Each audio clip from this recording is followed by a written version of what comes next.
Yeah, but this time Aria is actually going to be doing something other than trying to kill people. She has a mission that she might need all your guys' help with.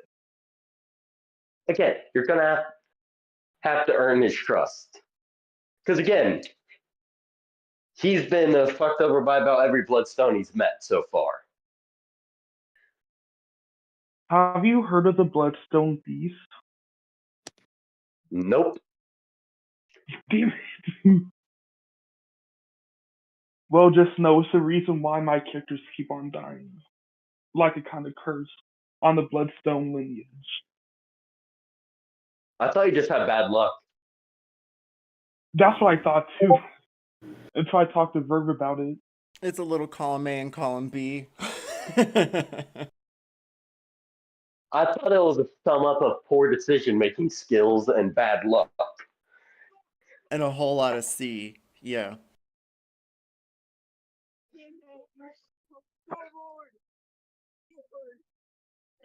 Just know if you help me, you can get a lot out of it.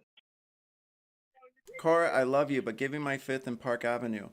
I will look at this eventually. I know. I wasn't expecting you to do it now. It's just before I forget.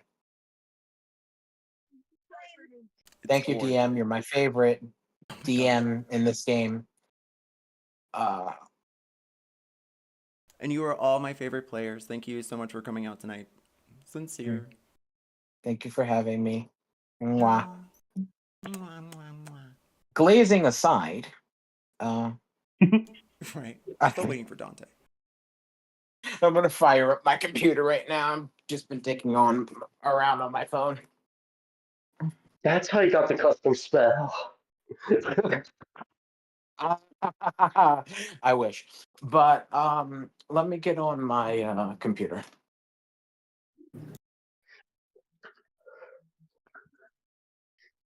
Verb. Low. Hey, what's up? So would Cora or Amph know Aria, perchance?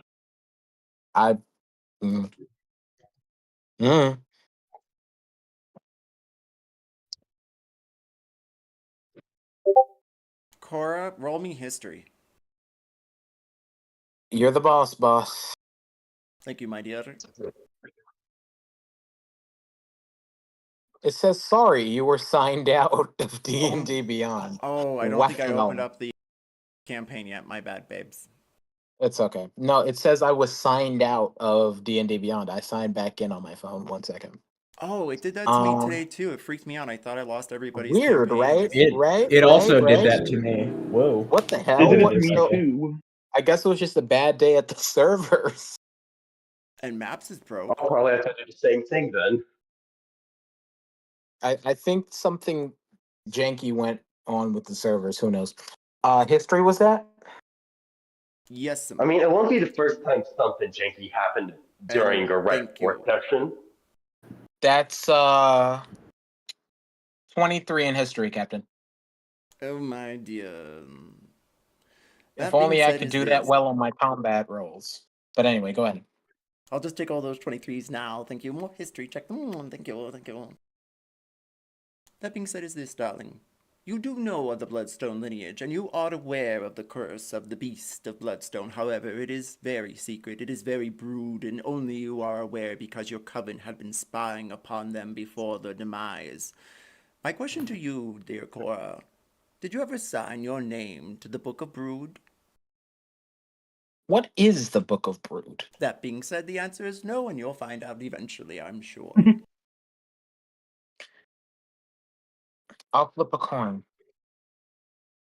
I'll say, but no, Verb, you remember when we were fighting that rust monster and the server went through maintenance while we were playing, so I couldn't look at my character sheet, so I couldn't do any like combat actions because I didn't have them memorized.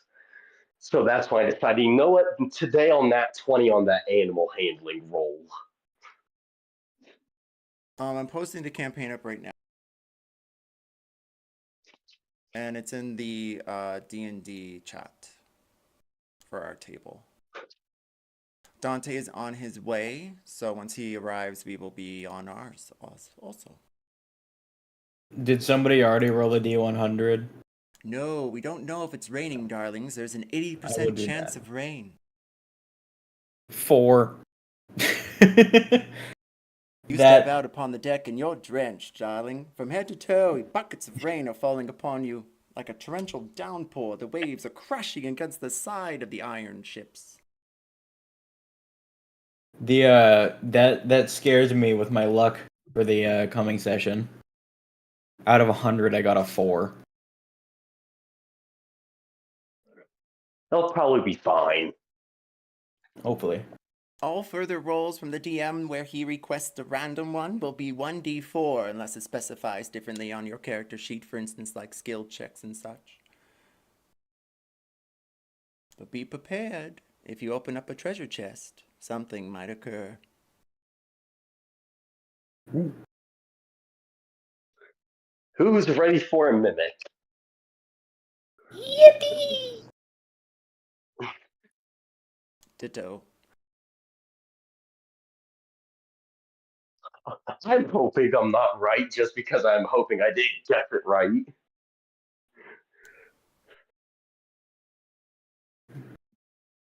So if you guys want to drop your characters on the map somewhere, and then I'll place them where they land. Oh yes. The map is a good thing to have open. The map is a trap. The map, the map, the map, the map, the map.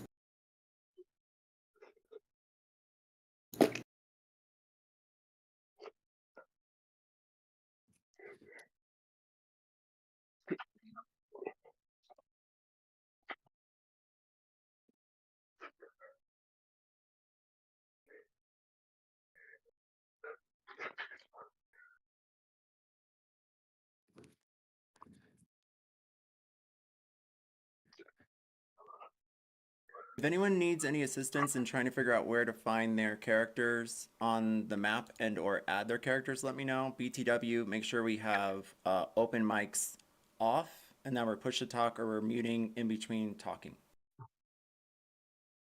Okay.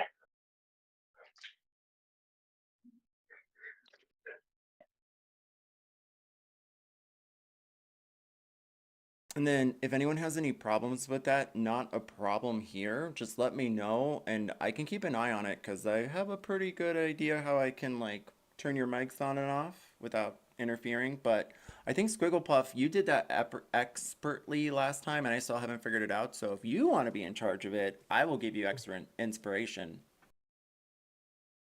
I mean, yeah, if somebody has like an open mic and isn't turning it off. That would be fantastic. Yes. Ikki, on your character sheet, please write down Hall Moderator. Level 1, you picked it up when you were a wee little chickling in school.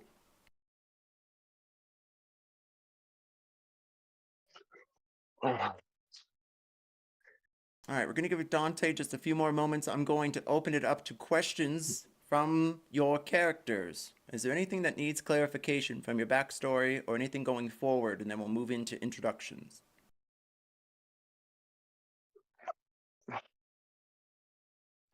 Silence is golden. I'll recap. Mad Dwarf will be playing the part of our dear companion Oozey. Oozey is on a venge roll. He's trying to take out a tribesman of some kind. Do you remember his name?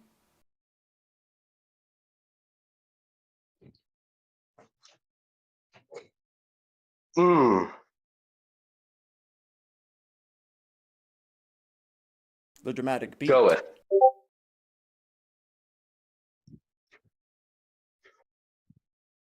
What is his name? Goeth.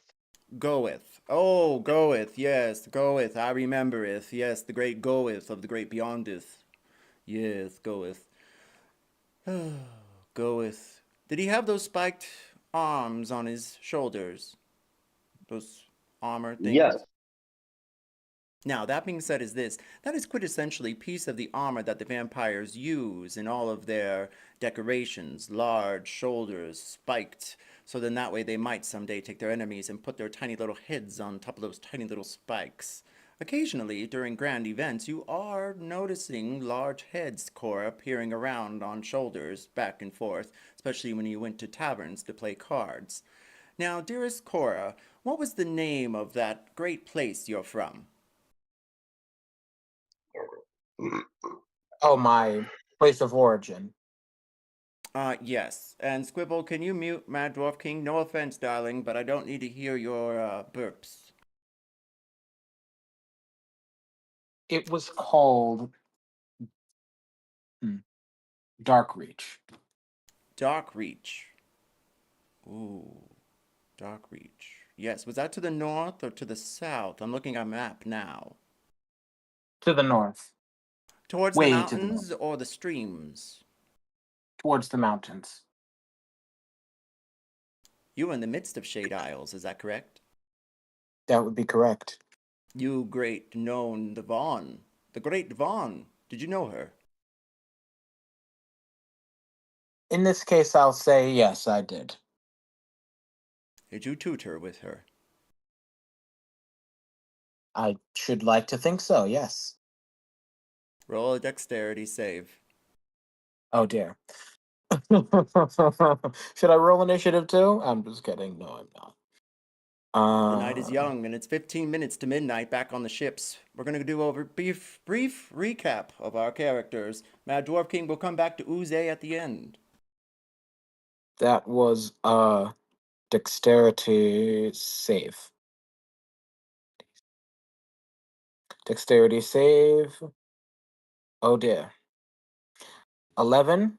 An 11, congratulations. You dodged that viper that she sent you into the pits with in order to teach you agility. What a bitch. Or did you like that kind of thing? Maybe a little, but I'm not going to. She would never say that out loud. Well, the next she gave you a choice, either a tiger or an iron. She would talk with such an accent. A tiger or a what? An iron. An iron? It was a Question mark? doll-looking thing. It was brass, but it looked as though it had ash inside. It had a twist top. Could have been an urn. Duly noted. Tiger or iron? Iron? And then suddenly, the ashes from inside the urn whirl around, and it spins in such a ferocity that it pops open, and a tornado appears, and two viperous teeth cling at you. Do you roll a dexterity save, or do you take the bite willingly? It's a bite from what? A swirl of ash from inside the urn that you chose. I'm dodging it. Roll a dexterity save, better of 13. Oh dear. This is not my thing. Should be better because I'm a fighter, but oh well. 19. What do you know? You dodge the ash, and it clutters to dust on the floor next to you. You huff and you puff, and she stares down at you. Are you ready for more?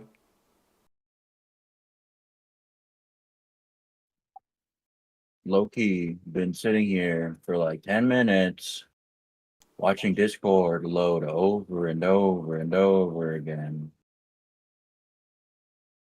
Well, it sounds like, my dear, you need to keep up on your updates. Just kidding. Cora, the Vaughn asked you a question. Are you ready for more? I would kindly appreciate it if you didn't throw things at me without me being prepared. Respectfully, of course. She leans back a bit in her throne, her eyes wide at you. She giggles and hackles and laughs. Well, I'll try to do better. Right. You will receive a point of inspiration, plus a 1d4 roll towards any skill check of any kind involving dexterity for the A skill remainder check. of the evening. What's that? Okay. So that applies to saves as well, or just skill checks? Anything dexterity skill based? Dexterity attribute based. Correct. Right. Okay. Thank you. Fabulous. Pigeon is playing Dante. Dante, please introduce your character. I am Dante, a level 8 human fighter, specialized in Eldritch Knight. He is a little, I guess, unhappy at the moment because he's been unfortunate enough to receive his memories back, and he's surrounded by vampires, and he doesn't really like them. So he's a little bit wary and a little cranky at the moment because he has to deal with so many of these blood-sucking, garlic-hating, vitamin sunlight deficient things. That being said is this. You remember your memories are returning to you. Is that correct? Yes, faint, but yes, Do you remember your time in Avernus? yes. There was a large portal behind you. From the flash of the memory, a woman with wings and a sword she placed upon your dead body, assuming you had been for quite a long time. She rose up like a phoenix above you and swirled off into the orange sky. Roll a con save.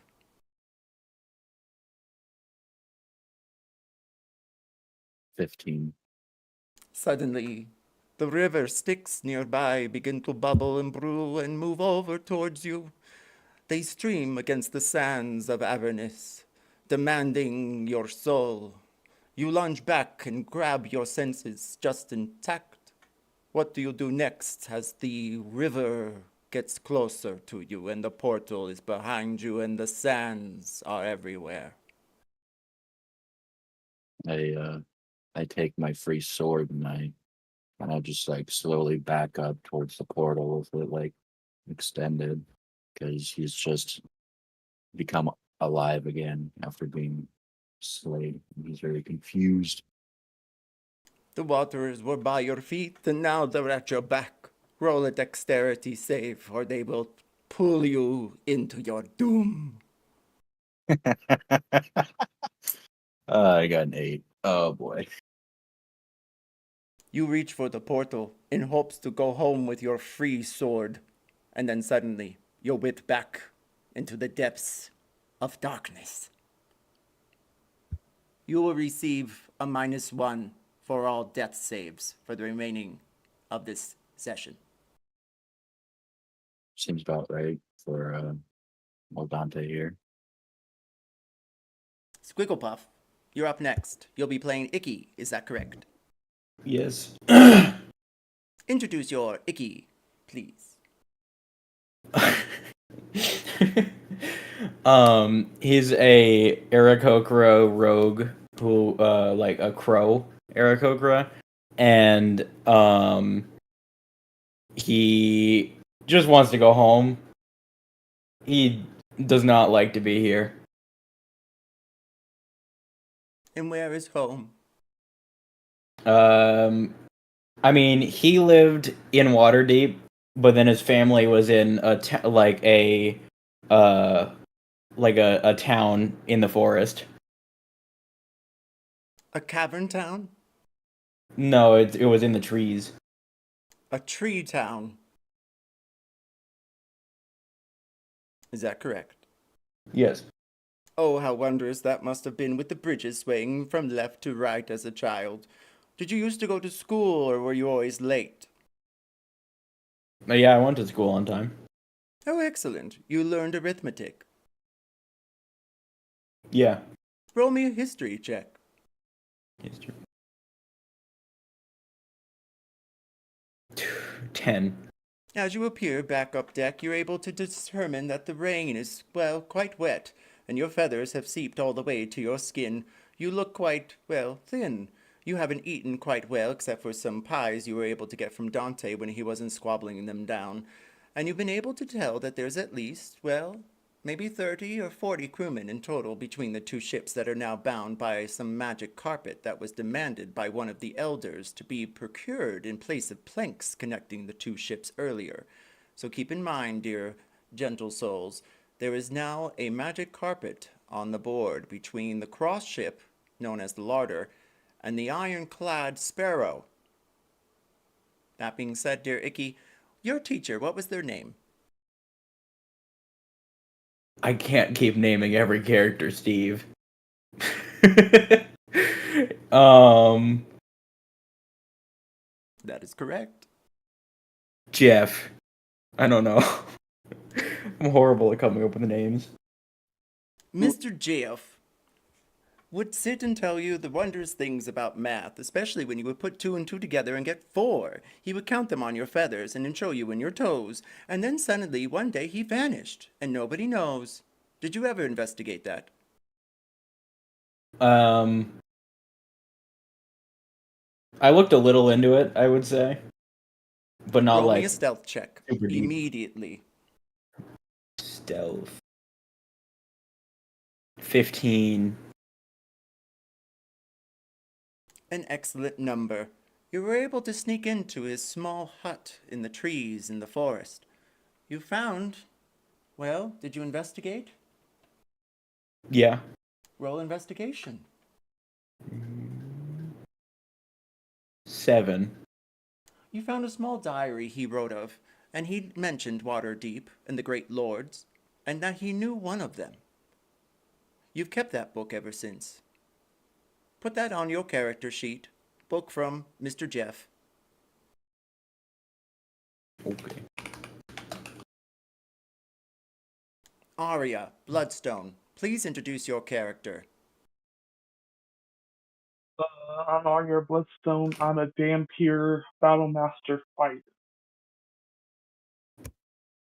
And you have a great lineage, is that correct? Yes, the Bloodstone Lineage. Currently, Aria is going below deck with Oozey. They demand parley with a vampire elder who disturbed dear Oozey's rest. Now, Aria, on your way to this ship, did you sign your name into the Book of Brood? Yes. And did the flames grow high, or did they subdue? Hi. That being said is this. Suddenly, Aria, you feel dizzy as you walk into the masquerade.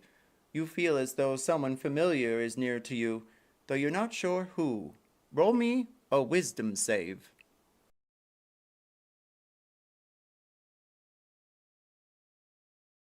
Four. Oozey, please introduce your character. I'm Oozey Gooey Dory. I'm a plasmoid, and I'm a barbarian the fighter multi-class, and I use a lucha libre fighting style, as in like grapple and throw around. You feel Aria tug at you on your left as you walk into the masquerade. You see large streamers and different collection of helmets on top of tables, as well as masks hung, well, in thin air. They're floating. And then on the stage, well, there's 6 different pedestals, each with 6 different items on them. You see a collection of vampires clinking glasses of new formula, the beverage for vampires, and they seem to be enjoying it. But then Aria falls prone to the floor unconscious.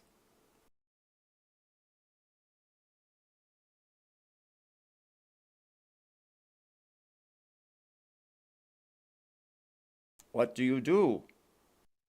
What's going on? You say this to her body. She seems, well, unresponsive. The rest of the vampires look over in your direction and they begin to hackle and laugh and turn back in their directions.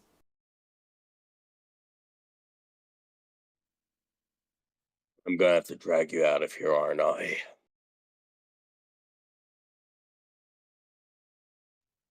I'm going to pick Arya up and just start like dragging her out of there because The first sign to get away is if somebody randomly passes out.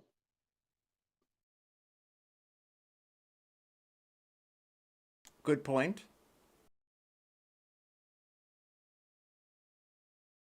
That being said is this. Cora, please introduce your character there on top of deck as rain hits your face. Next to you is Dante and Ikki. Amph has suddenly vanished into the ether. She said she felt a presence, but then she evaporated. Could it be the storm? Alrighty. So I play Cora Bloodworth. She's a human with damn pure lineage, fighter, specifically an arcane, an Eldritch Knight fighter. And yeah, that's about it. With an affinity for blood magic, and that's about it. On top of deck, you saw a display of an elder vampire telling the other vampires that she demanded the carpet to be thrown out. She said that the urn of the elder vampire, whose very carpet owned this very place, this very boat, she said, is within the Sparrow itself. There was quite an argument, but eventually everything settled.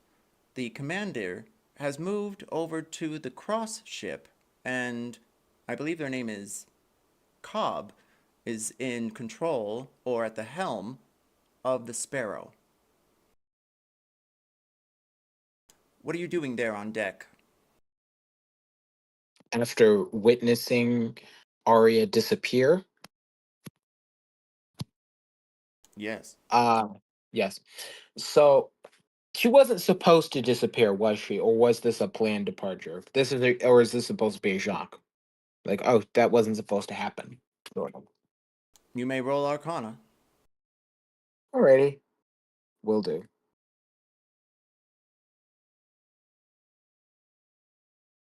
Another good roll. I'm gonna start running out.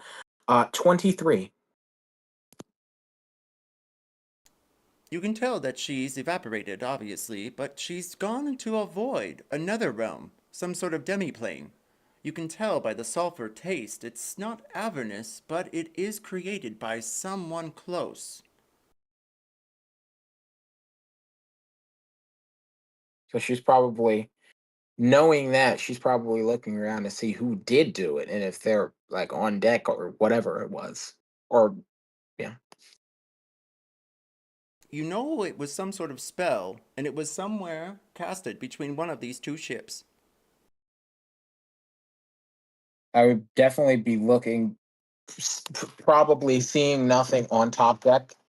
I would, or she would try to look through the rain and the wind blasted surface and all that to try and glean whether somebody on the other top deck was the one who did it. Roll a investigation. Dante. Ikki. 23 again. Excellent. You're both on top Yes. deck. What are you doing there as our dearest friend Amph has disappeared into the ethers? The rain is pouring upon you, and it's about 15 minutes to midnight before the masquerade begins below deck. I'm just like sitting up here, waiting, getting some fresh air. Is there any there's no vampires around or anything, right? As you try to get some fresh air, the rain pelts you into the face. Roll me your con save, so you don't choke. I did forget it was raining. You rolled a 4. 20, dirty 20. Whip snap. That being said is this, you're perfectly fine taking the rain in the face, and you swallow each good salty taste of water from the ocean without delay. You receive a +1 point of inspiration. Hooray. I think I'm gonna go back below deck to get away from the rain. Cora, according to your investigative skills, I have sent you a message about the type of school of magic that is deliberate for this type of teleportation. Additionally, you're looking for someone who would be specific, like a wizard or maybe a craftsman, because it had to be a device. You believe that your dearest friend Amph is trapped inside of some sort of crystal or some sort of pearl, possibly. I'm sorry, can you repeat that? Of course. She has been whisked away, imprisoned inside of a pearl or some sort of crystal. You're not sure who, but you're not sure exactly where either. It could have been on the cross ship, or it could have been on the Sparrow. However, you know it is a device, something handheld, and some sort of button or combination thereof to cast. At seeing that, obviously I can't go on the cross ship. Does it seem apparent to me that either ship is more likely, or are they both equally probable options?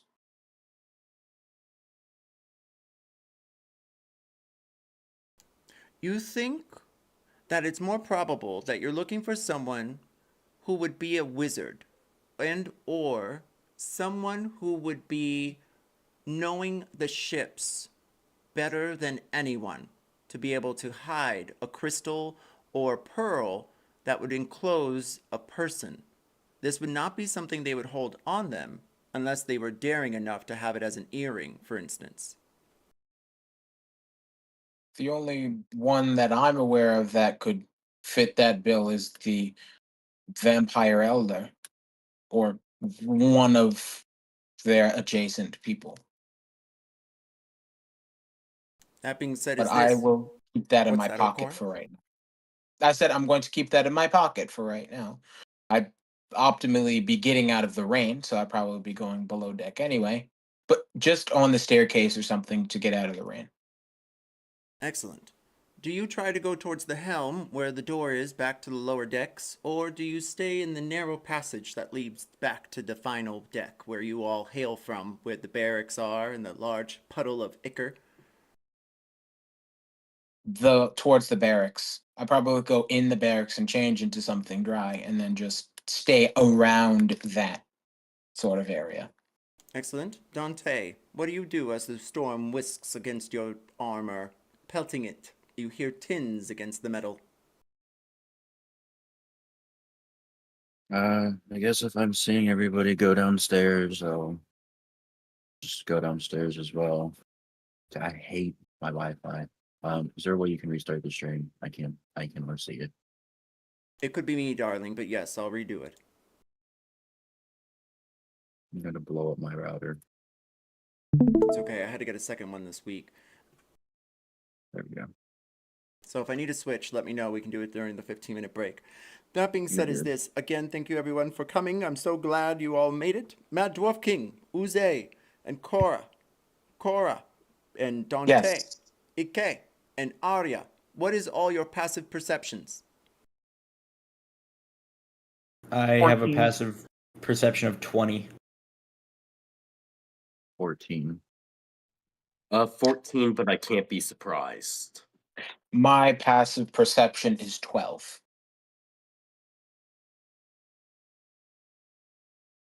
Mad Dwarf King, please be prepared that the narration may not include your surprise. So if initiative is rolled, you will get advantage for an action before.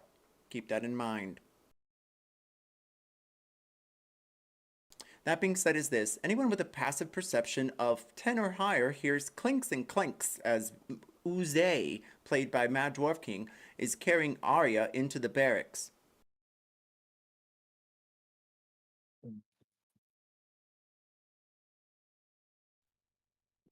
Did I do for random people? I'm going to just kind of throw her onto the one of the beds and then continue meditating.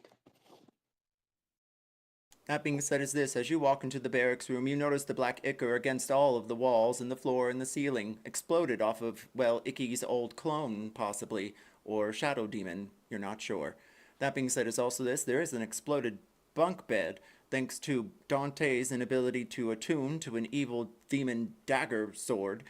And you do find a bed. Well, it's still a mess. Do you clear the pieces of ichor and debris, or let her just rest? I'll clean off the ichor and debris. I'd also like to note that, for the record, that Cora was in the bunk, she would have started cleaning. Because she's a neat freak in that particular sense. So I believe, would have Cora, been since the explosion, you have not entered the barracks and have no idea of this, so your need to clean Oh, I has did. not been initiated. Oh no, I did. I Oh. went to go and change, and then I was going to stay in the barracks. Oh, snap! My bad. Yes, you get a +1 inspiration. Thank you so much for pointing that out because I totally missed that. That being said, is It's this, all right. dearest It's all Cora? right. You notice the mess, and you do see our dear friend Oozey come with Aria, the new Bloodstone from the lineage. And I recognize who this individual is. Yes. Oh, the gods, is that Aria Bloodstone? What is she doing here? And why is she unconscious? No clue. She went to take me to see some of like the older vampires because I had some questions that I want to ask, but didn't get a chance to because the moment she entered the room, she passed out. Better trying to have a concert in a lion's den than to deal with those people. Uh but is there any way that I would know what happened, like arcana wise? Can I infer? You may. And Aria, as you rest on the bed, roll me a wisdom save. Cora, it's going to be religion, arcana, medicine, or nature. I got a nat 2021. 23 for the fourth time in a row. Well, if everyone's listening, please know that the Powerball number is 2 and 3. That would be 23. You're welcome. Thank you, Cora. You're welcome. And if you don't follow us after that, well, have a nice life. That being said, is this. Our dearest friend Aria, you are whisked into a shadow realm. You see clouds all around and darkness. The only light seems to be from the fog. So there is no actual light source. This is some sort of nether realm. Roll me an arcana check. That's 6. Cora, you're able to understand that Aria is in some sort of trance initiated by a vampire elder. Someone who is very well aware of portals and the ability to create demi-realms. Do I know how to reverse it or to mitigate it or anything like that? You would either have to destroy the crystal that you have been able to surmise that she is trapped inside of, and or the device itself.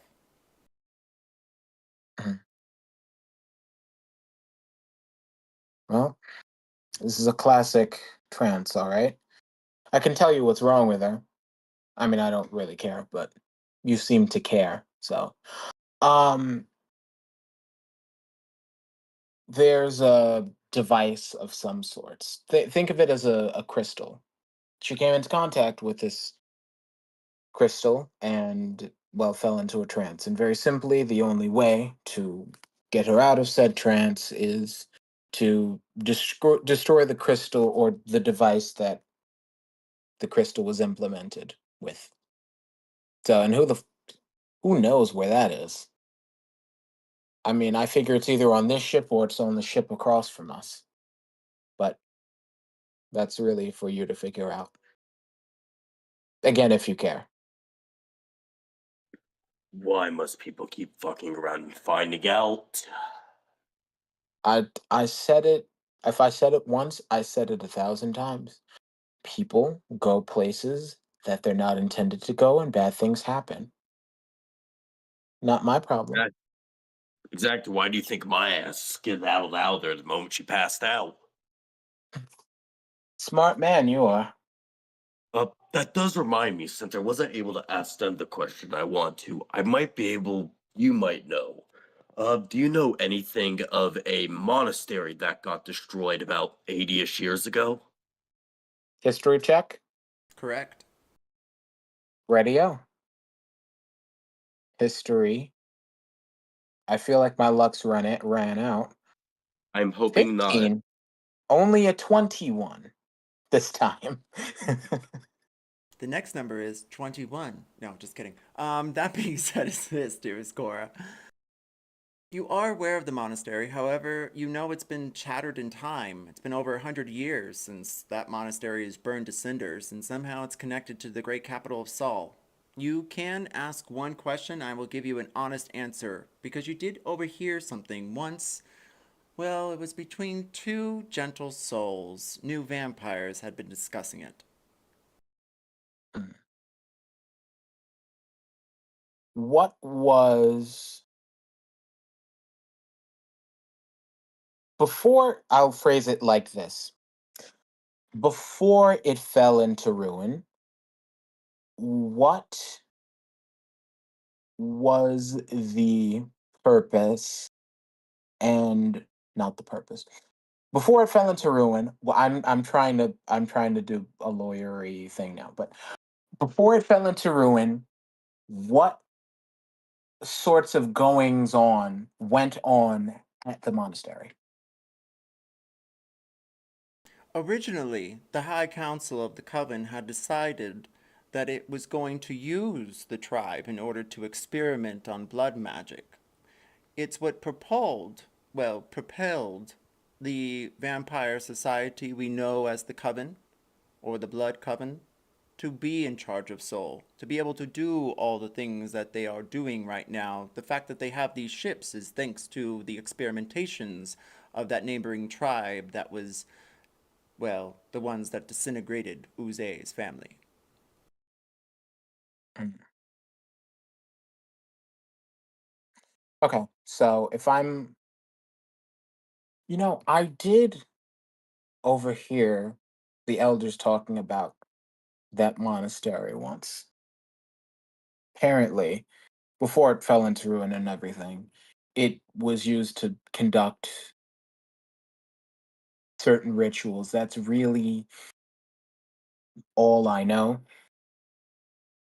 Certain blood magic rituals and other such things, and courtly machinations that the eldest of the elders of the coven used as their personal domain. There could be artifacts, there could be not. I don't really know anything other than that. It's vague, but it's really all I've got. Thank you. It's more than enough knowledge. And do you know anything of time travel by any chance? DM, do I? Roll Arcana. Roll Arcana. Watch I get a nat 1. Okay, I've come off the pedestal a little bit. 15.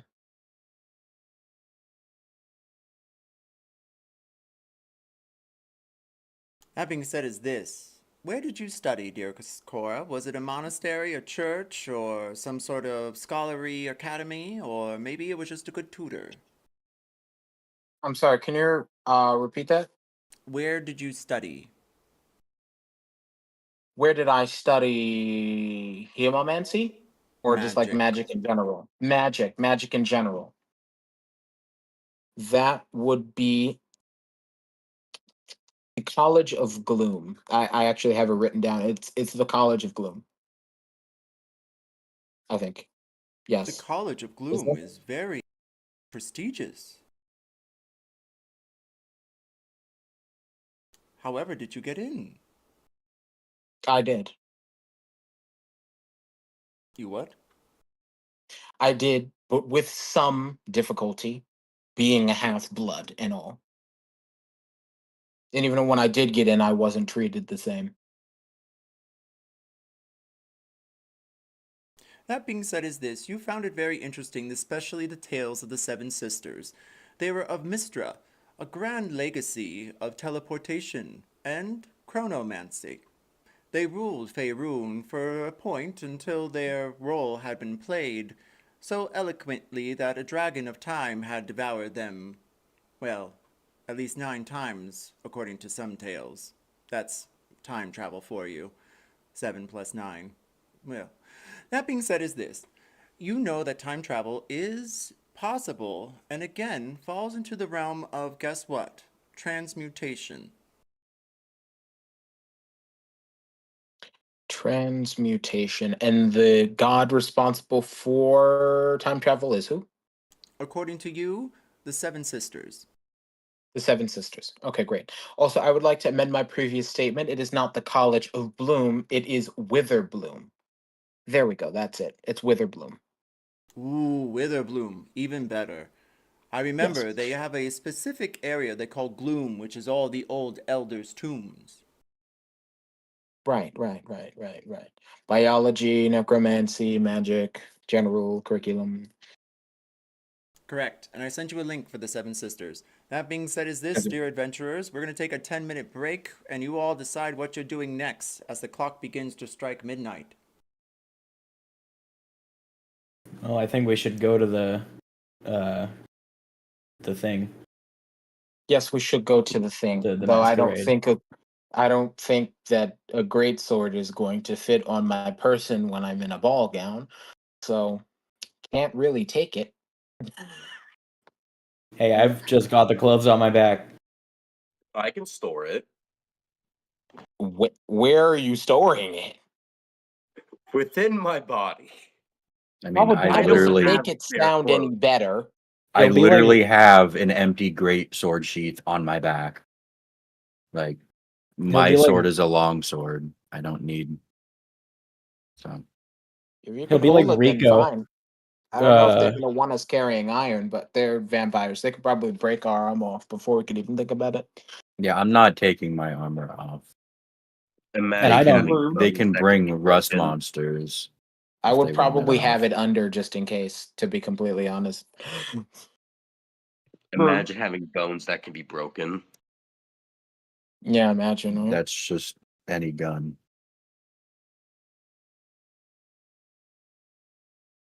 You ever heard of Sig Sauer?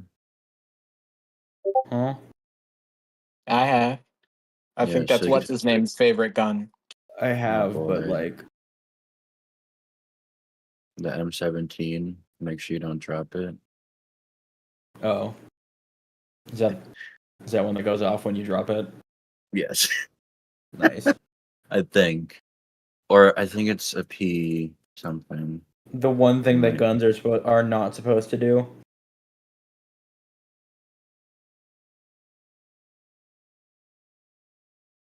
Dwarf, Yeah, P320. Yeah. do you know if the Dampier's bite is like the vampire bite, where they can turn others into vampires? No It clue. is not. Damn it. I can tell That's you why I that right chose to now. be a It's not. Dampier. Though I'll tell you what it does do. It does necrotic damage, and you can empower yourself with the damage that you do to other people to a certain extent, but you can't turn people because you're a half blood yourself, so your blood wouldn't do anything.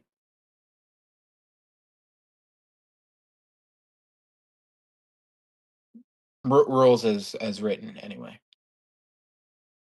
That's why they need to come out with the actual vampire race. Because then it'll just be better than the Dampier. Yeah, I You know. can't go I know. outside though. You can go outside, just not in the daytime, or either have some sort of either a magic item or something, or like Serana's cloak from Skyrim, that if you're disarmed of it, then you get, corrosive damage or whatever the fuck it is from the sun. You can always just engineer a way around it, but it is a vulnerability that people can exploit at some length if they know that about you. Vampires have a lot of downsides, and Yes, they do. not a lot of upsides. I mean, you do get to live forever, quote unquote, but not really. Is that really a good thing? Yes. Not It means you really. can't die. You can die, You but can die. you can die. You But don't the have to thing bleed. right. But the thing that I like about it is that it's not invulnerable immortality. It's biological immortality. Therefore, you can't die from disease or aging or anything. And if you ever get tired of it, you could just step out into the sun. Simple as that. Would sunscreen work for vampires? No, Damn it. And because then it's you not. would Go you ahead. would still have to deal with like all the fact that you need blood to live.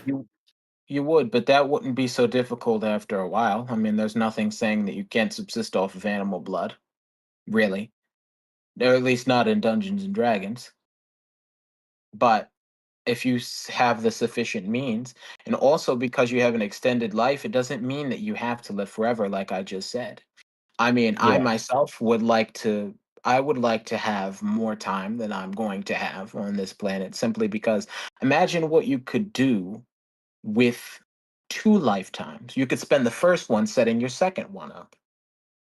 Yeah, but then like pure That's vampires, at least in D&D, are like they're all evil. I mean, Like a full vampire. well, there's no. I mean, that's up for debate, but they don't think they're evil. So it's not saying, "Oh, I'm so terribly evil." It's just how they are, right? DM. It's not necessitated by the fact that you're a vampire. You don't have to be. You're very likely going to be inclined towards that path because of your nature, but you don't have to be. And also, I would still take being evil and alive than being good and dead, because what does good and evil matter if you're dead? That's just how I feel personally.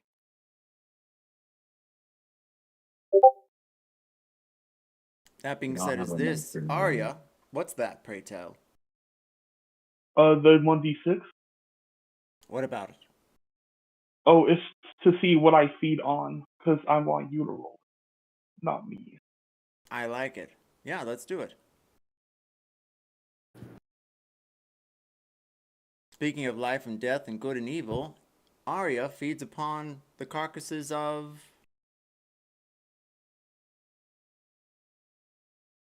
We'll find out here shortly. Also, I will note that I still do have that lust for blood/flesh, so incorporate that how you will.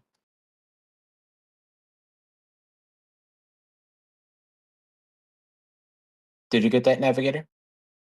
Yes. Good. 3, darling. Okay, so I feed on cerebral spinal fluid. It's gotta be like one of the grosser ways for a vampire to feed. Yeah. That's what's on the table. I don't know. What, you And don't just stick a straw in someone's spine and You're slurp it gonna up have like to- some fucking I do that noodles? all the time. You're pretty much going to have to crack the back of their neck open, Every time I go to the thus grocery killing store. them. Just Yeah, let like you Use know. for blood. that you can't just like, oh, can I have a little bit of blood? It's like, oh, can I have a little bit of your cerebrospinal fluid? I may paralyze you like forever, and also it might kill you. But just think I of would the rather. workman's comp. Please allow me to drink from the forbidden straw that is the spine. I could feed on psychic energy or dreams or life energy, Too late. which are It'll be like fuck, whatever his name is from What We Do in the Shadows. The energy vampire.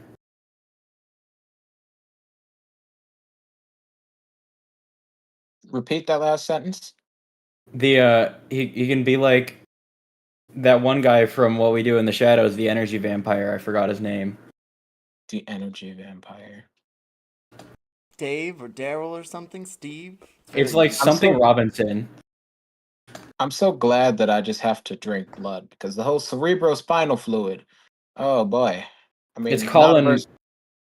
It's It's a Colin very specific Robinson. niche group cocktail there. That being said, is this we're gonna get back into gameplay. The clock has struck midnight. It goes through the halls from the dining room. You hear a clabber of applause and screams and cheers, and then you hear the rolling of dice echoing through the halls.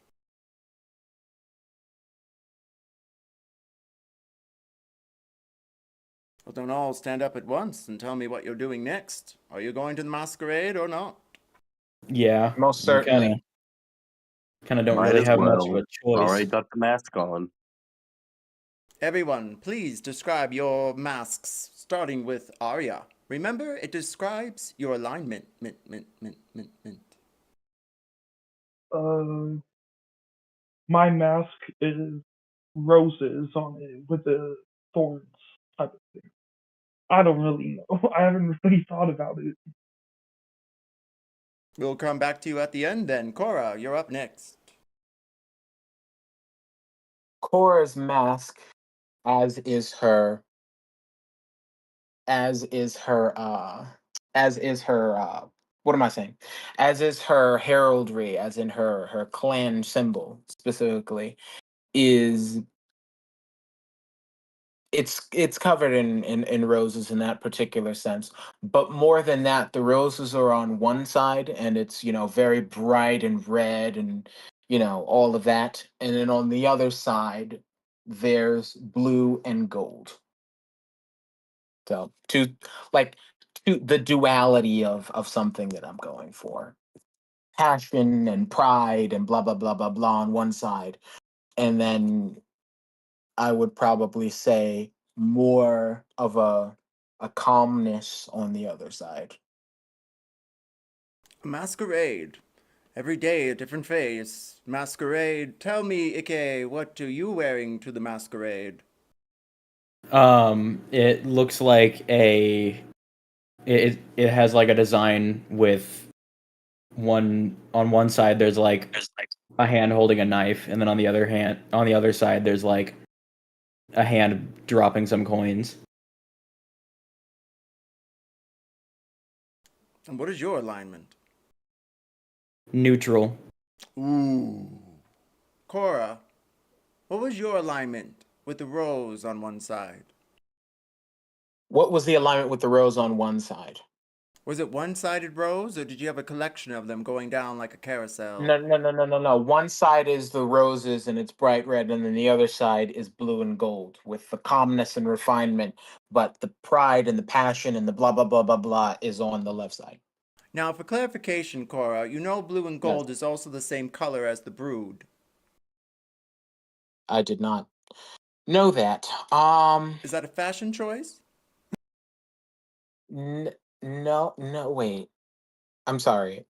I'm sorry. Forgive me. So the brood are not the ones present at this party. The brood are. Those are the evil ones that want to enslave everybody and put them into tiny little camps where they can breed them and eat them at the same time. It's a fantastic idea if you're a vampire, but it sucks for just about everybody else. Ah, sucks. I see what you did there. Ha ha ha ha ha ha. No, but so they're racist towards humans. That's good to know. They hate everyone. If you don't have fangs, they don't understand why you're walking around. You should be crawling or bowing or dying or cowing or doing something other than what you're doing, which is walking. Okay, so then since they hate everybody equally, they're not racist, which is funny because that was used as a defense in court. But in any case, that would be an intentional choice. It would be. To get an in, but not, it's one-sided, so it's like a metaphor thing, but it's mostly just one-sided, so it's not brown nose. And the other side is, the clan and everything, her family and all the Waterdeep nonsense is on the left Court side.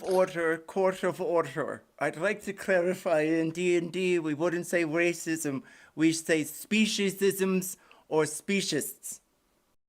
Specious, there we go. I usually just say fantasy racism, but that's good. That's good. You're welcome, darling. Okay. Dungeons and Dragons 2025, errata stage. See it. Oh my gosh, it's so funny. No, but yes, I agree. They are horrendously evil, and this is why I'm asking clarification for your choice of gold and yellow. Or, yeah, blue and yellow. Blue and gold. Same thing, darling. Unfortunately, I only have so many tones. Yeah, that's fine. Did you want to go with that? Yes or no? Yes, absolutely. All right, darling. That being said, what is your alignment? What is my alignment? That is a good question. I'll phrase it like this. True neutral with neutral evil tendencies. Sometimes. That being said, remember, yellow alert is in full effect. So if anyone needs to pause, we will transpire the storing in a different direction if this gets too hot under the collar for anybody. Aria, what does your mask look like? And then what is your alignment? My masquerade mask is black lace with black and red roses that are withered with with the thorns still on them. And what is your alignment? Chaotic neutral, but if I don't feed long enough for as many times, then I'll sometimes have evil tendencies. Excellent. Oozey, please describe your mask as you step into the masquerade. Uzi's a mask. It's portraying like the face of a metallic green dragon as like a blue lightning dances across it. And you begin to notice that not all of the mask is the mask itself. You begin to notice that the horns of the topaz the dragon are being held like in place by Uze's slime. They kind of Ooh. like enhance it, as well as the teeth is starting to like run along the side of the mask, also are from the topaz dragon that we killed prior as a way to kind of like show off his trophies. And I am chaotic good. Beautiful. That being said, Dante, what does your mask upon your helm look like? It kind of just like embedded itself into his helmet. So it just looks like a dress helmet. Like, I mean, not like kind of like I don't know what the word is. Like a nice helmet. Like I'm a like the Carrion Knight helmet, I yeah, would imagine. yeah. Here I'm gonna send an image, something like that, minus the Just with antenna. no antenna. I'm not trying to contact no mothership. But yeah, something like that, and um, that's just kind of it. But it also his cloak, his cape that he wears, has turned into his goddess. Who she is chaotic evil. Dante is chaotic neutral. So there's kind of like a clash, and he's kind of like neutrally chaotic evil sometimes, if that makes sense.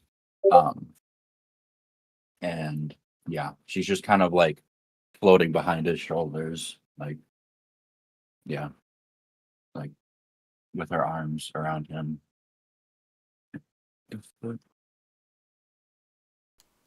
And your alignment again? Dante is chaotic neutral, but his goddess is chaotic evil. Chaotic Dante is neutral. chaotic neutral. That being said, is this that particular helm is where we get the idea to salute. A saluting helm. They would have to pull up their helm in order for you to see their eyes. It was a way of saluting. So if you're ever interested about knowing that, you can Google that sometime. That being said, is also this Cora, Aria, Oozey, Ikki, and Dante. Please roll perception. I will ask for your numbers momentarily. That being said, is also this. You walk into the masquerade and you see streamers from side to side, masks hanging on the wall in thin air as they vibrate with some magic and twinkle in the air. And then you look upon the tables. They're bare besides full wine glasses with new formula everywhere. There's about a dozen different vampires near the front and another dozen in the back. They seem to be cheering and screaming at each other as they're rolling dice at the table. And on the stage, you see a pedestal of 6 different items. Anyone who rolled 15 or higher, say aye. I. I got a dirty 20. I hit 15 right on the mark. No, 11. I got a 14. 15 or higher, you can tell that the game that they're playing is the bluffing one. You take dice and you roll 2 and you only show 1. And you try and bid low or you try to bid high. The screams and the coins that hit the table seem to be awfully high. Keep that in mind. The best game is towards the front, and the worst ones are towards the back where the buffet is. There seems to be a swan for those who aren't vegetarian.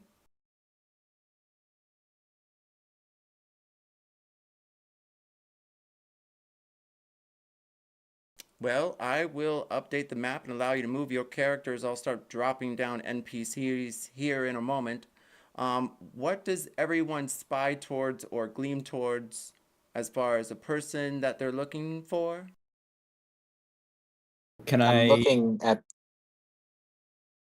can Go I ahead. check out the pedestals on the stage? Yes, you may. Roll me an investigation. Investigation. 14.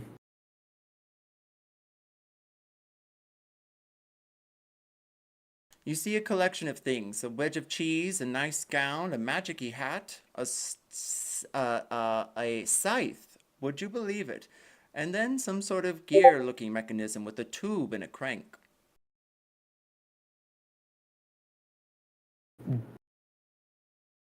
Can I ask one of the nearby people like what this is? Like why they're up there? You see the majority of the vampires are all at specific tables, and no one is near the theater, that stage that you are standing upon. Oh, okay. I thought there would be people like at the nearby table there. No, there's about a dozen in the front and a dozen in the back, and I'm setting up the two tables where the games are being played. But no one seems to be paying any attention to you, only the games that are being played at the tables. An eerie sight at best.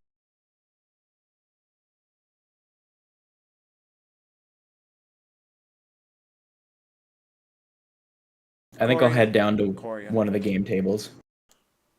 Oh, you go to the one of the game table. Okay. I'm listening. Cora, what are you doing next? I would also be inspecting the pedestal. Roll investigation.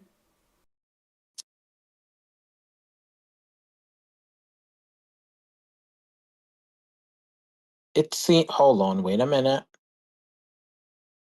Is it worth it though? Is it? No, I'll burn one. Why not? I'm gonna burn a D10 on this. Here comes the money. Everyone, you may need to reload your D&D Beyond maps. I'm just not seeing anybody's tokens. So that would be a. One moment. That would be a 16, Commander. No, I'm sorry.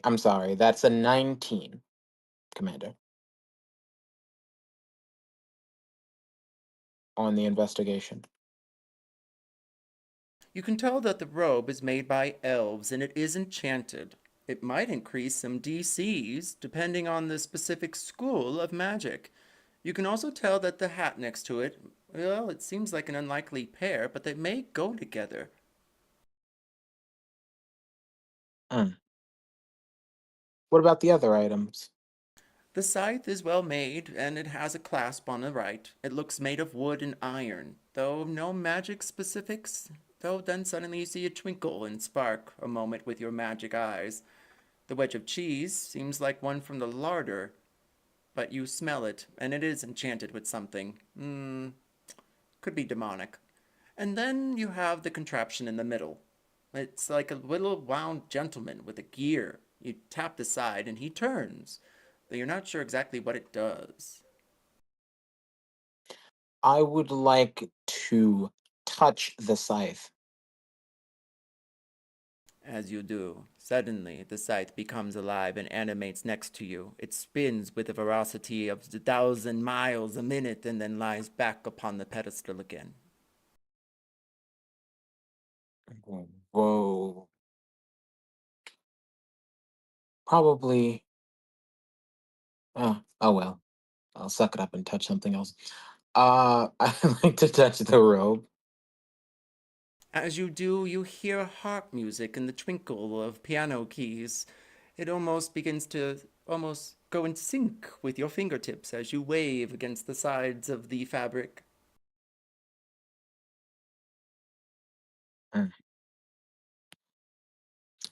I think my curiosity is. No, I'll touch the hat. Why not? The hat moves a bit as your hand approaches. Leave me alone. Nope, nope, nope, nope, nope. I'm noping off the stage, definitely. And going somewhere else. Generally speaking, if I haven't already, in some capacity, also, I don't know if my character is here. I don't think my character's on the map yet. But ingratiating myself with the vampires, vampiresses, captains, mages, spawns, familiars, and all of that. Generally speaking. Probably not the spawn. I would probably go to them last, but still. Probably be like right here. Now remember, gang, the front have all the high dice tables. In the back are all the grumbly, old, miserable vampires who have broke base. So, keep that in mind if you decide to bet with them. And also, I'll explain the table once you sit. Everyone, Dante, Aria, and Oozey, you still have separate scenes as you investigate the room before you choose where you're going.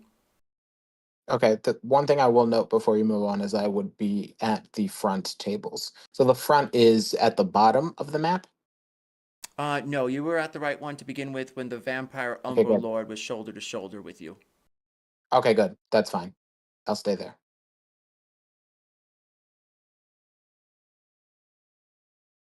Cora, Ikki. Mm. As the two of you sit, you notice Ikki sat first and he crowds into the shadows. The candle's in front of you, Ikki, and you see Cora sit next to you. The vampire next to Cora stares at both of you and whispers in Abyssal, "Get more chairs!" And one of the vampires leaves and pulls up two other chairs for both of you at the lead table. I say in Abyssal back, I thank you kindly. It's good to know you're of blood. Keep that in mind. She'll speak to you in Abyssal only. Mm. I want to just say now, I know Abyssal now, but I don't want to like tell them that I know that I don't want them to know that I know it to see if would they be start wise. talking about anything. That would be wise. What is your passive deceit? Deception? Or what do you mean, like passive? That's not a Well, what's your passive thing. Well, is deception a trained skill of yours? Yes, I What is am an the expert bonus? in deception. 10. So you have a flat Nice. 18.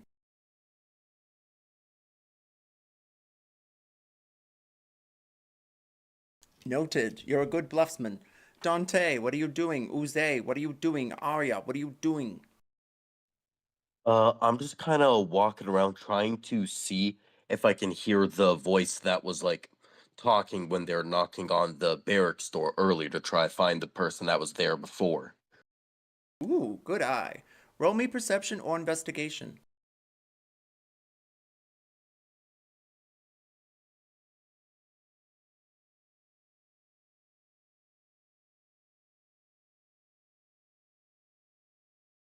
Ooh, a 13. Thank you, darling.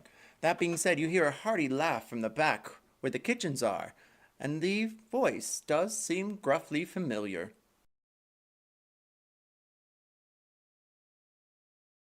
I'll start moving towards the kitchens then. That will be towards the bottom of the map. I will ping the location. Thank you. You're very welcome. Please place your character there as we return back to Aria. Dearest Aria with the thorns on your face, where are you going, my darling? Is Captain Reed here, or whatever his name is? You scan for him, but you do not see him in the clutter of vampires. Then I'll go to the front table and play with him.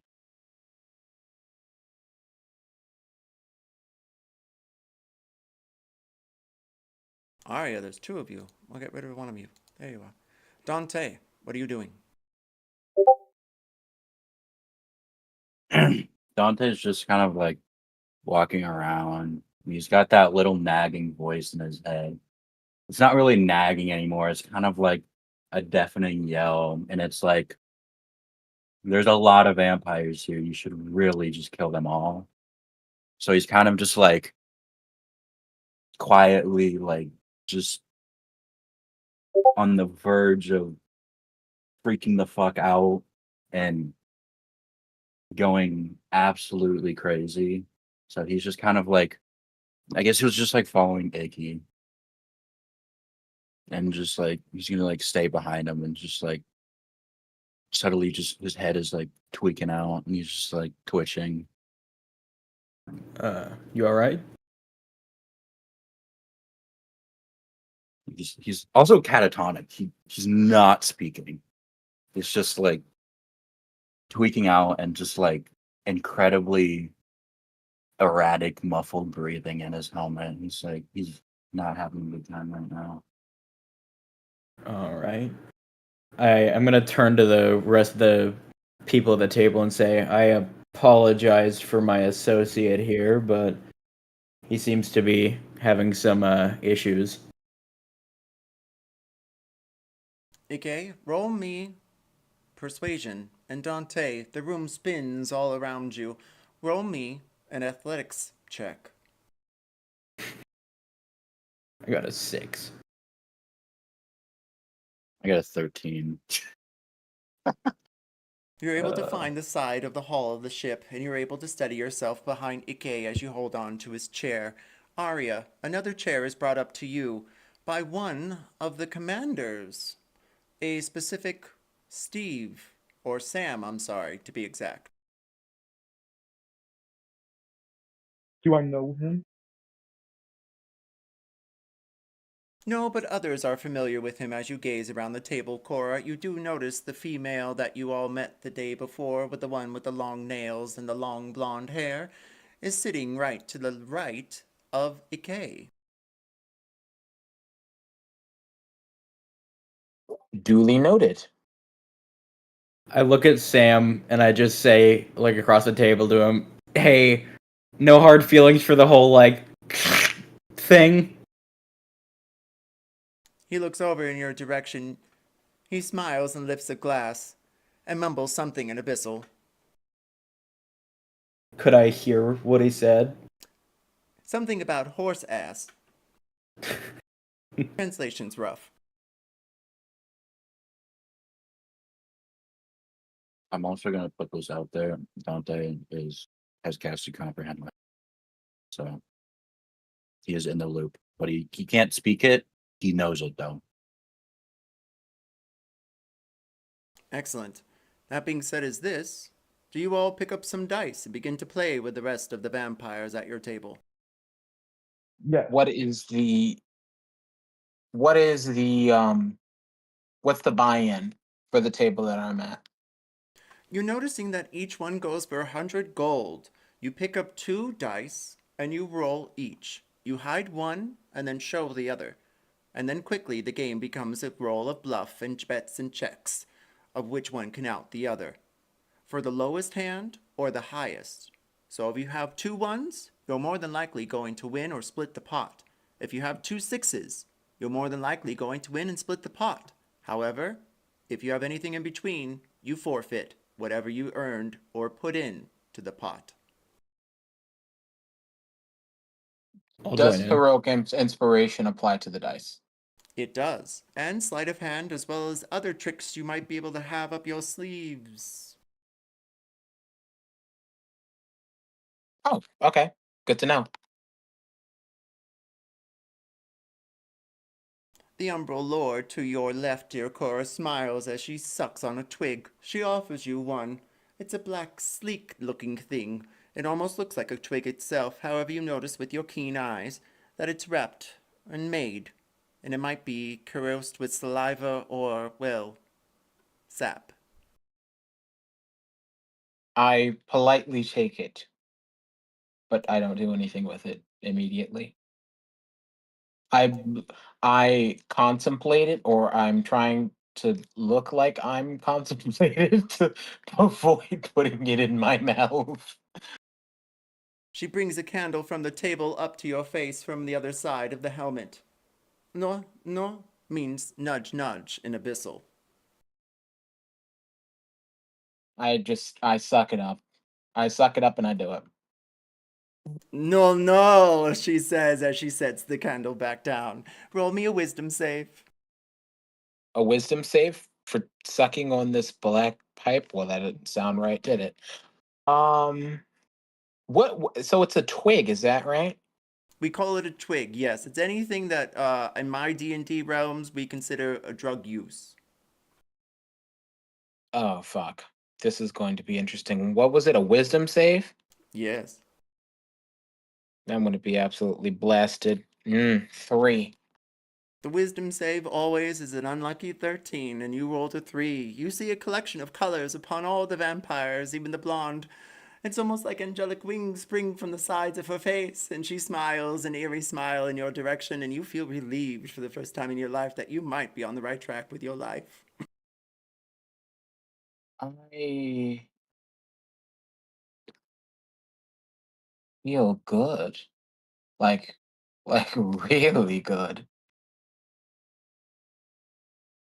Now, everyone Cora, who's going to be playing this dice game, you need 2 real dice in front of you. We're playing a bluffing game. So, I'll give I you time have to collect. I don't have dice, but can I roll digital dice on Google? You may use D&D Beyond, but make sure you change it from self to everyone and back again. I have physical dice. Can I use those? Of course you may. Yay.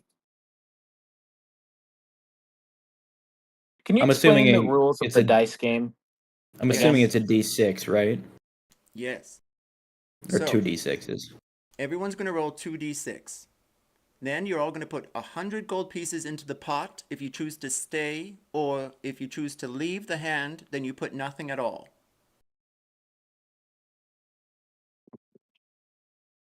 There are intentionally 2 ways of winning. You can either go for the low or the high.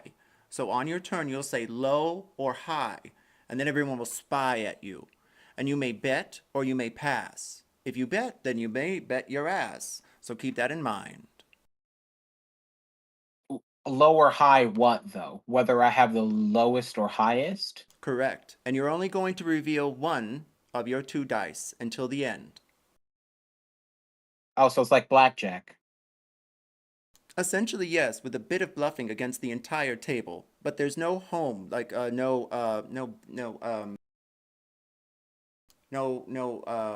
house. No house. Sorry, I couldn't remember the word. Cora, Hmm. how much gold do you have? I don't actually know. I think I have enough. If you have like 200, can you share like 100 for me since I have 0? No. No, I'm not even being beat. I'm just saying it because that's all I have. I think I have about 200 on the nose, and that's like it. I can't dig myself out. I can give it as a loan technically, but then you're playing Okay. against me. I don't know. You know what? I'm going to roll. I'm going to flip it. Going to flip a coin and see if I'm going to give it to you or not. That's the only fair way to do it. Heads, I do. Tails, I don't.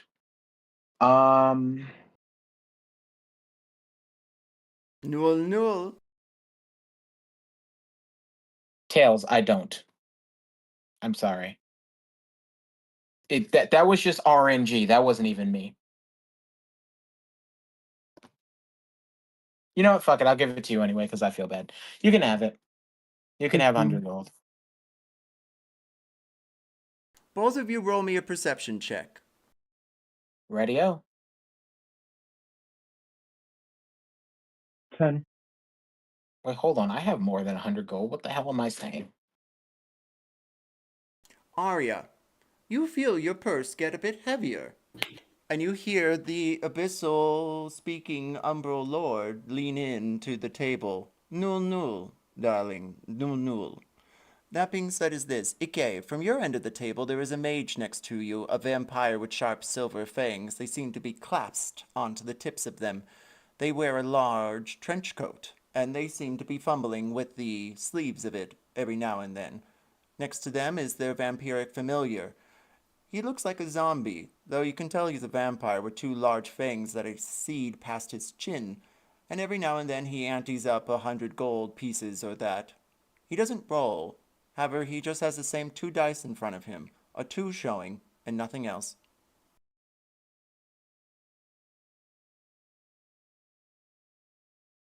Ikki, Yes.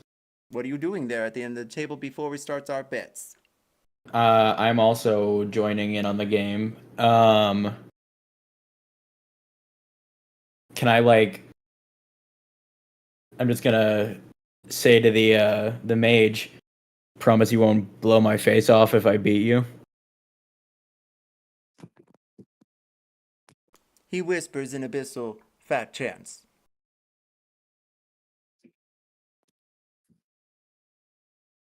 Nice. Oozey, back in the kitchen. You see the larder and you see steam coming from one of the pots. There seems to be a collection of goblins running around from back and forth, demanding things in some sort of undercommon. Do you speak undercommon?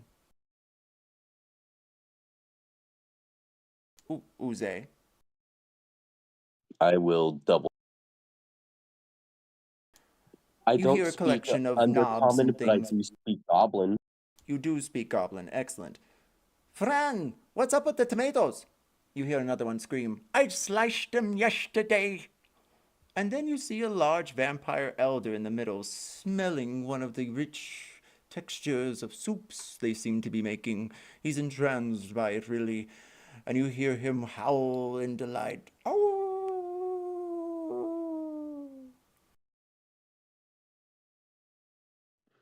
I'm gonna say to him in Abyssal, are you the one that came knocking on my door earlier?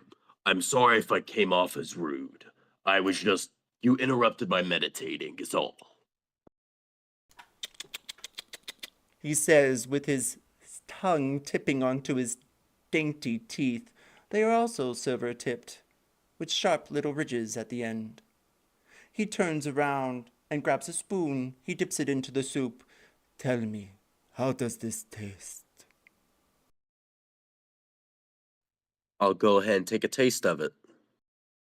Roll me a nature check.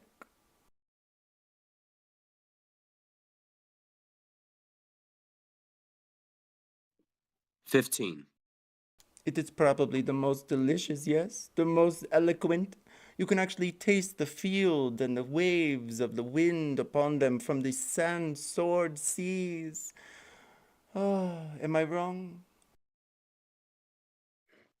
No, it's great to see somebody who still enjoys their craft. I enjoy these gentle fellows and their ability to create such wisdom within their soups. But yes, it was me. He grabs the spoon abruptly and then lays it onto the table. I was coming to say hello, and you are awfully rude. I know, I'm sorry, it's not often that I meditate, and it was the first time I was trying to meditate in a long time. It was not a valid response that I gave you. I would like to apologize. He says, as he stares at you. Roll me a wisdom save.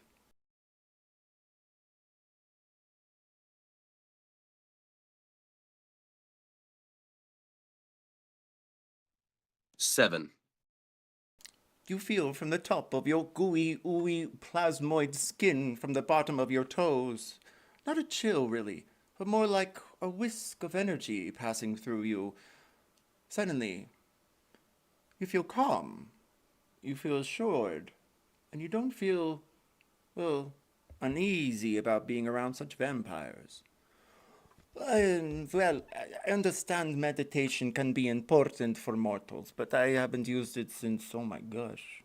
Well, probably since I killed my mother. That was quite an ordeal. I had to take some time off. That being said, yes, but you know this party here. He escorts you towards the hallway. Do you follow? Yes. It's for you and for your champions, your expedition in the morning. We're going to bid you adieu and tap you on your heads and send you off to the great place, the caverns. You hear him whisper shit. I understand. I just couldn't help but come and apologize for how I treated you before. And I do also have one question. Feel free to answer. If you don't want to, I completely understand. He leans in with his good ear on the left. Yes. Do you know anything of a monastery about 80-ish years ago that was attacked by another monastery that had another being similar to me that went and raided it as well? You see his eyes. For just a moment, a blob of red blood splashes upon the iris.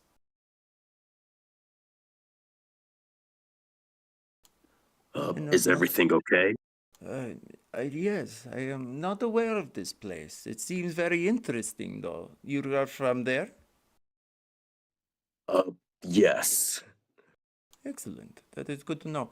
I have a good table up in the front. Would you care to join me? Of course. Excellent. Yes. Sit by me. I am next to Dalai. I'll go and join him. Excellent. I'll be there shortly. I'm going to grab some new formula. I'll see you there.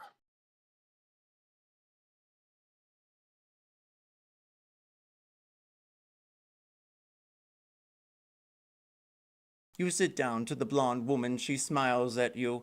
Her long blonde hair is hitting the floor. Hi.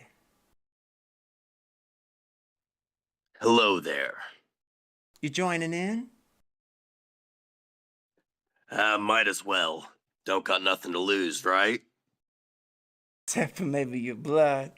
All right, boys, game's on. Roll your dice.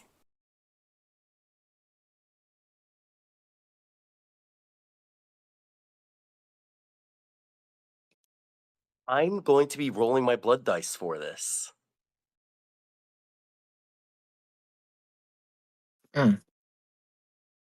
Hey, out of character, what happens in a tie navigator? It's split between the tires? How does You that work? split the pot. Mm-hmm. Okay. Everybody roll Gambit. This is Do not okay. Hold on. Do I choose which one I show? 15. You will.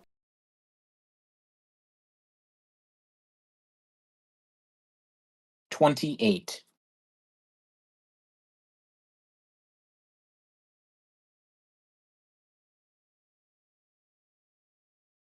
Anyone got higher than 28?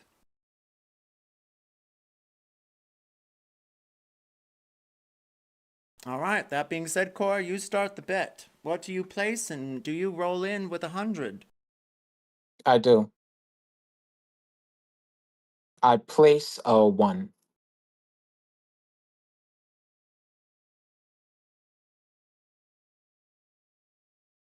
As the dice that I show, right? Or as the die that I show? Correct. So you put in a 1? Yeah. The Umbral Lord next to you. De ball, she says. And she folds. The vampire spawn next to her does the same, and then Delay, the vampiress, to your right, Uwe. Well, I think I might be going low, darling. And she puts a 1 down in front of her, and she bids another 100. It'll be 200 to square the pot currently. Oozey, what do you do? Shoot. Since Uze doesn't really understand the gist of it yet, he's going to not really bid anything in yet, and then just kind of be a passive watcher for the first round.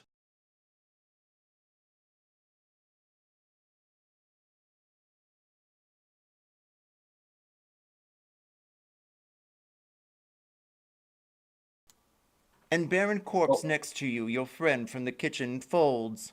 He begins to laugh and nudges you to drink some of the new formula he pours you a glass of. Ikki, you're up next. Oh wait, I'm sorry. I'm sorry to interrupt you, EK. Did I ever say whether I went high or low? Was I supposed to do that? as part of my action? Correct. Oh, I'm sorry. You never prompted it, so I'm sorry.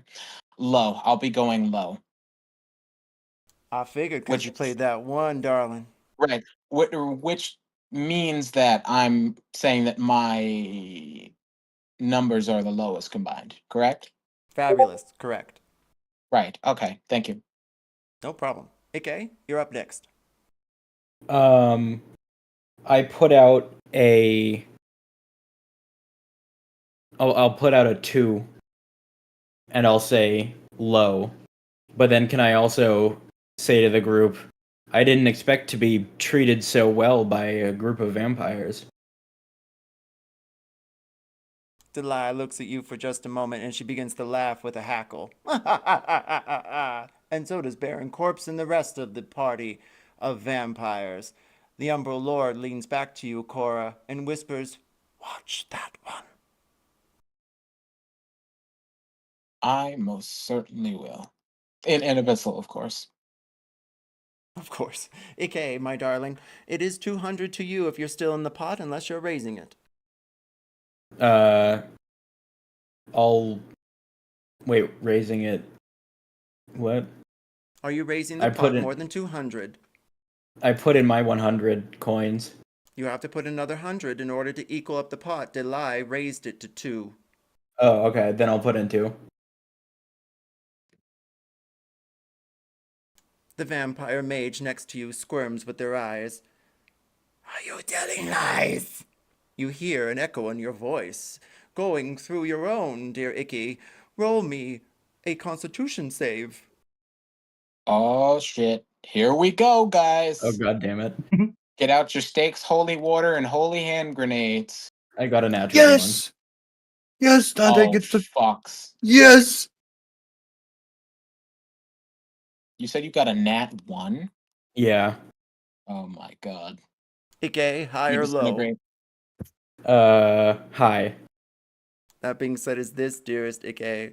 Suddenly, you cough up something that looks like a ball of feathers and hits the table. Have you lied at all since you've been here? Not since I sat down. The mage turns their eye to it, high or low. Low. And then suddenly, the feathers, like an egg, crack. It was like a pellet from your stomach. And from it, a tiny egg, completely unharmed and unhatched. He speaks truth, you hear, and the vampires applaud with tiny little claps from their fingers. I feel like that's cheating. There's no rules here. I'm in. He drops 200 and shows a 4. I go high.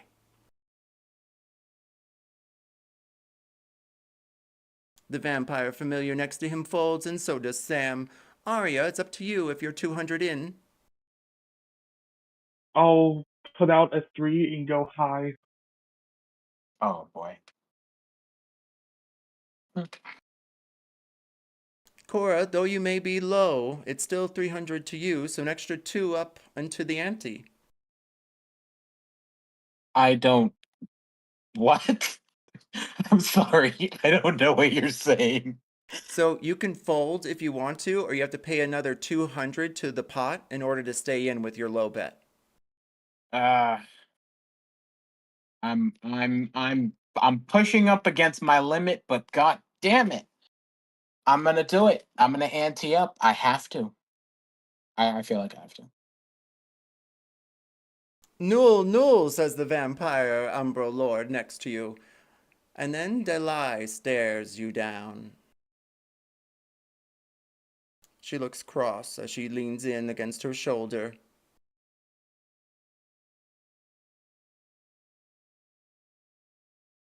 She looks back at the vampire mage across, and she folds.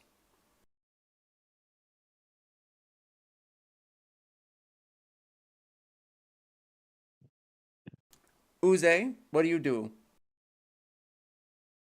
You're I'm out, going aren't you? to fold as well. Ikki, are you still in for 2 more? Or no, 1 more.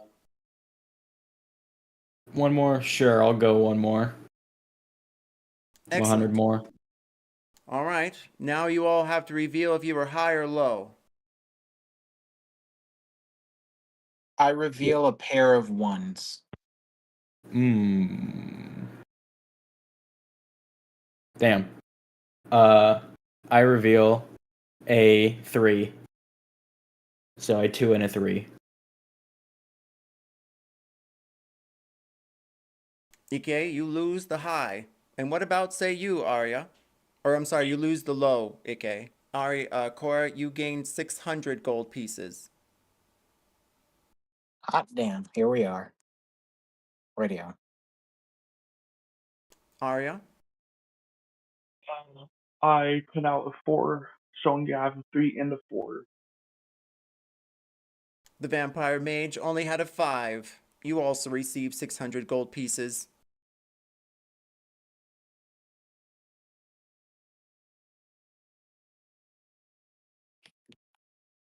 The crowd squirms around, and the vampire Umbral Lord stands and stretches, the twig hanging from her mouth. Talk with me a moment, darling, she says to you, dear Cora. I'm sorry, repeat that? She says, come with me, darling, and she nudges you to the side. I oblige. I suppose I have no choice but to. The But rest I of give you... my compatriot. I'm sorry, the last thing. I give my compatriots that look like, that I'm sort of expressing concern, which is sort of communicating like, hey, I don't trust her, so if I don't come back, Excellent. Roll me sleight of face. No, I'm just kidding. Roll me insight. Insight? Okay. Yeah. 7. Okay, so in the future, Cora, I'll say if you crack a 10, you can, like, make a gesture to someone in the party, and you can be like a full sentence, and they can use that going forward. Okay. Sounds good. Cute. I like it. All right, so Cora, I'm going to move your character over to the vampire Umbral Lord. Blah, blah, blah. And Ikki, Oozey, and Aria, you do have a moment before the next hand starts. Dante, what are you doing? Dante is still like standing behind Ikki, looking like a. I'm really forgetting English words. Withdraw. He's looking like he's withdrawing right now. He's like still twitching a little bit.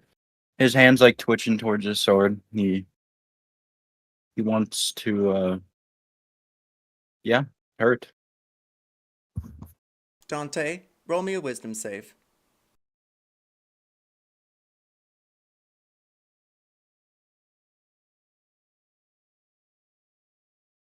18. You hear the marching of footsteps behind you, and then you turn and look and see nothing.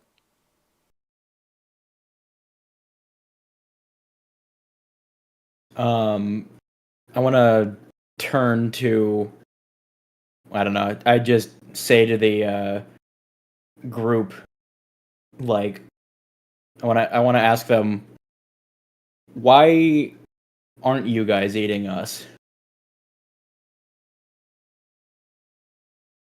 Delia looks back at you and begins to laugh. The Baron Corpse puts his arm around your shoulder. You are champions, yes? You're champions. I guess. You'll guess or you'll know? I mean, what kind of Well, question? we've You'll know what I mean? He sits back in his chair and he seems to be ruffled. Delia stands up and joins Cora. we sunk one of your ships and stole another, so I don't see exactly why you guys like us so much. It's no problem, you see. We give you this opportunity to show your trust again with us, yeah.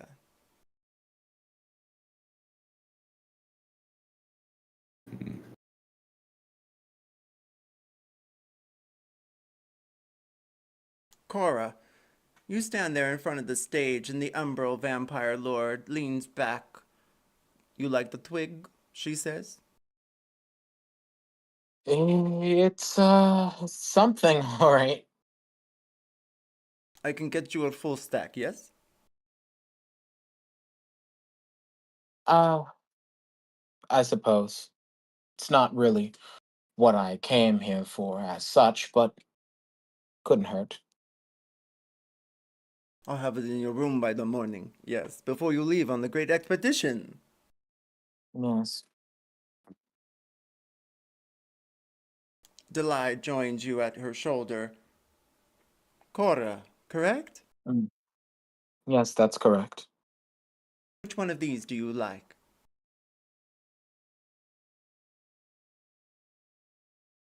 So, okay, so for reference, what do all of these things do again? Specifically, I'm interested in the scythe, the hat, and the cloak. Roll me a persuasion check. A persuasion check. Oh my. That is not my thing at all. Persuasion.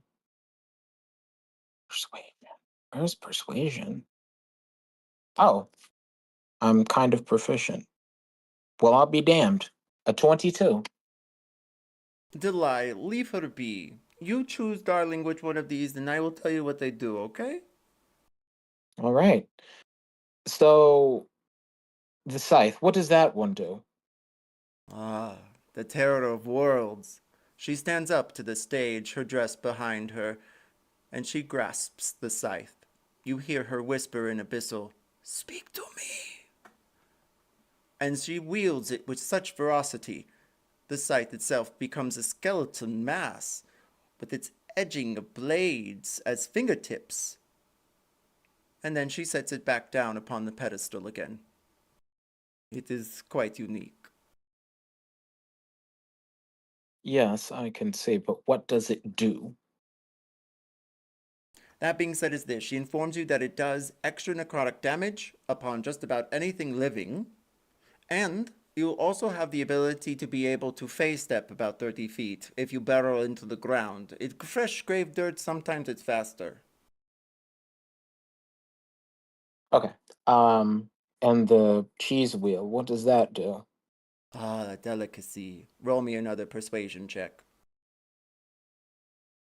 If I'm gonna be spending persuasion checks, I'll probably skip to the rope. So I'll do the persuasion check for the rope. Persuasione. That is a 9. I'm going to re-roll that. 20. Dirty 20. Well, the robe sometimes chooses you. Delia steps up to the stage and merely touches the fabric with the back of her hand. You notice the fabric turn green, and the soft silhouette of piano keys do not play. You see what I mean? It's supposed to help a good wizard. Mm. And with that, Delia sits back down at the table. I would like the rope. The bargain is struck, says Umbro Lord. That being said, Wait just a moment. What do you want in exchange? nothing more than for you to go on the great expedition in the morning. This party is for you. We are delighted that you have chosen the brood to assist us. Well, you're welcome. And after this expedition, if it proves successful, excuse me, when it proves successful, I agree, darling, but you'll receive the robe if you win the pot. Game's up. Right. Now, while So we're all all that was dealing in happening, again. was anyone else doing anything at the table? I have I a was question. just kind of like, You go first. I would say, I was just kind of like playing with the blood dice in my hands a little bit, like rolling them between my knuckles, different things like that. like that, just trying to like get a good feel for them, pretty much. Roll me sleight of hand.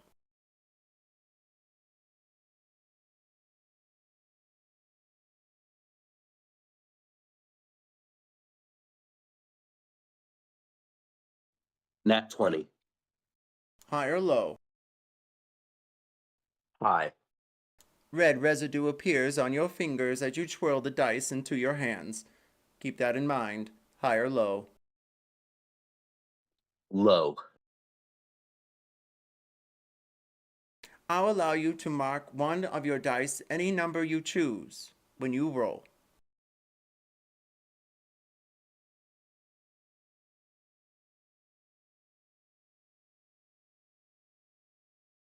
Ikki, Yeah. are you doing anything at the table besides trying to cause us a stir? Mm, no. Aria? Are there any like waiters near us that are handing out the new formula? No, it looks like a serve yourself kind of vibe. You have to walk to the kitchen to grab a bottle. Then I think I'll do that before the next game. Excellent. And Cora, what are you doing over there by the stage, eyeing your possible new robe? Most certainly. And also, what is there on offer to eat, quote unquote? There is a buffet with a swan attached to it. What does the buffet consist of? Ooh, excellent. Let's find out together. It looks like a swan, potatoes, pears, and a cake. Are there any? Is there any blood or otherwise blood adjacent things, feeding stock, anything like that? There is a bottle of new formula that's been passed around, and you have heard word that Aria is going to be returning soon with a whole case. So if there's any left from the bit that's been passed around, I'll pour myself a glass full, and I'll be sipping that as I head back to the table and get dealt in. And And you said Dante, the are you... chef gave me. Sorry, what's that, darling? And you said the chef gave me some of the new formula, right? Correct. I'll go and take a swig of that. Dante, I are you sitting down at the table or having that moment of amnesia again in the background? well, Dante doesn't really know how to play, and he's probably not going to be able to learn with his current head state right now. So I guess I'll try to take the edge off, and I'll just like lean on Ikki's chair, and I'll just watch over his shoulder. Excellent. All right, Cora, when you're ready, please move back to the table. Aria returns with a whole case, 12 full bottles of new formula. Would any of you like some? I say that to the party. Yes, by all means. And she would extend her glass to be refilled. I pour her some. Much obliged.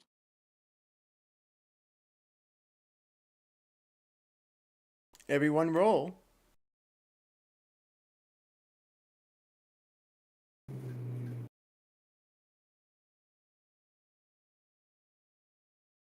And we will start the betting with Uwe. You're up first. So how much am I able to bet? It's a 100 gold ante, and then you're able to bet as much as you like after that. And you have to clarify if you're going low or high, or just place your die. I'll go 600 high, and I'll reveal a 6. Well then. The Baron laughs. This one, the Gohun. And suddenly he folds. Ikki, you're up. I will go 500 high and reveal a 6. So that means it's an $1,100 pot in order to stay in. The vampire mage grumbles and folds, and so does the vampire familiar. At least you think so. It doesn't move. Sam slams a cup of new formula down upon the table and screams and yells, and he also folds. Aria, you're up. I'll put out a 1 and go high and also place 200.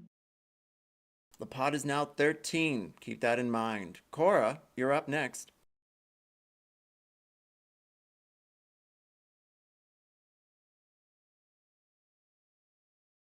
How embarrassing. I was talking and no sound was coming out. How much do I have to ante to stay in? 1,300. Even to go low.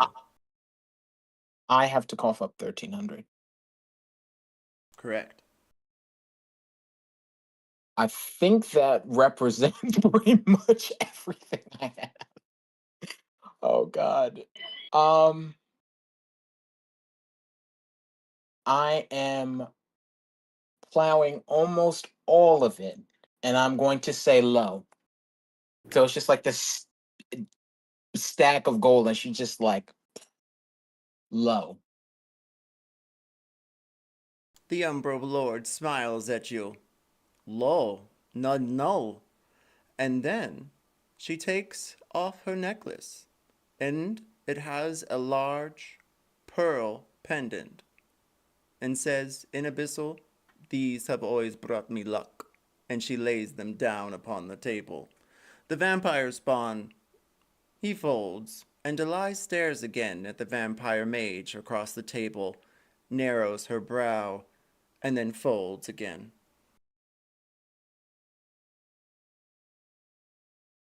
Oozey, it's back to you. Are you 1,300 on high? I would say, what if I don't have enough for the what'd you call it? The pot. You would have to put 1,300 into the pot, or you could take something off and put it in and for collateral.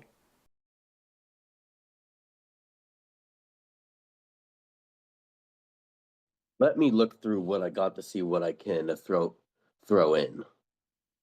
Excellent. Ooh. Ikki, you'll have the same question shortly.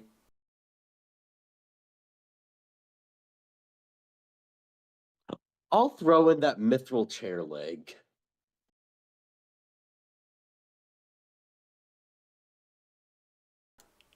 A chair leg of mithril falls upon the table with a clattering sound. The vampire is all ooh and ah, and even the vampire Umbro Lord leans in a bit. Well, it's not that uncommon. Ikki, I'll put in that platinum mask that I found a while back in the giant box or giant bag or whatever. you see the Umbro Lord break out orchestra binoculars, and she peers at them as she sucks her twig with the other.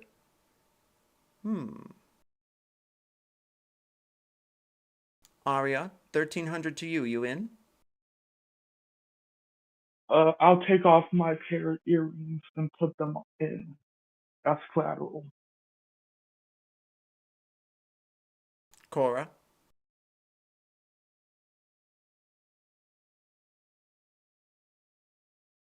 you're totally 1,300 in, just to confirm. They're gone. Oh, dear.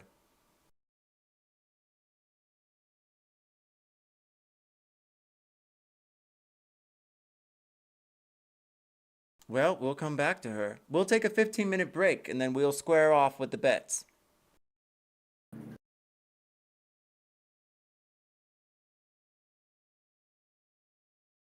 But we're about to see if I royally fucked up. I didn't. I didn't either. You had a 1 and went high. That's a smart move. This is a bluffing game. There's not really all that much bluffing.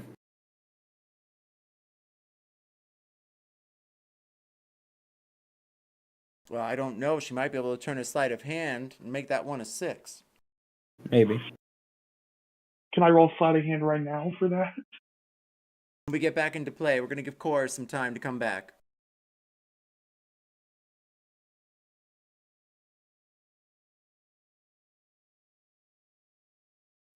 I'll be surprised. I'll be honest. I'm surprised nothing's happened for me just using the blood dice since you said they worked similar to a deck of many things.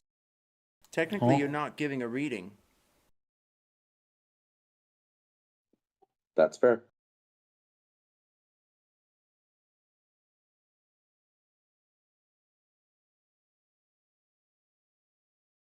How would I do that?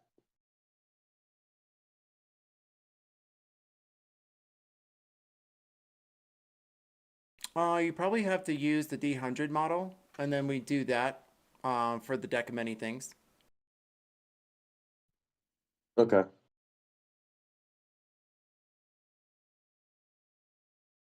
Guys, Hey, welcome back. Yeah. I'm alive. Hello. I thought Okay. Discord was down. I couldn't access it on my computer, on my phone, on my goddamn PlayStation. Oh my gosh. It's down across everything for no reason. I'm so sorry. Don't apologize. Really am. Thank you What for coming back. happened while I was gone? So I just came back to you, make sure you anteed up. Aria put in 2 earrings from her ears. I don't know why I had to clarify that, but she did. And I believe Ikki put in a platinum mask. And then Madwerf King, who's playing Oozey, took a mithril chair leg and put that on the table. So everybody's anteed up, including the Umbral Lord, who put in that necklace with the pearl pendant. Enchanted mithril at that. And we were taking just a 10-minute break. I need to give my voice a little bit of a break. And then, Miss Cora, it's going to come back to you to make sure you're still in for 13. Mhm. Fabulous. Ooh. Oh, and whoever wins, the order of winning will determine how you guys collect the items off the pedestal. Okay.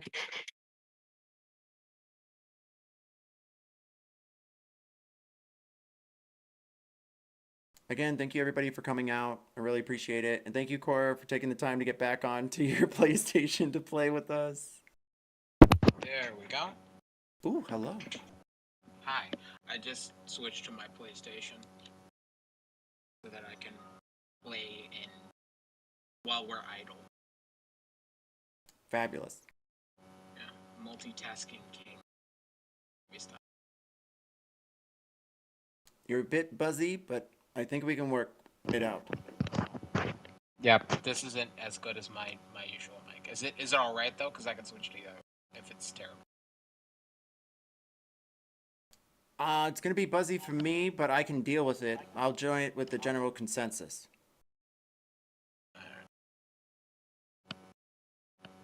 I can deal with it. Doesn't matter to me.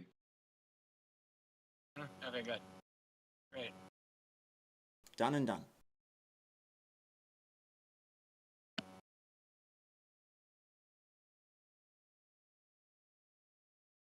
Don't forget to grab snacks, a drink. Snacks, gummy worm, something.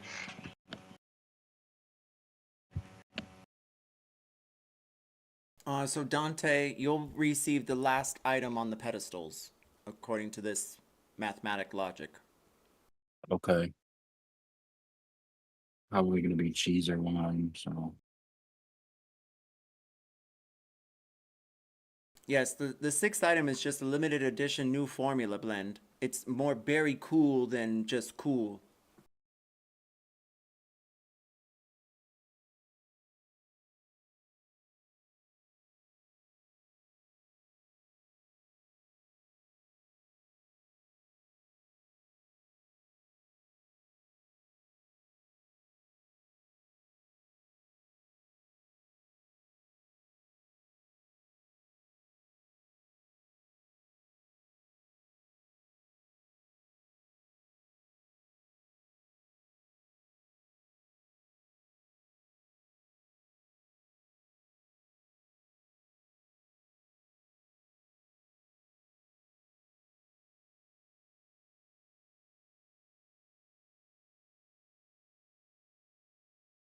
Dwarf, Yes?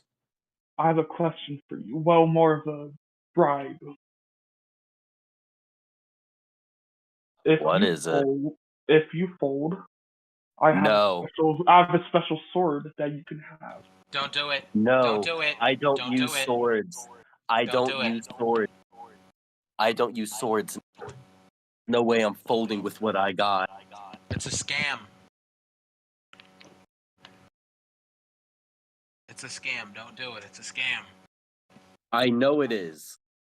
And I'm gonna be greedy on this.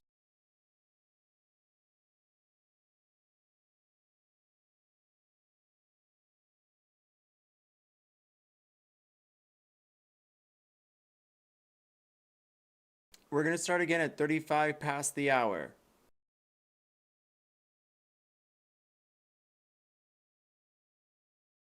Okay.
I've just updated a picture of the evil one. Well, I'm sorry, the Emperor Lord next to you, Cora. Duly noted.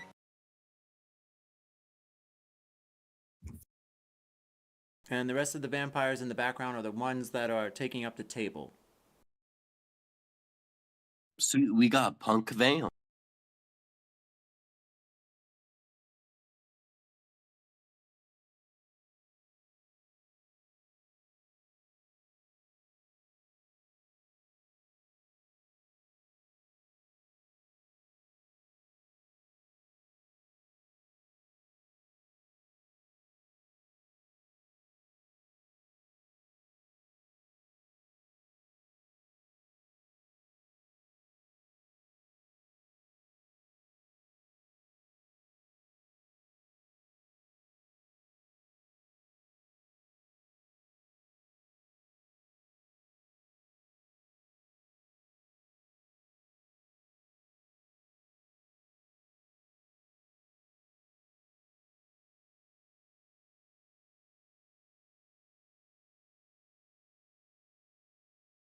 Five minutes before the house lights dim again.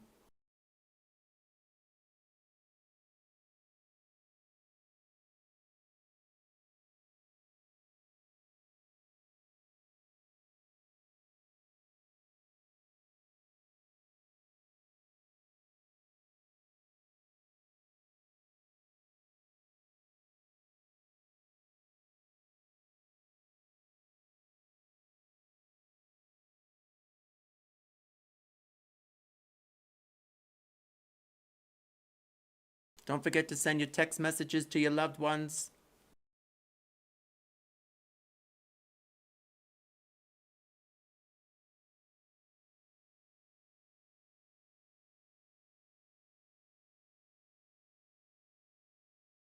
Give them a ring-a-ding-ding.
All right, I'm going to start the recap. That being said, we have Oozey going in with 13. They're including a platinum mask. I also have our dear friend Ikki going in with a... Oh no, I'm sorry. Ikki's got the platinum mask. Oozey has the mithril enchanted chair leg laying on the table. We have dearest Cora. You're anting up the full 1,300 into the pot. No special trinkets of any kind. Unless that would lower the amount that I have to put in? No. It would. Oh, it would. But then that means there's less money in the pot, so there's less money for me. Potentially, if I win. Though it's less burn. I'm just gonna go all risk. All risk. All of it, plowing all of it in. Excellent. And we dearest Aria. You are going in with 2 earrings, placing them onto the table.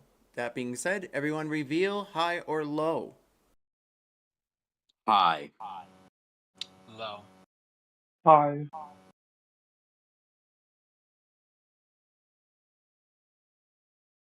Oh, AK, are you high also? Oh, totally, dude. Oh my god. Yes. Insane work. That being said, Yes. those of you who had the high rolls, reveal what your totals were. 12. 2 6s. 2 6s as well. Can I roll sleight of hand for my one? You can.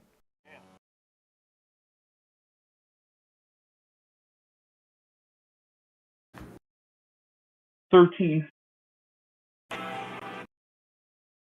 A 13. Well, you're able to get it to a 5, but not a 6, my dear. You still wind up with an 11. I thought I had a 10 because I had another 5. Oh, well, 10 then. I'm sorry. Cora, were you going low? Yeah. Yes, I'm going low. What did you have? At my pair? You had a pair of 1s again? No, I was going to say I had a pair of 1s again, but that's not what I said. I said my pairs, but I assume that's what. Correct. Oh, yes. What do you have for your total for low? No, I just said it. Pair of 1s. Oh, darling, really? Snake Eyes again. The Umbra Again. Lord only rolled a 5. I hope I don't lose all of my money. Oh wait, I can only tie. I think. I don't know how it works. I forgot.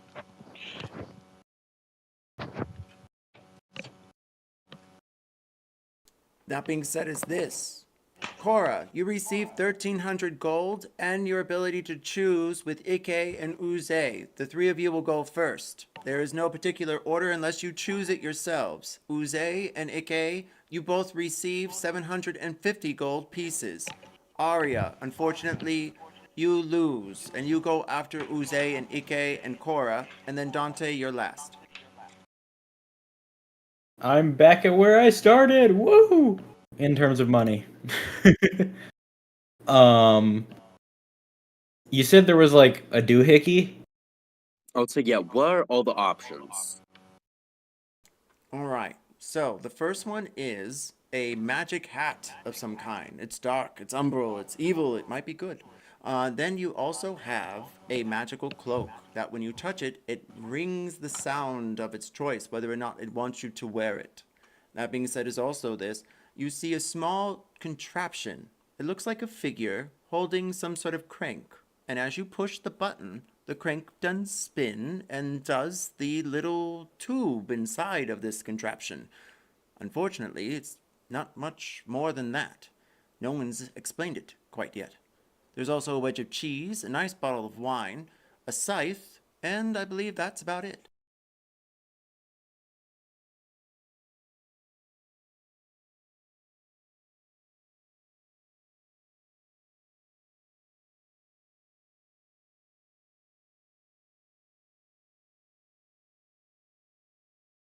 Cora, Ikki, and Oozey, you choose first.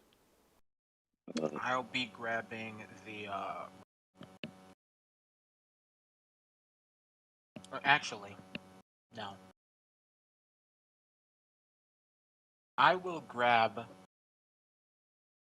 No, I will grab the rope. Yes, I'll grab the rope. Oozey? I'll take the cloak. Ooh, we have 2 for the cloak. Oh, Dearest, that's what you said. That's my bad. Can always contest it if you really want it. No, it's fine. Fuck.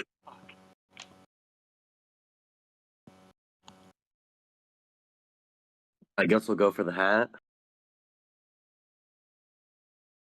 It idly falls upon your head, and as it does, it grumbles a bit. Your head is sweaty. It's not sweating, it's wet. You hear a squishing noise as it tries to settle itself like a cat finding a bed. Well, should work.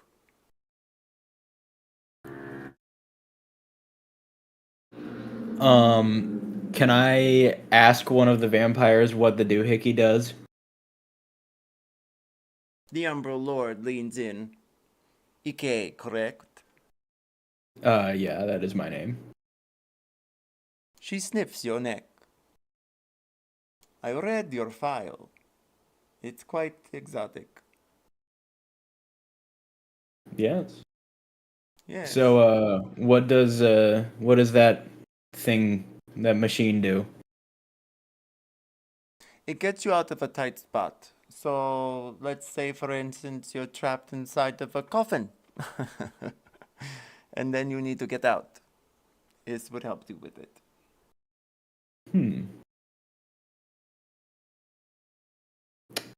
I could go for that. Could also take the cheese.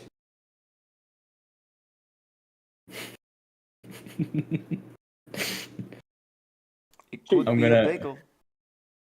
I'm gonna. Hold on. Give me 1 second. Jeez. All right, I'll take the machine.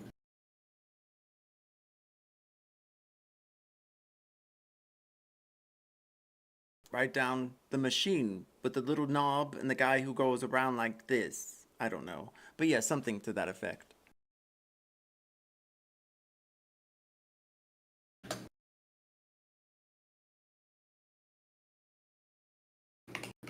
I think it's Aria's next. Aria? I think I'm gonna go for my favorite weapon in D&D, the scythe. You're welcome, darling. I'm so glad you Does got the that. scythe- You are going to have to attune in the graveyard, though. I can do that. But until then, it does give you a +1 to attack and a +1 damage. And we will settle out the damage on that. I'm guessing a D10 or D8.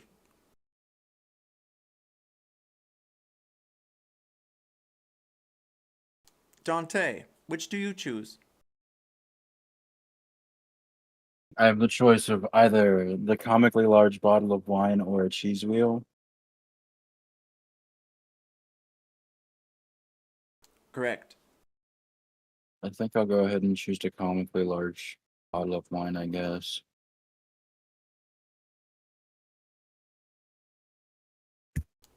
Cora, as you touch the robe, it does have that harp music again, and you hear the keys of pianos.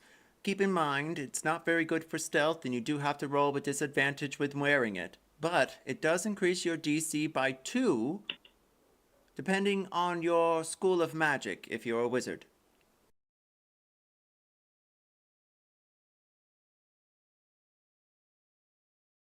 Oozey, the hat grumbles a bit, and you discover that it actually gives you insight on others. Oh, sorry. I was trying to say something. I don't think it went through. I was muted. So I was asking. Sorry, I'm sorry to interrupt, but so I was asking it. I have to roll my spell attacks with disadvantage, but it gives me a greater DC of 2. Oh, no, let me clarify. So, if you are a wizard, depending on your school of magic, it will give you a +2 to your DC. Okay, so I'm a fighter, so it does nothing. Or does it affect wizard spells? I'll allow you to attune and find out. Oh dear. Alright, well, if it doesn't work, I'll just throw it into the fire and unattune. It'll be alright. Alright, that's my curiosity satisfied. Thank you. No problem. Oozey, your hat grumbles a bit and wallows. You discover that it provides you advantage on insight checks, and it provides you a certain secret of some kind of your choosing, depending on who it is that you are looking at. It has quite the mouth on it, and it only whispers to you. Hee hee hee. It replies, "Oh, oh, oh," and sags from side to side.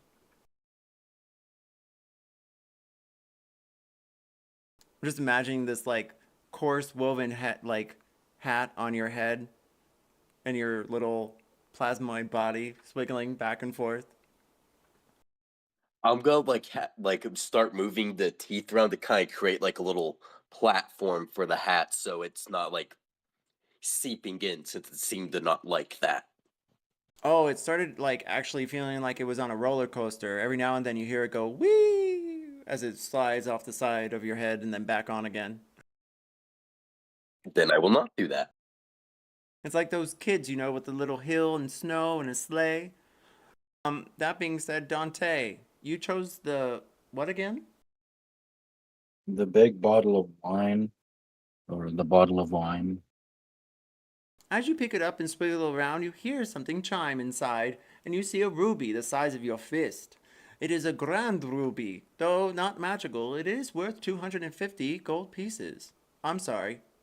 My bad. There was a little thing there. I missed it. 2,500 gold pieces. All right. Though the bottle with everything included is worth about a flat 10. Unopened.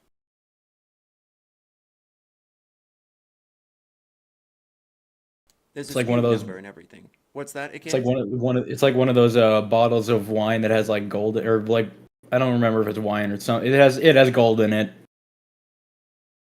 Goldschlager. Yes. Yeah, that some sort of alcohol. I'll tell a tale someday.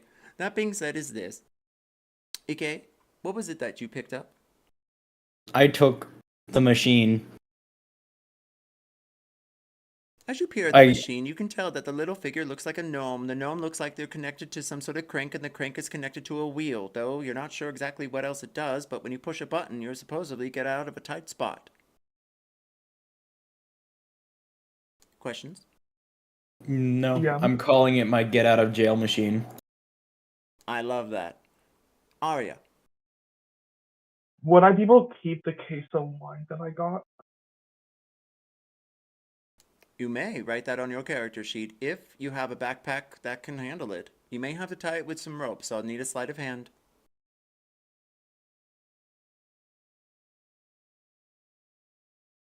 So Just the imagine sleight of Aria hand- rolling around with this large purse, and then she's got this case of wine attached to it with little rope wheels. I got a 22 for sleight of hand. And that's exactly what you all see for the rest of the campaign until all the wine is drank. Dante, that's your new quest. What? Drink all the new formula. Is the formula blood or mint? It's part wine, part berry, and, well, part something else.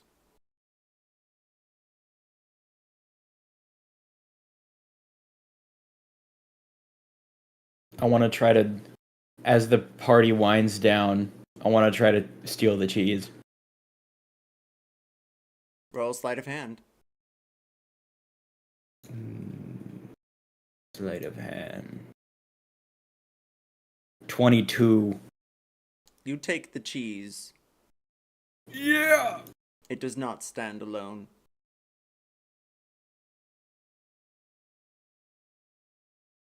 Suddenly, there's a Ruskisk and a Screamus, and you see Captain Ridd appear at one of the crude hallways under the curtain. He has the head of an elder in his hand.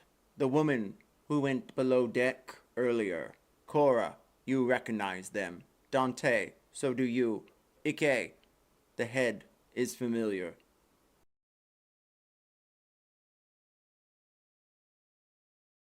Who is it? Is it? Hmm?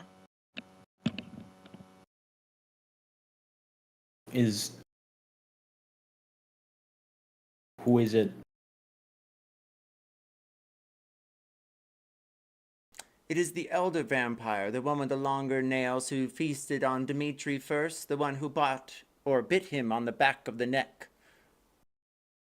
Oh. Karma.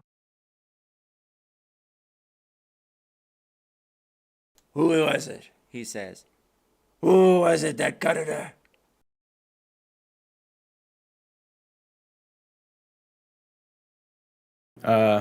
We've all been up here. It must have been one of your own.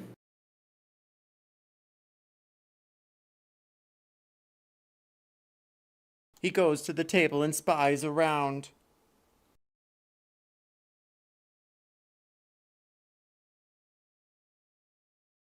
You there, he points, near the great barren corpse.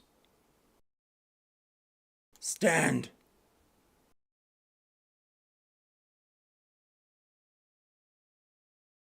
Ikki, Oozey, barren corpse, which of you stand up? I'll stand. Your hands. What about him? He throws the head onto the table and it lands face up, just in front of you. Blood.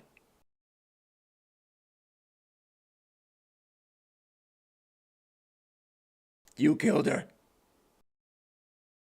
No.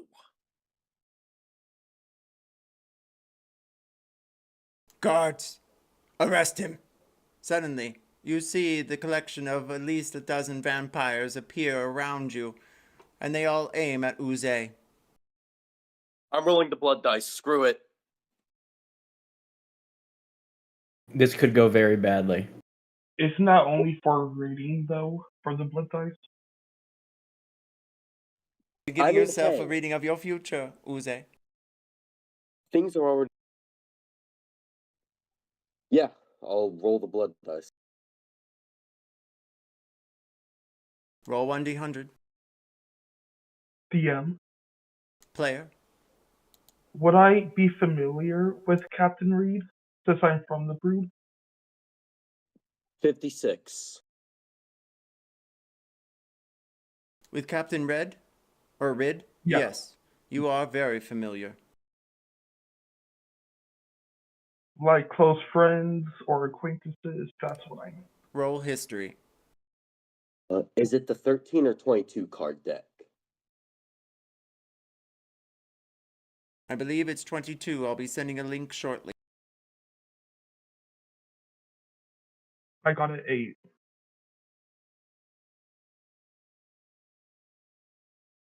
An 8. I rolled the moon. You shot the moon, all right. Aria, you're unfamiliar with Captain Rid in any other sense than he is Captain Rid, in charge of the Brood, the one that came up with the scheme and idea to create those camps and bleed everyone dry. And then suddenly, Oozey, you throw the dice up into the air and they splatter down upon everyone. Blood rains upon you all. Roll a dex save immediately.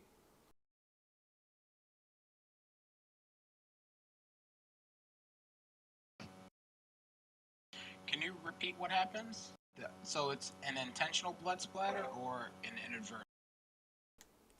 Oozey rolls the dice and they mid up into the air, and as they do, they burst into puddles of blood and goo that fall upon you in a 20-foot radius. Okay. I got an 8. Nat 20.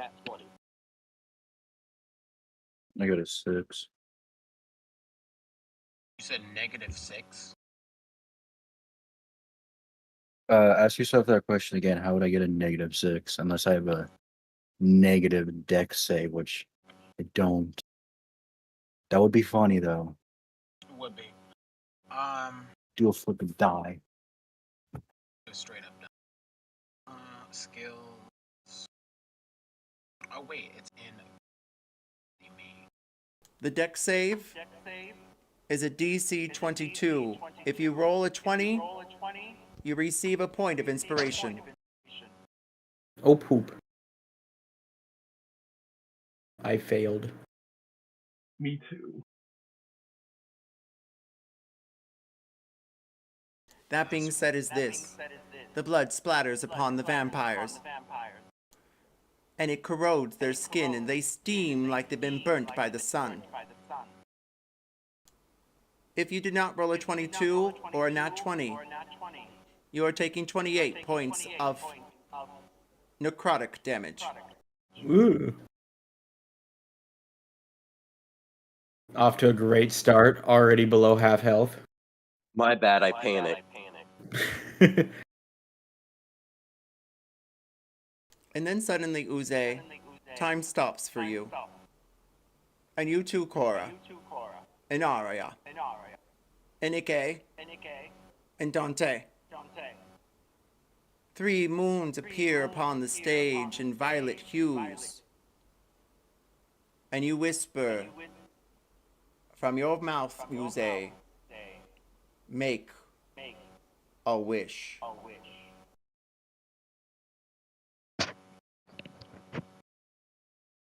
Think Who of said to this make as a the wish? monkey paw. Think of this Let as us the be monkey cleared of all paw. crimes. Brother. Wait, hold on. I'm sorry, I don't have context. What happened? There's a wish? Something? He used his blood dice, which came from a deck of many things, and it rolled like a deck of many things, and he landed on the moon, which you get the ability to cast Wish 1d3 times. Oh, damn. Well, you got it out first, so. I mean, also, it was his wish, so. Oh, right, it is his wish. I forget how. Let us be cleared of all crimes we have been accused of. And suddenly, one of the moons crack and fall into pieces of purple hues. They gleam for just a minute and vaporize into dust.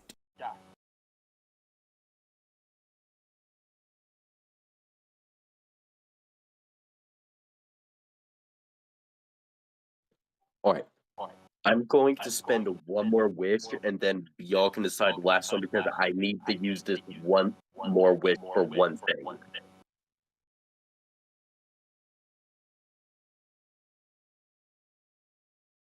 For the second wish, I wish for greater wisdom. Cora, I love you, but we're getting feedback, darling. Oh, sorry. Oozey, what was the wish again? For much greater wisdom. Roll 1d4.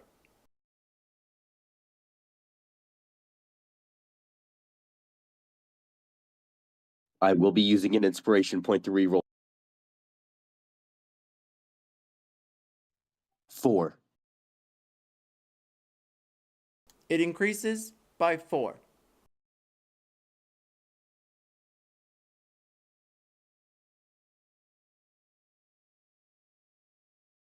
And now the final wish. The vampires seem look like they're moving in slow motion, like time is speeding up again. The final wish must be casted shortly. Hmm. So you said any of us could choose it, right? I mean, I think we should discuss it, not just a random. Should we Oh, sure, wish our, sandwich. No, I'm kidding. should we try to get ourselves off of the ship? What about Or the maybe. expedition, though? Or think about this. Okay, think about this. You let me wish to become attuned to my sword, and we kill everyone. I don't think that And your we take sword is both gonna. ships. I don't think your sword's gonna be that that powerful. That is a piss poor idea. I'm gonna kill you. It's a Uh, great idea. I've The been seven sitting sisters here. are hackling in the background, Cora. Can you hear them? I would imagine so. We could Oh. just wish for the head thing to never happen. Wait, no. Let's wish them off of the ship. The lambs are crying. Can't you hear them? I wish all of the evil. We wish all the evil vampires were 50 meters to the left. You know the ship is a lot bigger than 50 meters, right? And you know they can teleport, right? Can they? I was thinking more Yes. other side of the planet. Oh yeah, maybe. Dude, Or we I could mean, just wish bottom for of the the- vampires to die. they're already dead, technically. So that probably wouldn't do anything. Because I know that wishes. I got this. We wish for more wishes.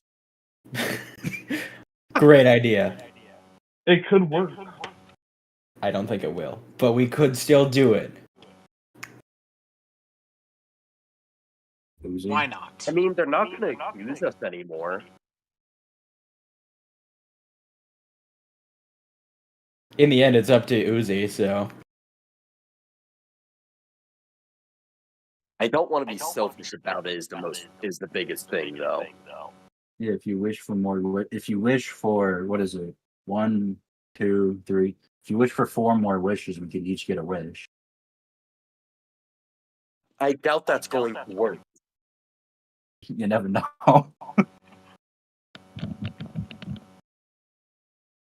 How about we let him decide? It's your wish, it should only be your wish. And I would hurry up about it. I would wish for the castle back. Are you guys okay if I'm a little bit selfish about this wish? It's yours, go ahead. I guess. Just leave one of them. Just This one, is- I'll tell you why, just leave one. But this is the final wish.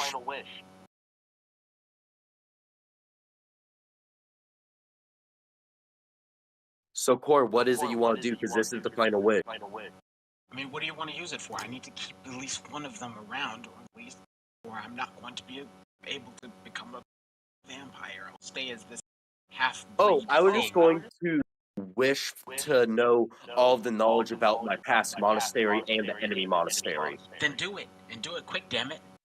Alright. I wish to know all the knowledge about my home monastery and the monastery that attacked us.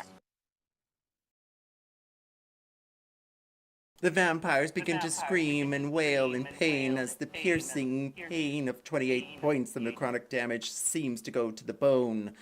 And, Oozey, you realize that the vampires standing by you, especially the elders, are fully aware of who was responsible for killing your tribe.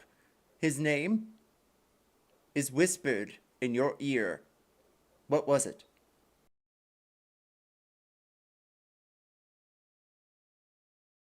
Envaris. For just a moment, you feel a singeing sound of a noise and pain upon your right eye. It's the sound of a tattoo being burned into your pupil. It is the shape of a red flame, and anyone who bears the mark of it knows exactly where to find him.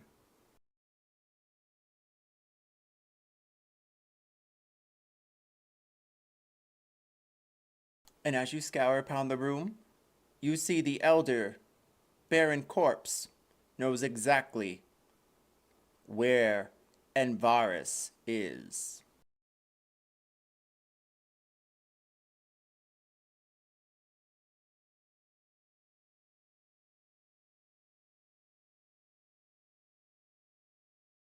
Alright, what did the rest of you do as everyone is screaming in pain and Oozey is about to be captured? You have a few moments before they realize what has occurred. Wait, what about the first wish? Oh, that's right. Well, then they don't. They all go and they howl in pain and they go back to partying as they wipe the blood off their clothes. They all stare around a bit and look back at everyone. They sit back down at the table. Well, that was odd, says another.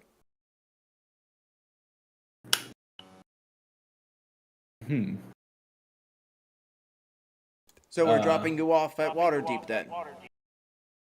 Are you? You hear Captain Ridd turn over to the rest of you. That's where you're all going, correct? Yeah, sounds Yes. fine. Cora, Captain Ridd Yes. eyes you for a moment. I like your cloak. Thank you. Yeah. Now, there's something that I wanted to, and this is, I would like to note that as an elder, well, as he is the elder, she is talking above her station a little bit, but cautiously. And she says, I wanted to be abundantly clear. After we go on the hunt, whatever it is that you said, I don't know. If we come back successful, and we will come back, I will be rewarded appropriately, correct? As we previously. Of course, ma'am, he says. You're in charge of the brood. Whatever you say goes. And I wanted to specify again that said reward is blood. Elder. Yes, ma'am. I've already put it in your room. You have? Yes, ma'am. He told me this morning. Listen, Ridd, I'm tired of you not listening to me. Please put the blood in the room. I have a ritual to do. Right, but it's elder vampire blood. You were able to just get it like that? Of course, my lady, says the vampire humble lord. Whatever you choose. We're going to Waterdeep to parley with the lords. Right. I'm sorry, I wasn't actually expecting you to have that so readily available. The rest of your barons are already on board. I'm sure you all have been planning the parley and communications with the city for weeks. Well, I haven't been to Waterdeep since, well, quite frankly, former members kidnapped me and brought me aboard this ship, but it seems that I'm here today. My dear, whoever did that will be slain immediately. We'll have a procession on the stage and gut their organs from here until Falfang. Well, thankfully, they're already dead. Excellent. Thanks to my new compatriot. My You family mean is your barons? Everyone, on your character sheets, mark Baron in front of your character names. Oh, we're barons now. Except for Cora, you write down Captain. Okay. Seems slightly less. Alright. Captain. Alliteration. I love it. So, tell me, once I drink this, what exactly is going to happen? I've Cora. read, never experienced. Yes. Can you place yourself on mute and I'm going to give a soliloquy for the table. Okay. Fabulous. That being said, everyone, for lack of communication thereof, I wanted to be clear. You are all barons under Captain Cora's lead. That's all you're aware of. You have notes, you have journals. You all have your own beds and your own bedrooms. That you're aware of, and you might be able to find them without having to do too much of a wisdom check. Reality has shifted. You are no longer the peons. You are the ones that do the peeing. But remember, it's a vampiric society. Oh, That being said, can everyone check their fangs? You all have fangs, darling. Yes, each and every one of you have some sort of sharp, pointy thing coming out of your mouth right now. For you, Ikki, it's kind of right out of the ends of your beak, really.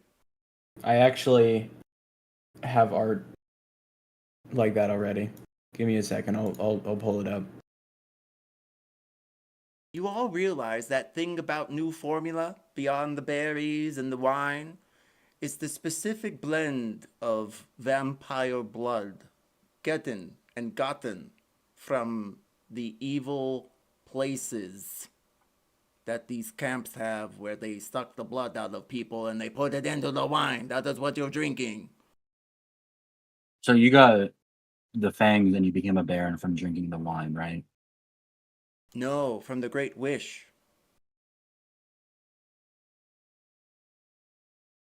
Number one. From the three wishes that Oozey did. Correct. The first wish, where I said allow us to be cleared from all crimes we are accused of, I guess the way a monkey pawed it is we are now vampire barons. I told you to think of this as a monkey paw. I did, and that Fuck. sounded like a wise decision. Now, Cora, what is specifically your question you're asking Captain Ridd with this newfound knowledge?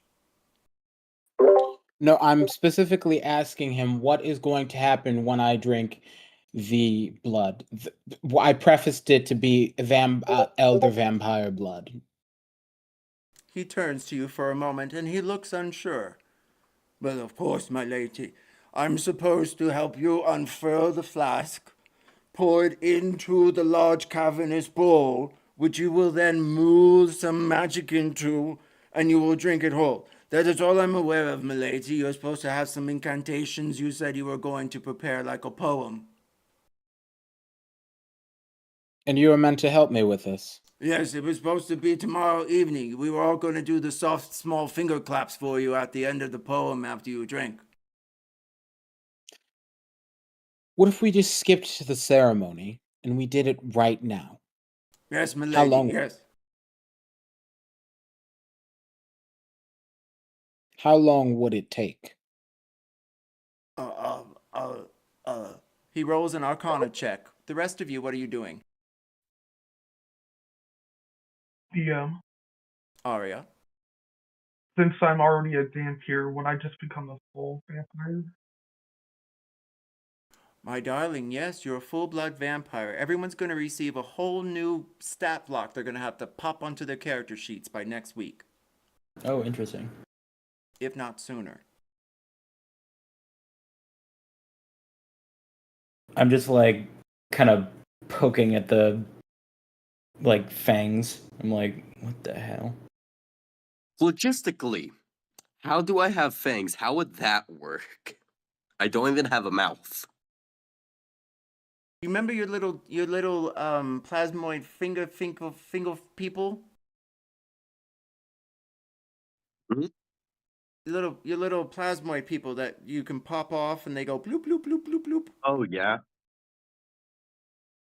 You have basically that, but your fangs aren't exactly sharp. They're more like, little tentacles. Out here looking like Davy Jones. You're all gums, darling. Aria. So Rid can get back to you. Do you want it to be whispered? Cora. Yeah. Cora. My bad. Oh, I'm sorry, what happened? Did you want Rid to whisper that to you? Yeah, sure. Okay. And then Aria, I'm sorry. Did you have another question? the question was for Captain Reed. What was it? Some information on the Bloodstone beast, if he has any.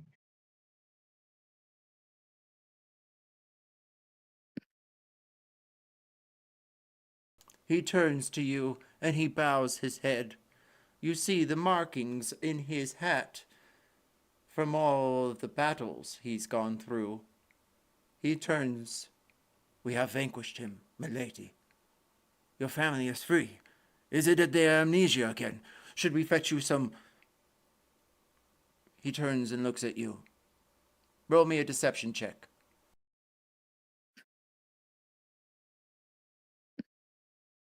That's 11.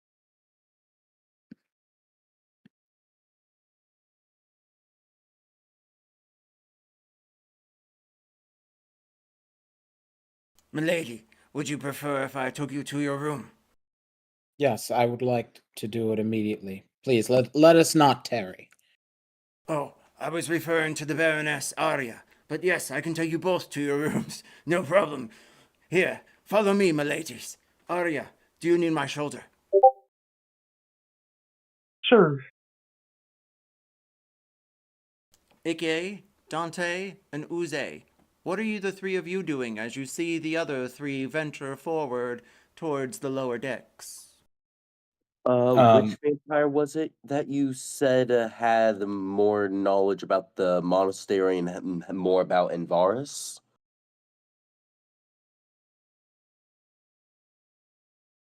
I shall mark him with a red border.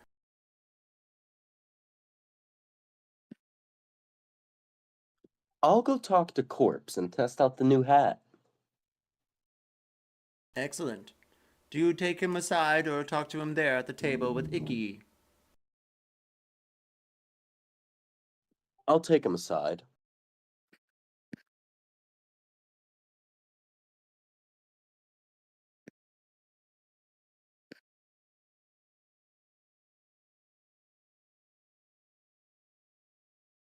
Ikki, Dante, and Aria. Oh, I'm sorry. Aria, you're going with Captain Cora. Baroness Aria is going with Captain Cora with Commander Rid to their private rooms. And Corpse is going along the side of Baron Oozey. And Ikki and Dante, the new barons, what are you two doing? I turn to Dante and I'm like, what the hell just happened to us? I'm gonna kill him. I think for real this time.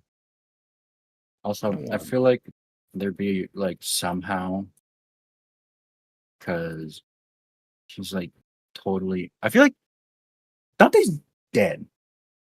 So how does he become a vampire? I mean, vampires are already undead. Well, I know, but isn't that like PEMDAS where it can't just each other out and he just becomes alive again? Because I feel like there'd be, with Dante's backstory, him being completely anti-vampire, like a vampire slayer. I think there's what his god is. There's got to be some way that can like withhold him being a vampire. I want to be a vampire. I don't want to be one of those garlic hating. Trust me, I don't humans. either. I love I'm garlic. sorry, okay? Or way I can cure it. That's the first thing I'm doing Yeah. once we reach land, finding a way, seeing if anybody knows about a cure. And then I'm probably gonna tie Oozey to a stake. I mean, he didn't know. There's no way he would have Told known. him. I told him to think of it as a monkey paw. Be very clear and concise. What you do and what you don't very want. clear and concise with the first one. The second and third one are the ones I'm surprised didn't go wrong. You said let us be cleared of crimes. Said let us be clear of all current accusations. And plus, are we vampires because of the new formula? So I don't think it No. was really the wish. No, we're It was the wish. vampires from the fucking wish. Worry, Dante, I'll help you get cured as well. Don't. I don't need your help. Oh, You I'm help gonna me. miss the sun. It's my fault. Aria, Yeah, and I don't want your help. Yeah. Oozey. Both of you roll me 1d12s.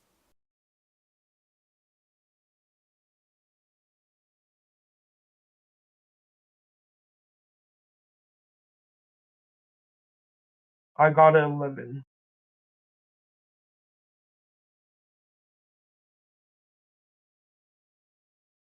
Seven.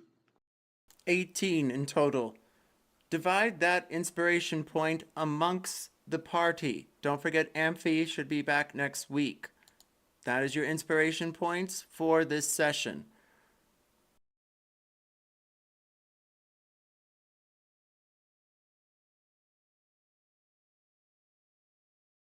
So about 3 for everybody would be an equal share.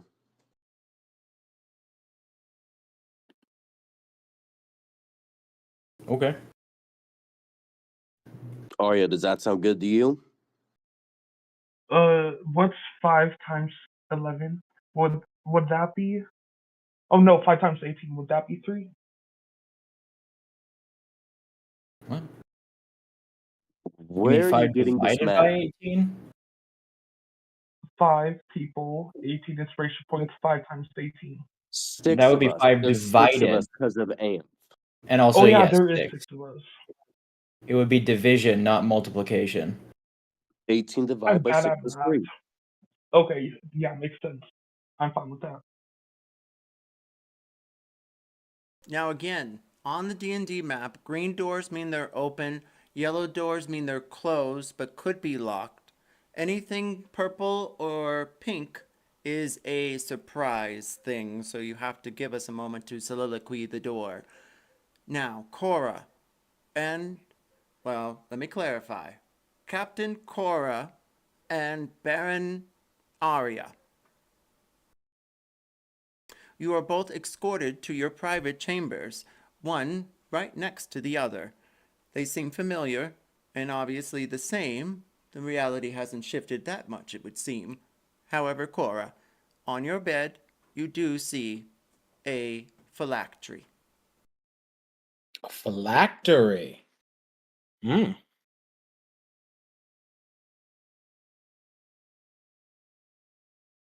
I presume that old captain or whatever his name is behind me to explain what it is I'm looking at.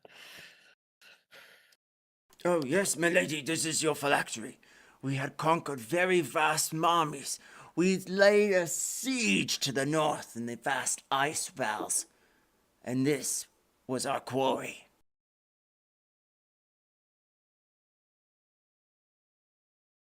And what does it do? That, I don't know. I was hoping you could tell me. You see, I risked thousands of vampiric lives in order to secure this item for us. And I still don't know what it does.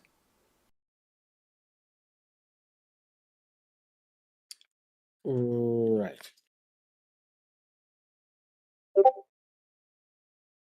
Aria, what are you doing in your new chambers? You see a large book. It looks like some sort of spell book or book of shadows. And over to your left, you see another book, and it looks like another book of shadows.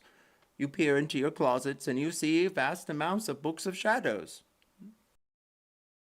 I'm gonna go investigate the one on my bed.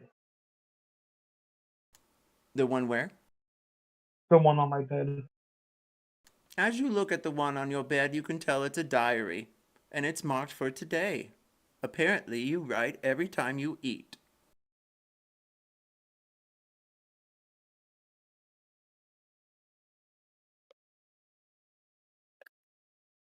Would you care to tell us what's on the page?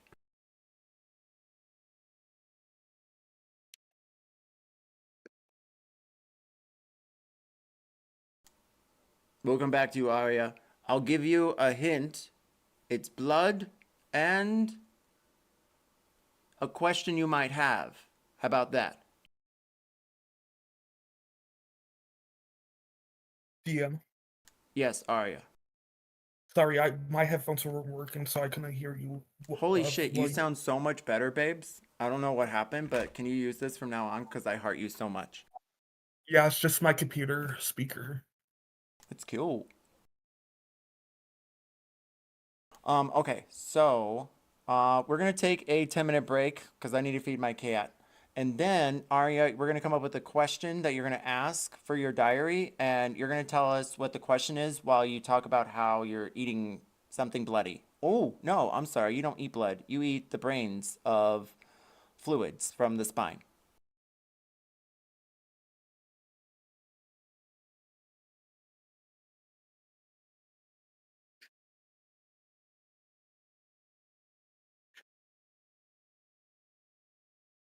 And does anyone have Again, any questions right now about anything? where did you say the tattoo was located? It's like burnt into your eye. Like if you look up, you would see it just on like the ring of your eye.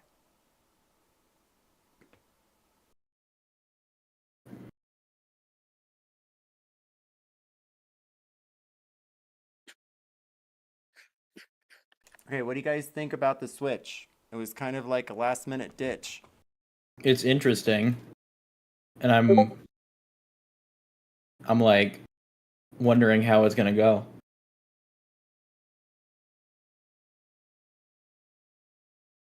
I will do insurmountable things to make Dante no longer a vampire. Again, that is my bad. I apologize. Again, I'm surprised that's the wish that went wrong and not the two after. I mean, I'm happy since I'm a vampire now. I'm not happy because I'm a vampire now. Nah. I'm not sure how I feel about it. I'll see how it changes my stats. I could care less about stats. This is about principle.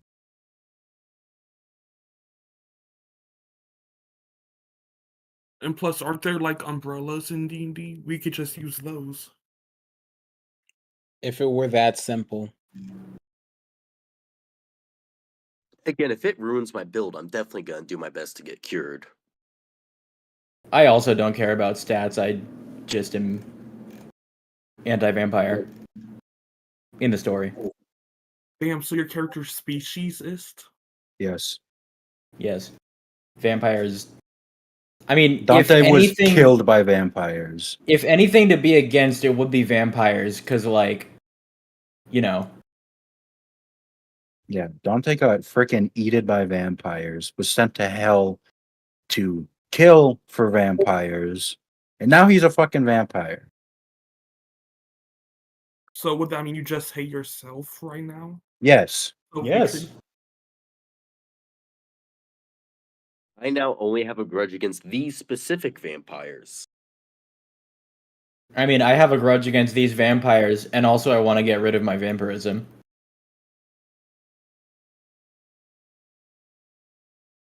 With me, it's because they killed my whole monastery in front of me. They kidnapped me, Damn. and I mean, used me as a blood bag in the other universe. I don't know what this has been. I don't know what I've been doing. They're most likely the reason I'm about 80 years in the future from where I'm supposed to be, and now can't get my revenge on that fucking plasmoid. Wait, something doesn't make sense to me about this. What?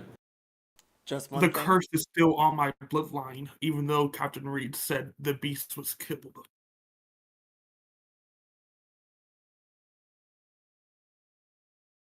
Curses don't just have to be from a beast. A curse can be separate. Could have been given by the beast, but Damn not it. at all connected to it.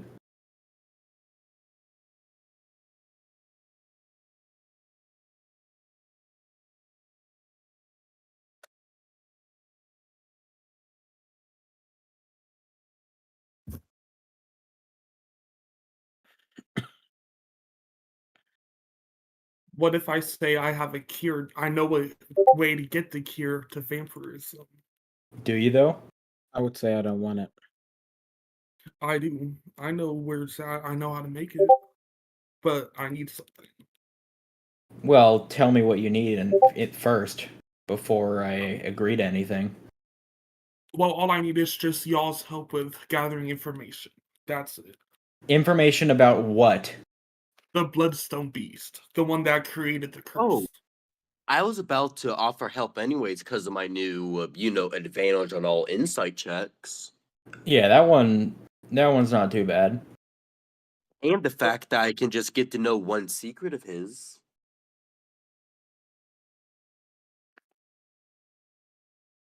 This hat's gonna be fun. So, Dwarf, will you still take the deal without the cure? Again, I was gonna offer help anyways, and we'll just say you owe me a favor. Okay, because I really don't know the cure. Okay, so then I'm not doing it. Well, Dwarf has that hat, so Dwarf has that hat. Plus, I'm not sure if I want to be cured yet. Again, it depends on how it messes with my build. He just Plus- said he doesn't know the cure though, so there's no point in helping him. Still, he'll owe me a favor. Well, for me, I'm talking about. Oh yeah, definitely. Don't vampires have deathless nature like vampires where they don't need to breathe? Or is that different? That would be the exact same thing. They probably don't even need to eat either, besides, blood. Oh, and so I everything. can just become one with the ocean now. Yeah. Like before when Cora dive bombed somebody's character off and was trying to drown him. Like that. I mean, But you just become one with the ocean. and I assisted because I'm like, bubble time, I can hold my breath a long time.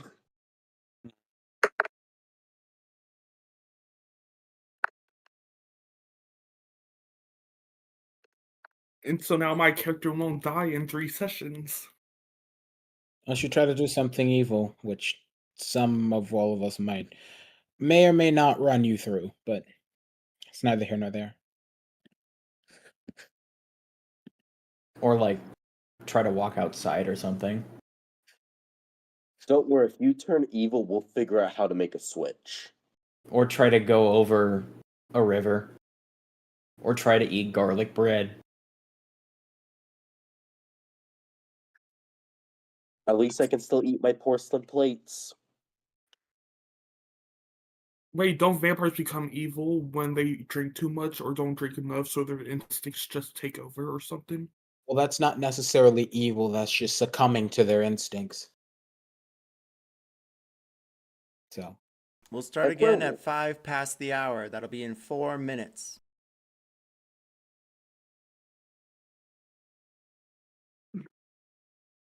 Oh, and a verb.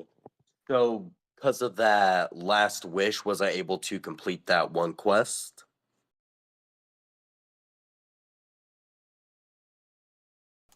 I'm gonna say yes, though it's not ringing a bell.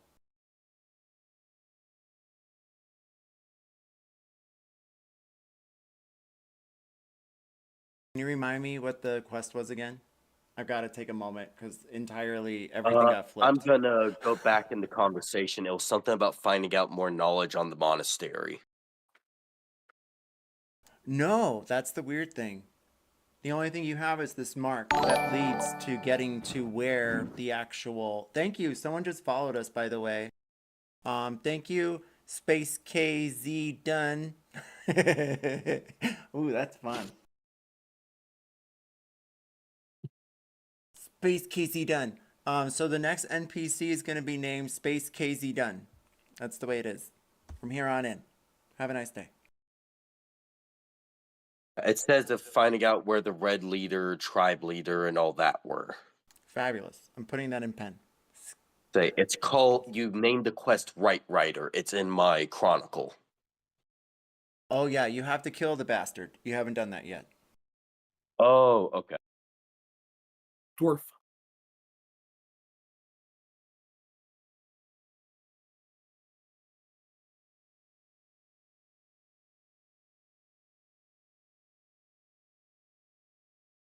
Yes. I can help you with your quest if you want. I kind of already have a way to find him, from what I understand.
Okay, I'm back.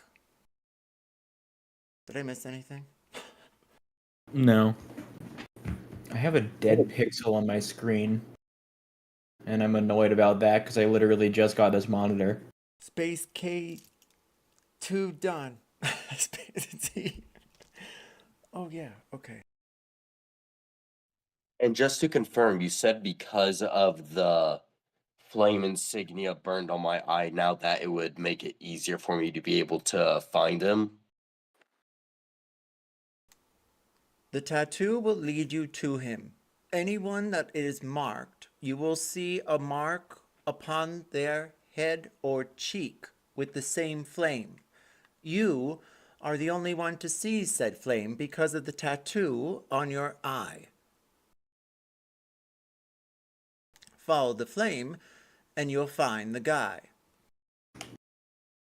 And the tattoo on the chef, where is it exactly located again? On his cheek.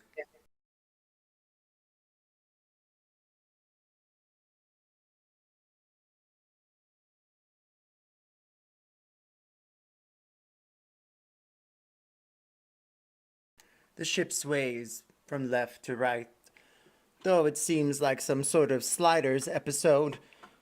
The weather has not changed, and you hear the bowling of the waves upon you, Cora and Aria, as you stand in your rooms. Aria, what was the question you wanted to ask? I forgot. What was the question supposed to be about? A question you had about your current situation.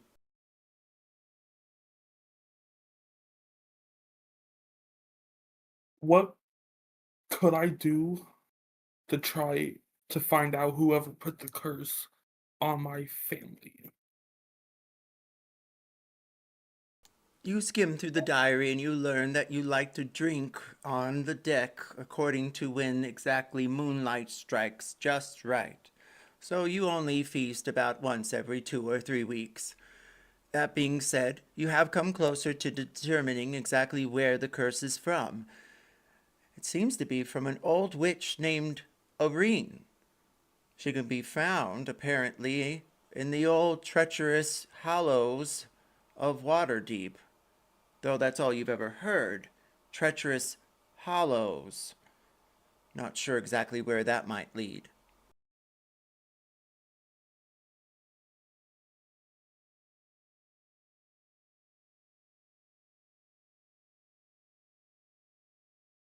Cora, what are you doing? I'm trying to get this ritual done.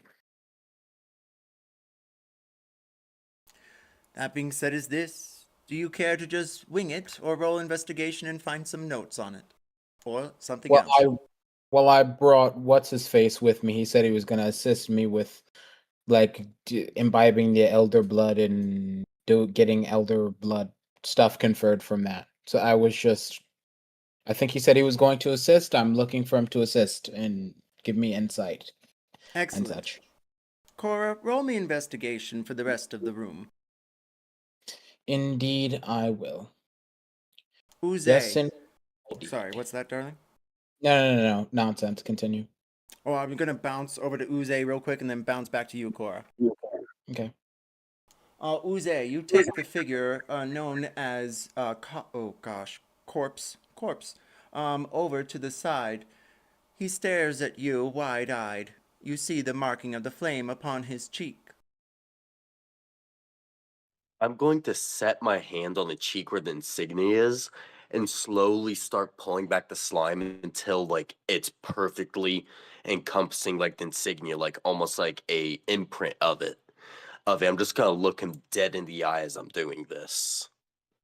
Roll me a sleight of hand.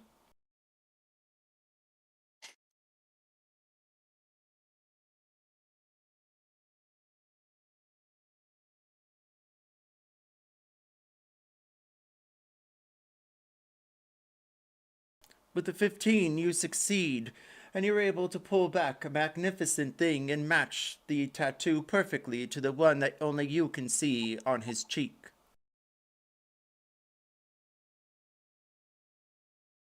What do you do next? Now then, I recommend that you tell me the truth this time. I'll be saying this in Goblin as well, so nobody else can understand it. You sneaky minx.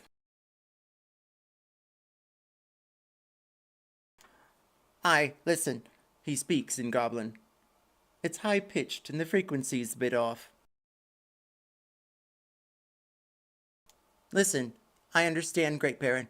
It was a mislead on my end. I was told by Captain Cora not to tell you. That's fine.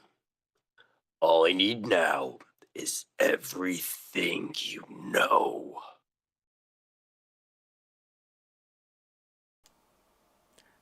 He's alive. He's north of Waterdeep. He's hiding in some den, some trees.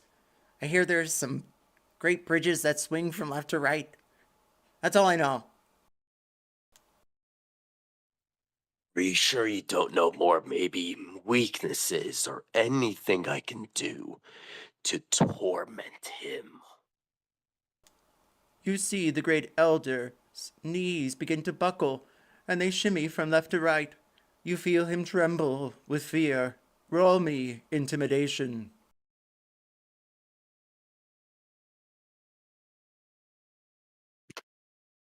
"17.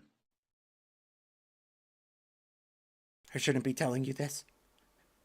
There's a shipment from the goblins of Waterdeep. Their name, Darkwater, I think. They're under the city. They've been there for generations. But they're supplying him with this rare ruby. The same one we put into Dante's wine. It has this magical component where, if done right, it explodes.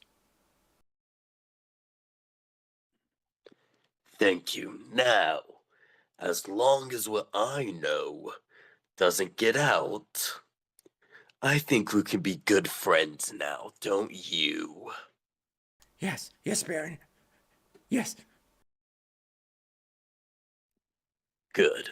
Now why don't I go help you in the kitchen?" Of course. I hear they've got some great soups. "Let's carry on then." That being said is this. Dante, Ikki, what are you doing before we return to Cora, investigating her room?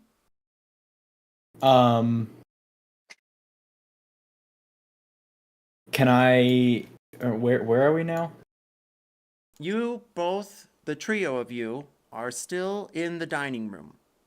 The rest of the vampires have returned to playing their games. Some have returned to just drinking the rest of whatever's left of new formula that dearest Aria doesn't have attached to the end of her purse. I'm gonna like say to like one of the vampires, like, so you guys ever thought about like curing yourselves? Like, how would you even go about that? They all begin to laugh. They all begin to cry, some of them. Aye, there is that myth. One of them stares out into the distance. Do you listen? Yes. Roll me a gambit. 13. An unlucky number for some. That being said, I'll give you the cliff notes. The myth goes like this. There is a great empress known as a Luna. She's a unicorn goddess. However, her temple seems to be shrouded in mystery. Usually, old Vecna shrines are built on top of them. Some sort of reverse mockery. If you can find it, she might be able to grant you the ability to return to mortality. She believes in the good of all living things. He begins to cry. A whimpering tear falls from his lid. He sucks it up. I don't taste many of those these years. I know of a Vecna shrine. Cora, Yes. what did you get for your investigation? 23. You see a small, towelette area. There's marble, And there's various potions and various doodads. You even see one for disguise self. Do you swipe it? In my room? Yes. Yes. You see Captain Rid, or, well, now Commander Rid, I guess. He goes into a trunk and pulls out a large bowl and some herbs and begins to set them down in front of the bed where the flask is, or phylactery is, on a pillow made of silk. To your right is a glass case. And as you walk by it, roll me a perception check. Indeed.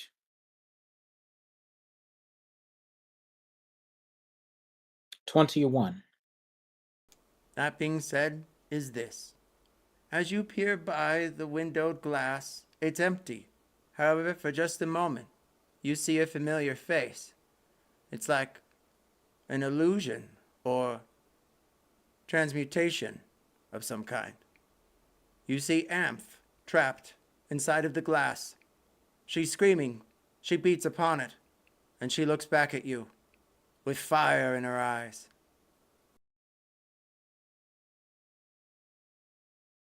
Amphi. I'm yelling, but I'm not actually yelling. She tries to listen, but she can't hear you. She mocks at you almost. Looking at the door, you see a lock in the glass case. There's a lock in the glass case. Securing Amph inside of it. I'm going over to pick up my. I'm going to pick up my greatsword. I'm going to flip it over into Mordschlag, which basically means that I'm hitting with the blunt part again, and I'm going to try and break the glass. Roll an attack, and then damage. Dante, what are you doing back there at the masquerade as it wraps up its final hours? I was just listening in with Ikki Roll about me history your or religion. well, arcana or religion. History Oh, or religion. sorry. Can you? What's the first one? You keep my Wi-Fi keeps History. cutting you off. History. There we go. Ah,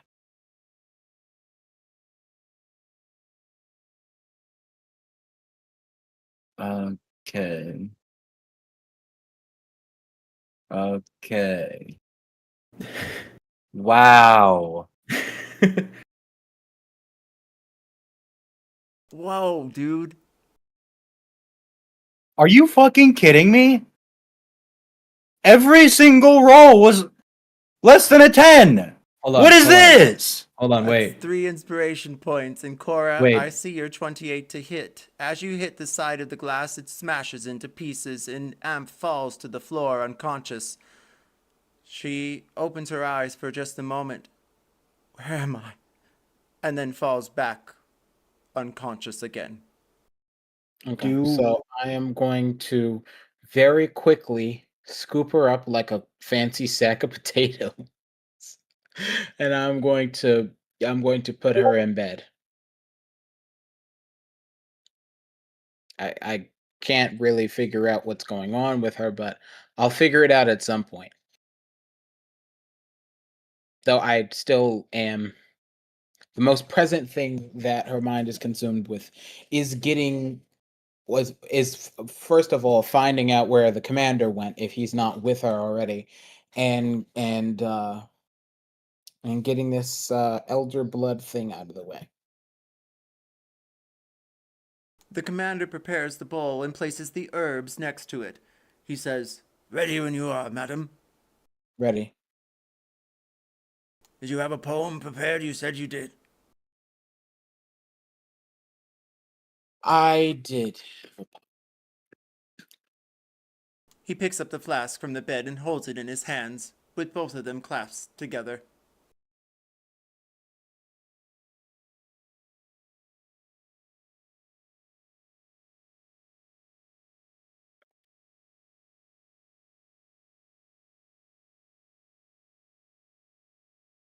I'm sorry, was I supposed to say something?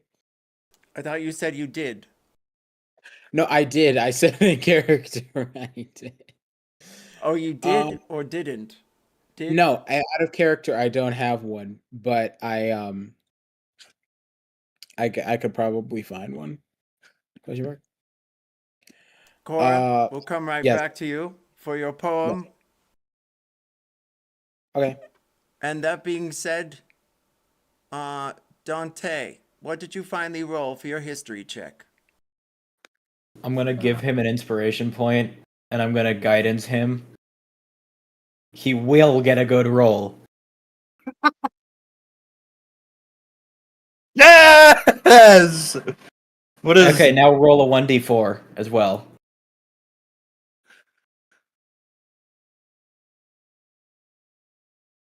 Yeah.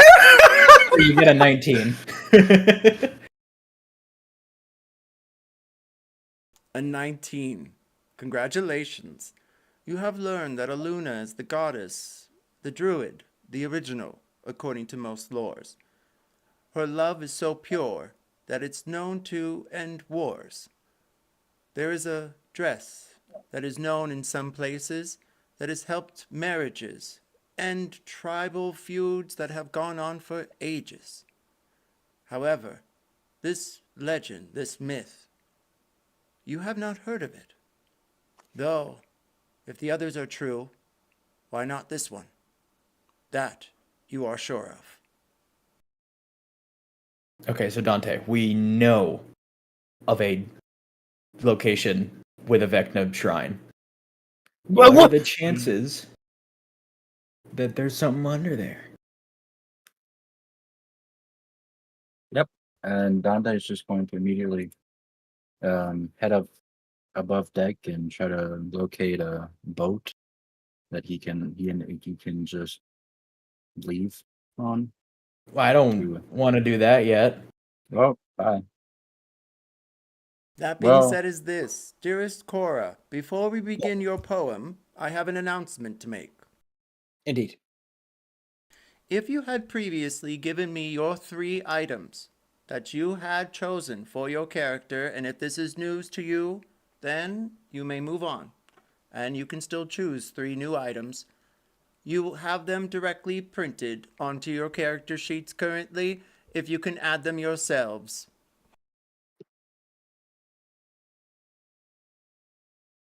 Okay. You said you okay. I am confusion. We'll come back to that, Cora. What is your Indeed. poem? Okay. I'm still very confused about that. Okay. So this is well, you don't need to know where it's from. I just tweaked it a little bit. All right. I nod to the commander. Are you ready? Ready. Amazing voice, by the way. Some of this may sound familiar if any of you are gamers, but anyway.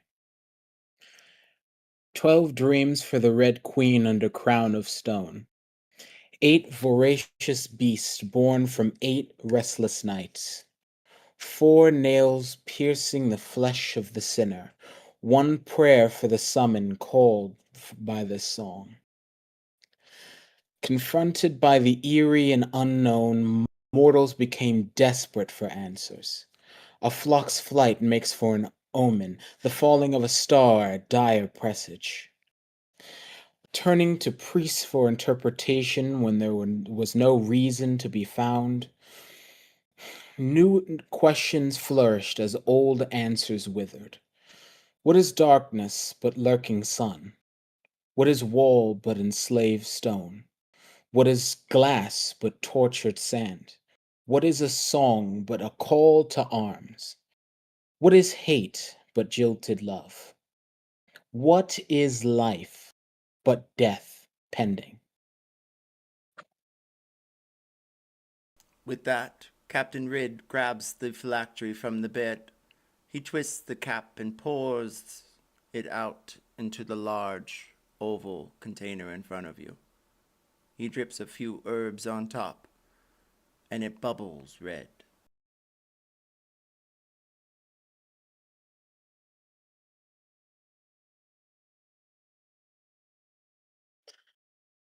Okay. Now what? Do you drink, madam? I think it's appropriate. High The blood is or in low, there. Cora? High or low? I'm feeling like I'm gonna highball it. For just a moment, you see Rid step towards the blood, his mouth wet. And then he recedes and backs up 10 feet behind you.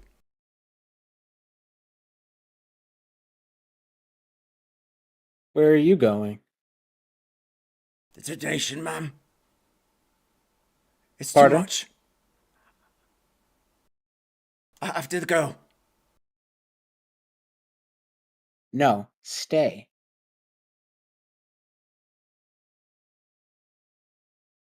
So out of character, I'm supposed to drink this, or what's going on?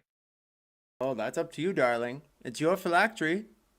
No, I'm trying to figure out how do I attune to it. Oh, roll There- Arcana, darling. Okay.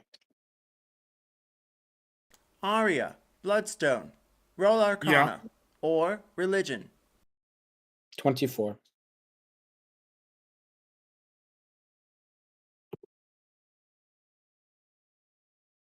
I got a 7, but I'm gonna use inspiration. A 19. And remind us, what is your passive perception? 14. Those of you with a 20 or higher on the other deck hear the whispers of words, sundered, and thunder in the background. And you may roll an Arcana or Religion check now.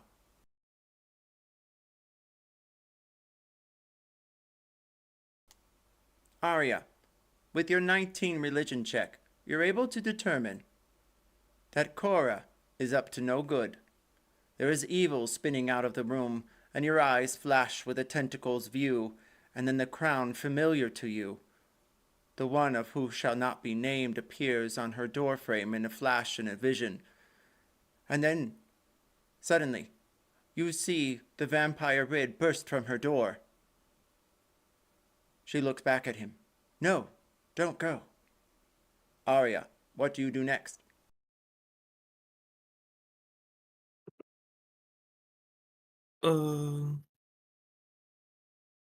Fuck. Hopefully I don't have to fight.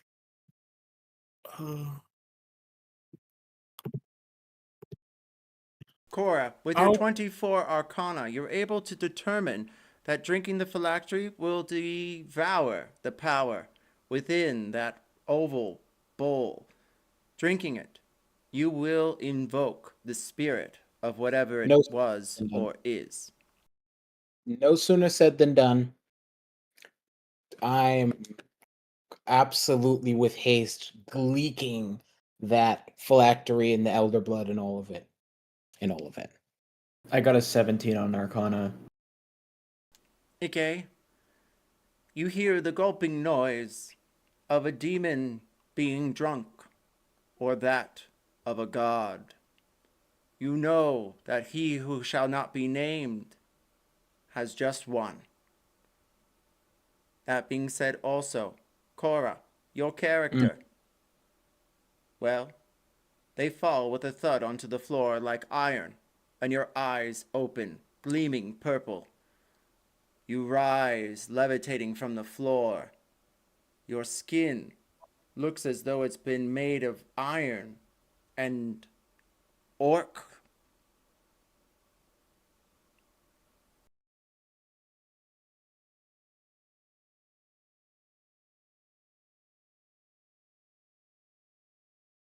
I want to run downstairs to towards them to see what is going on. Okay, place your character on the board. If you need me to, let me know. Aria, you see all this in the other room. Cora has just transformed into some sort of vessel for who shall not be named. Do I see Ikki coming? If you're a passive perception, I would say you can recognize his feet upon the floor. Okay, I'm gonna run towards his footsteps, and then when I see him, tell him we need to go now. What just happened? Cora just turned to a lich. You know, my cousin Damien? What he was Oh, doing? jeez. Not another one. Don't think we could, kill her before she fully becomes one. Get rid of the problem now. Okay, let's do it. It was a, do you think we could do that, not a suggestion. Oh. Well, we're gonna need Dante and Oozey's help for that.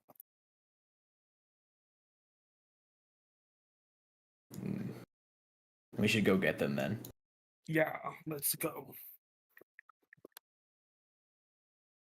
Cora, Hmm? have you seen The Sound of Music? No.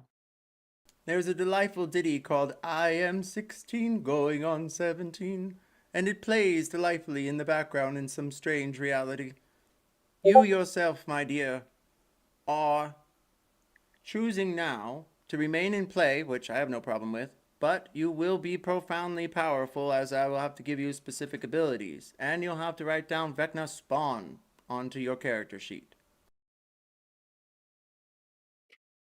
I would be fine with that, assuming that Cora is somehow able to compose herself enough to convince the others not to kill her. If not, if she ends up dying, listen, she played with fire and she got burned. I will be very sad to see her go. But Have you seen Highlander? I have not. Darling. Okay, well, in Highlander, we'll put this into lore. We'll call them Lowlanders instead. All right, everybody? Here we go. In Lowlander, there's a whole volume of series on these, by the way. Let me know. They're run by Mr. Cavill. I think his first name is Henri. I'm not sure. Anyways, that being said, the Lowlanders go around and beheading each other. Every time they behead somebody, they attune to the power. So, just because you drink one phylactery doesn't mean there's another one. Okay, I understand. Now, you will have 3 abilities. I will give you a list of 12 to choose from.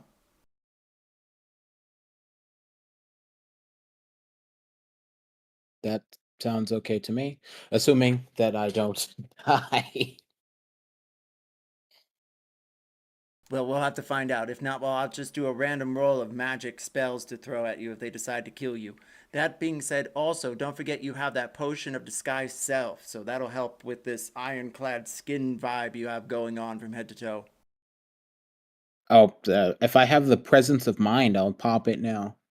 Fabulous. Oh, yes, you are completely aware of your senses, Cora. Yes, to temporarily mask problem. Yes, and you just happen to be levitating off the floor.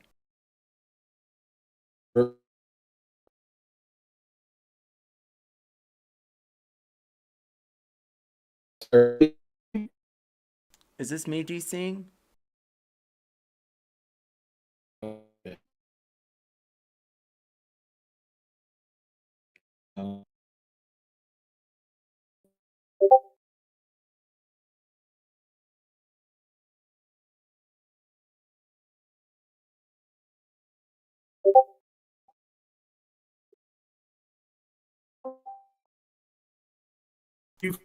I think it's Discord. I think it's Discord, darlings.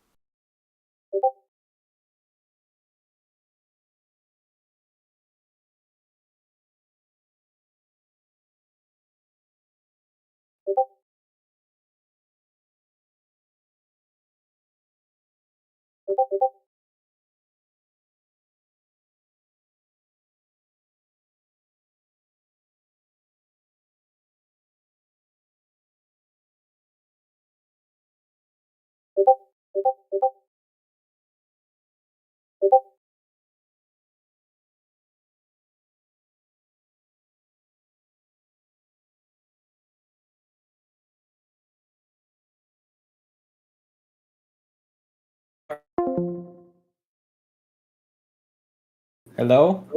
Hey, Oh, we're back. Ah, Yay.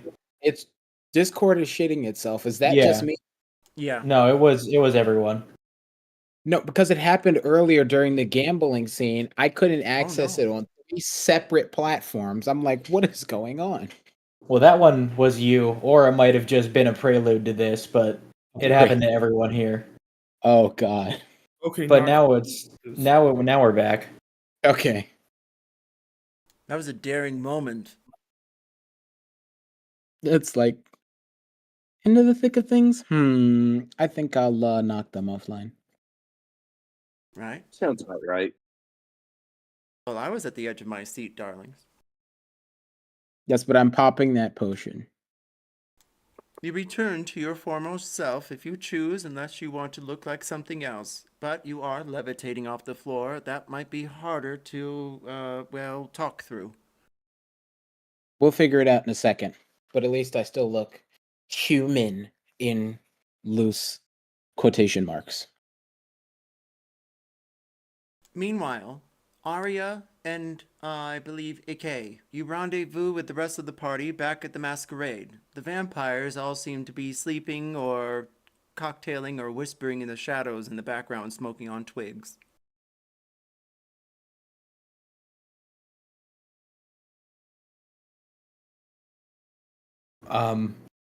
So Aria tells me that one of our associates has gone the way of, was it Damien? Was his Yeah. name?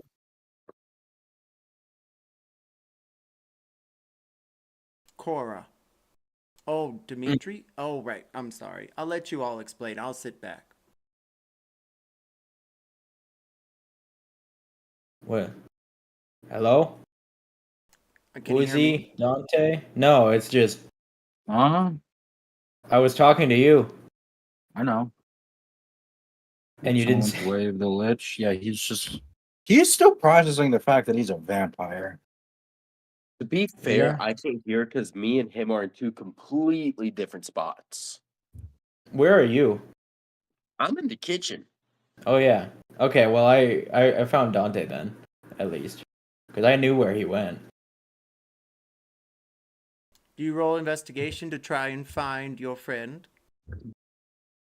I think we might need to abandon ship and find Oozey first. Fine, I guess.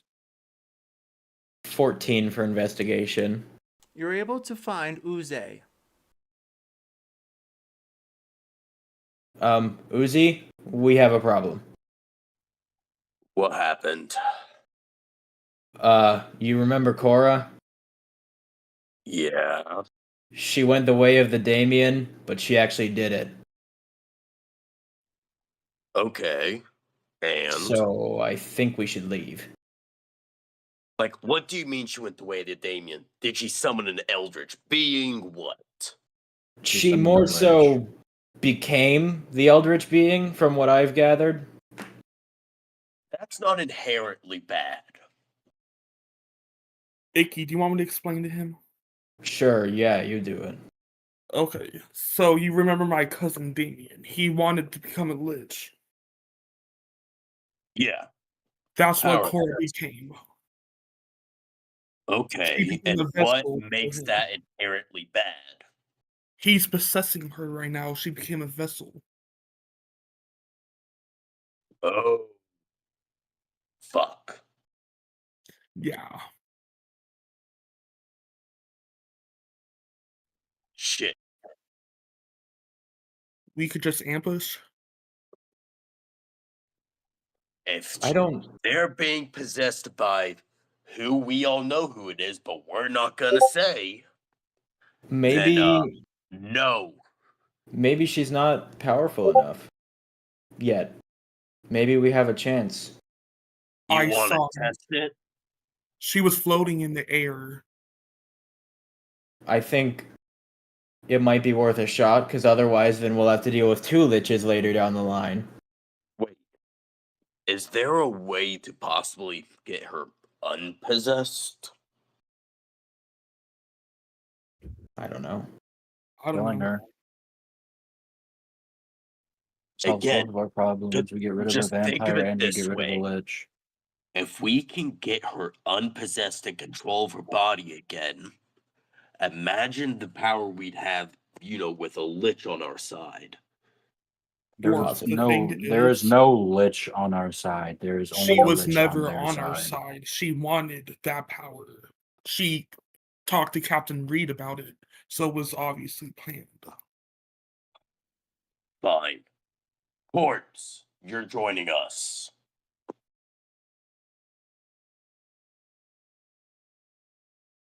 I may have something for this as well.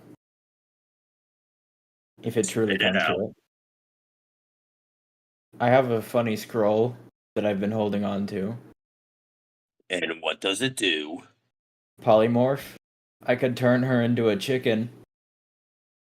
Why would you? Can't you just turn her into like a mouse? Make it so much easier, so much smaller. A mouse can run away. A chicken You can turn can't. her into a bug, then step on her. A fish. A bug can fly away. I Well, could if I turn her into remember a fish. correctly about polymorph, you can turn people into objects as well, correct? I don't know. I just found the scroll. I don't know what all the rules. There are no rules, man. We're not. If I remember correctly, polymorph, the level 9 spell, does allow you to turn things into objects as well, correct, Verve? We'll have to read it, but I think it just specifies a target. I don't know if the creature needs to be sentient. I can Well, double check. I'm Give me just a catching moment. up I'll on look it up real messages. quick. Mad Dwarf King, yes. Yes.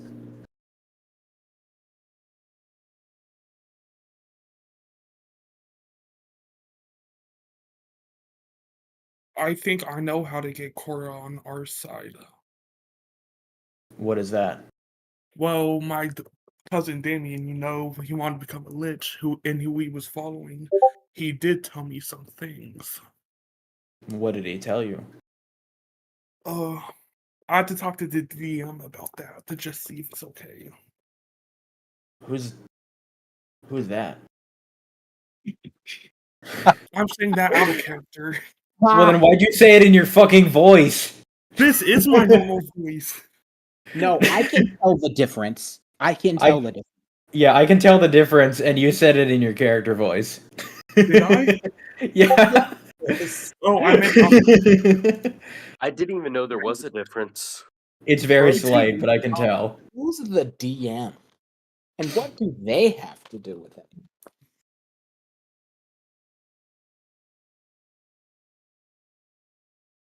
I'm here. Who has a question? me. Aria, you have the floor. So, since Damien was my cousin and wanted to become a lich, would I know about liches? Like their weaknesses and strengths type of thing?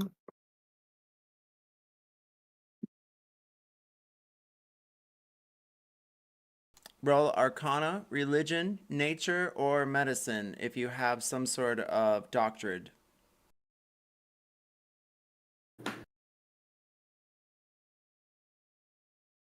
That's a 3, so I'll use another point of inspiration. What did I say earlier? It's a little column A, a little column B, and a whole lot of C. That was a 10, so I think I'll use my last point of inspiration. Damn it! A 3 again. Welcome to the club. Welcome to the club. You generally have no idea. Oh, polymorph is a little less fun than I thought it was. If the creature gets reduced to 0 hit points, they just turn back to normal with the amount of hit points they had before they were transformed. Yep, turn them into a bug and then we can trap them in a jar. I can turn him into a flea, and I'll put him Can in a we box, just and I'll turn nail him that box into to a myself, snail? and I'll smash it with a hammer! But to save on postage. Can we just So, turn her into a snail? the immortal name. Not the eternal snail. All right. So, That being said, is this? I'm going to fast forward you all together in the hallway in front of Cora's room. Remember, I told Corpse he was joining us.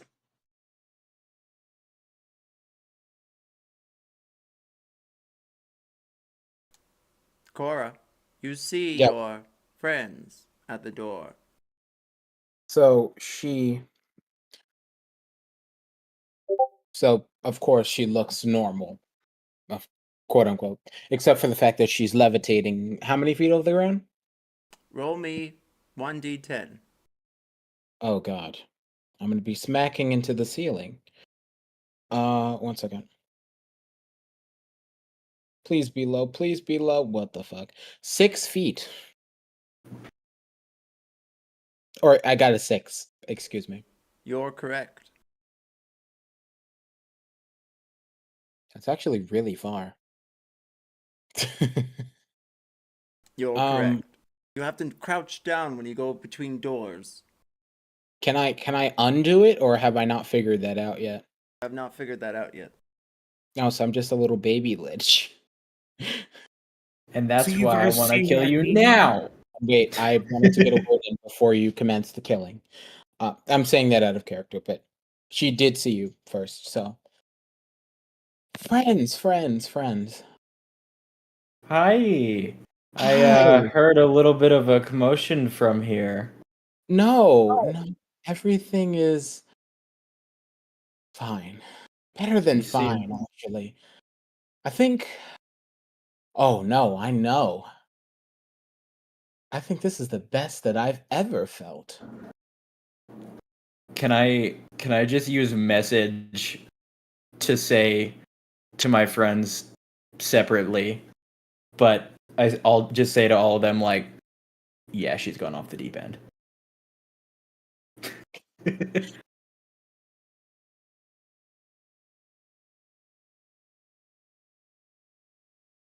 If it helps, she's not in an aggressive posture. She's genuinely happy to see you. Yeah. Is she? so out of Why is character, that scarier? this is Vecna who's possessing her, correct?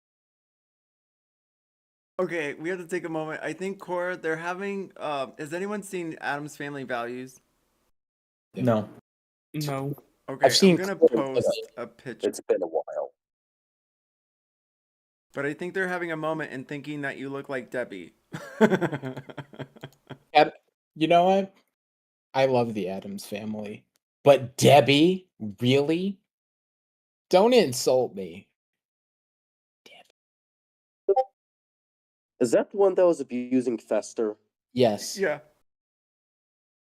Fester is a gem. Fester is every man's life goals. Certainly. But out of character, this is Vecna possessing Cora, right? You must roll Arcana, Medicine, Religion, or Nature.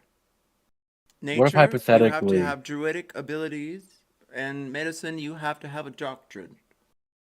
What if by I'll hit the some religion. weird way you had the sword that kind of killed Vecna as your main weapon?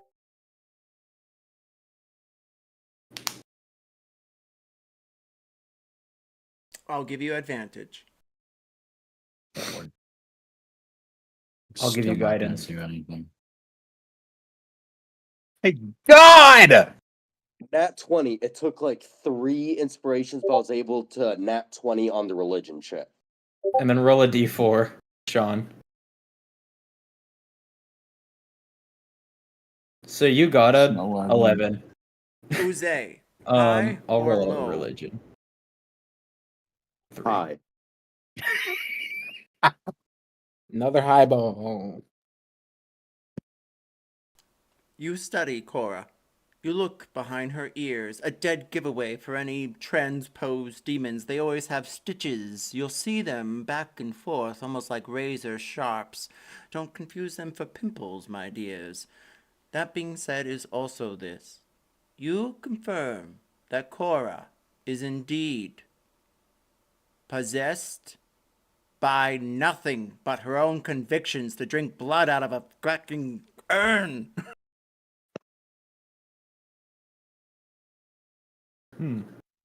Cora, Mm. are you in control? Oh yeah, Is she even lying? more now than I was before. Shit, then what the fuck's the issue? How do we even trust what she's saying? When she Because made this plan with Captain Reed for the blood. It's called I Can Fucking Tell. I was taught this shit at the monastery. is there something wrong? Yeah, No, we you're a just thought we got lich. possessed by the big V man. Oh, ew. No, I'm fine. Ikki and Dante, can I talk to you guys outside for a minute? Oh, I guess. can I use my hat, by the way, to learn one of Cora's secrets? The hat studies Cora for a moment and wiggles from the side of your face to the other, almost like it's losing its grip. You may ask one question once per day about anyone, and if you choose, it can be Cora, currently.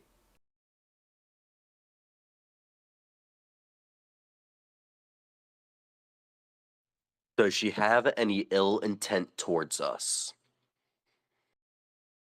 Cora, before I answer, please confirm your alignment.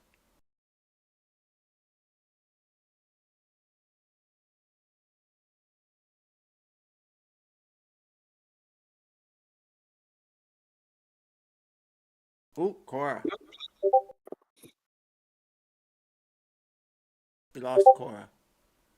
No, I'm here. Ill will. Yes. What's that, Cora? No, I sent it. I sent you the alignment. Thank you, darling. Give me just a moment.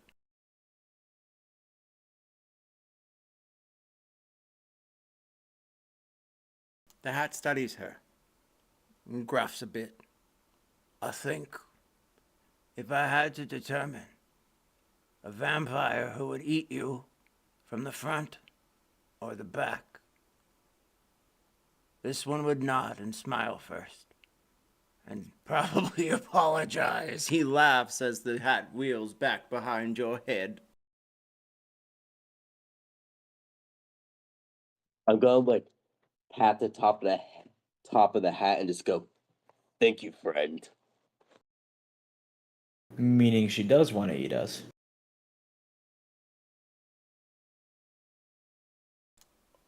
She means no ill will. Clarification. What? Oh. Okay, I totally misread what you said. I'm like, oh, so she's so insane that she'll eat us, then apologize. Yeah, I got the same I got the same impression. It was more like she would only eat you if she absolutely had to, and she would nod and smile first. You know, she'd come at the front instead of the back, darlings. She's not that type. Oh, I wouldn't eat any of you. She doesn't mean any ill intent. Well, I guess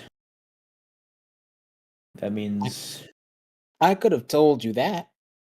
I mean, what would Cora, even make you what? so I want to know, what was that ritual for then? Fuck if I know. It was supposed to turn me into an elder vampire, and I don't So know what I am, but I think it's what I was meant to be. a lich? Is that what you were meant to be? Because you did turn iron and looked like an orc or goblin and have Allegedly. purple eyes. Allegedly. But I did sort of here's a drink a phylactery, so probably mixed with the elder blood. So yeah, probably a lich. So, like I said, I was right. We need to go. she seems okay. She literally does not mean us any ill intent, brother. And I What told if you she's that. stronger than the hat? Will you shut up? I could have told you that from the start. Thank you. I'm I sorry, but to be fair, with all things considered, we wouldn't be able to 100% trust your answer at that time. Now we can. No. I understand. I'm just further emphasizing the fact that I did tell you. But I do understand your perspective. I would have done the same thing. Probably From even the more than you. hallway, behind you all, within Cora's room, Rid turns his head towards the right, and you hear Iosh Bariorite, which in Abyssal translates to open sesame. And as it does, the double doors open. Oozey, roll me a wisdom check.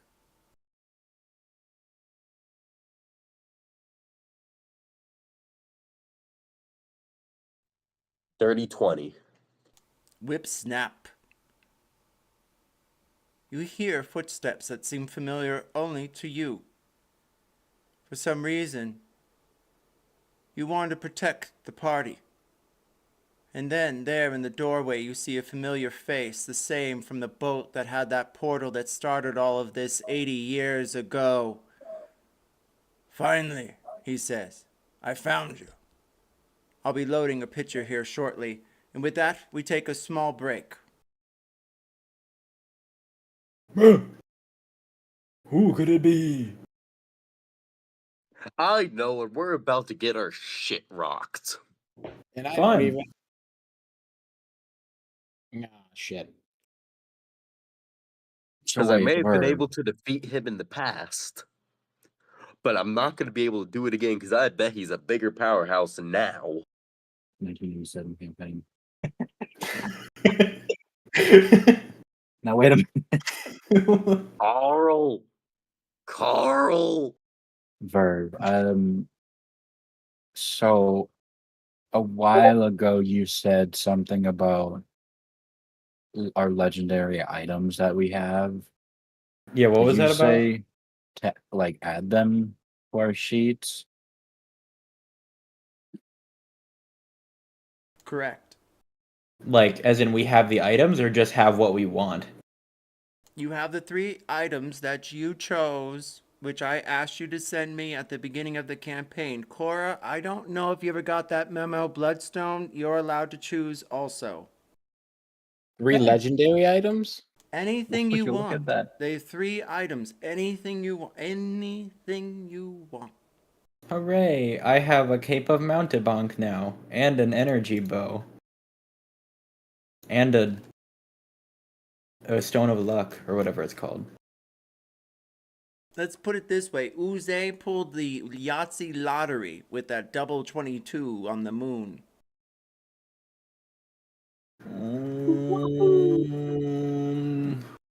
What was I gonna... Oh, yeah. Cape of the Mountebank. So 3 items of any rarity, whatever we want. You are correct. All right. Oh, cool. The cape doesn't even need attunement.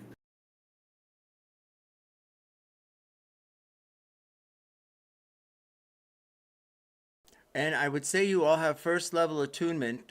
Keep that in mind, which means just once more and you all have them attuned fully for full capabilities. You can still use them. However, there might be an extra check of some kind depending on what you're doing. Since after all, it is your first time. Oh yeah, did I ever find out what my silly effect of my rapier is? Like, my rapier is supposed to have a quirk to it, and I don't think I ever found that out.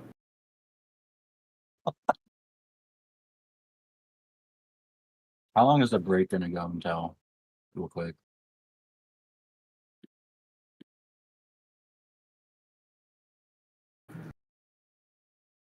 That might make my fucking beans. I now What? have an Eye of Vecna. I already had my What? yogurt. So. Hey, wait a minute. No, Hold on, I have to don't see put something. that in your I have to face. see. I have to see something really quick. You better. You have the Eye of Vecna, correct? Well, I'm looking at it right now. I haven't chosen it yet. Just the Eye of Vecna. Well, If you choose the maybe. eye in the hand, I'm killing you. Because that's how you get rid of my weapon. My one weapon. And also how you fucking become Vecna, so that's not like great for us. Wouldn't it? Or would I not be in control? You would not be in control. Because Vecna just possesses I'm you. gonna go make my fucking beans. Back at it again with the beans and yogurt. I'll be starting again at 30 past the hour in just a dozen seconds or so from now, and we'll do the conclusion of today's session.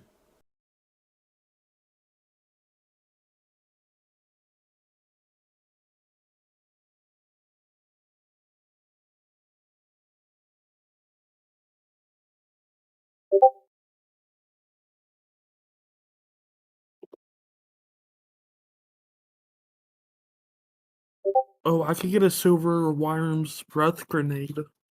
BTW, everyone, keep in mind, this is the concluding part of Season 1, Part 3, meaning once we get to Part 4, that's the finale. And this is the final episode of Part 3. Oh.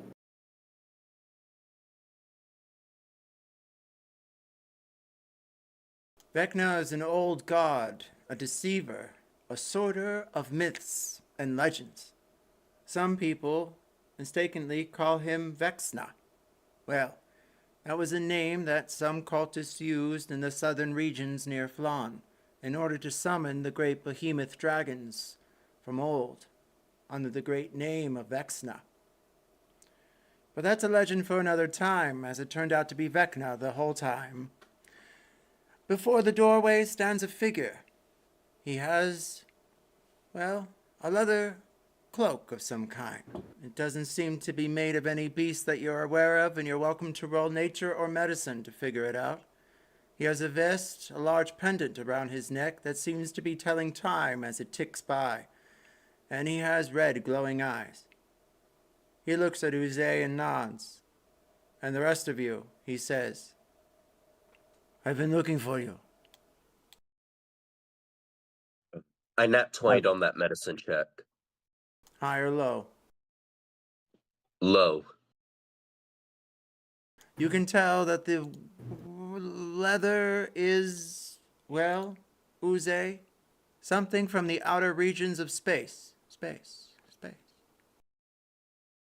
And I will inform you here shortly of exactly what that is.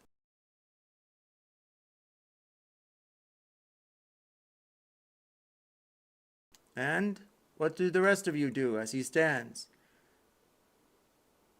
And who exactly are you? My name is Trennis. I'm from different places, and you all need to come with me immediately. Why the hell should we go with you?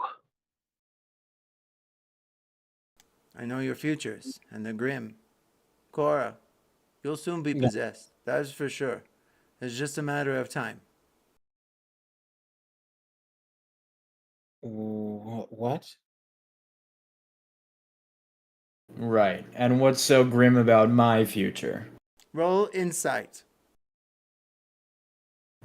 May I do the same? All may roll insight. 21. 24. 17.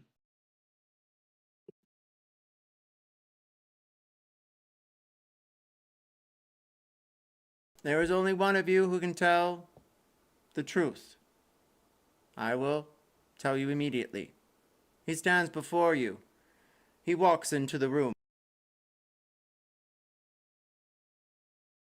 I'm only here to help. I have a ship. We can get out of here now.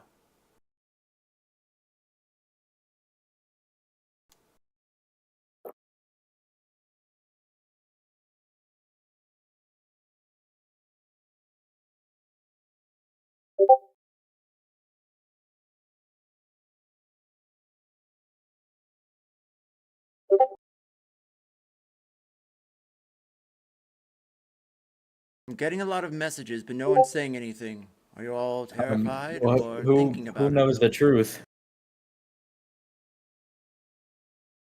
Is it Aria? Usually always is, darling. So then what is the truth?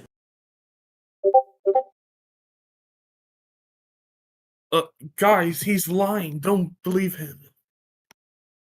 He turns to you, Aria, and suddenly his eyes shoot like lasers through your skull. Roll me a con save immediately. I could have fucking told you that. I've dealt with this fucker. 23. You succeed. And you take only 15 points of damage. Can I try to stab him then? Roll initiative. Natural 20. DM, Aria. before I do that, can I put on my cloak of invisibility?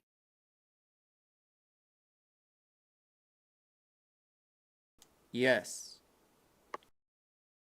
Everyone, I'll give you one bonus action to perform before the initiative. Actually, Bonus action. I will give you all one action before because Aria was able to score the opposing insight. Congratulations. You all get one action before he reacts. I'm sorry, who's reacting? The commander? The bad guy that came into the room. The fucker that is why I'm 80 years in the future.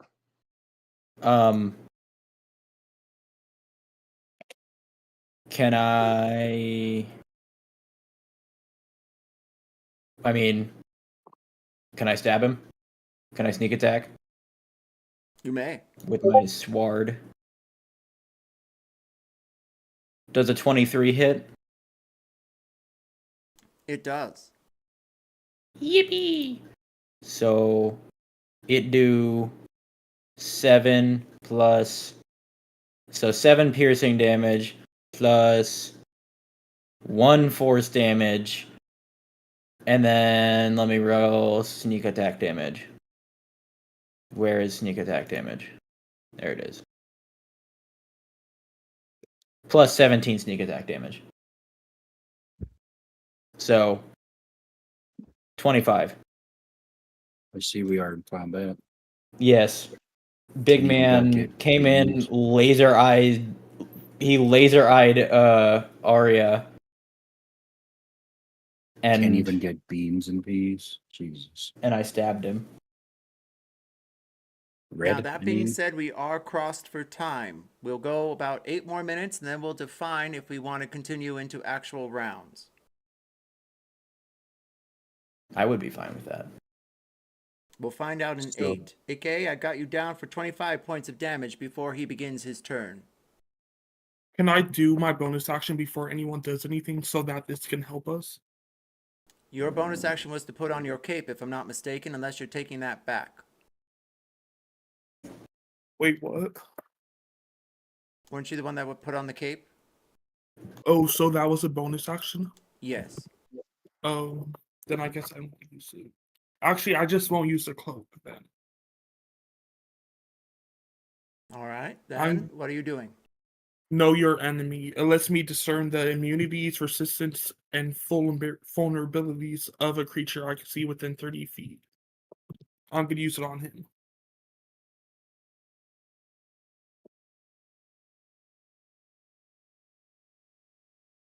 Aria, I'm going to send you exactly what he is. Anyone else?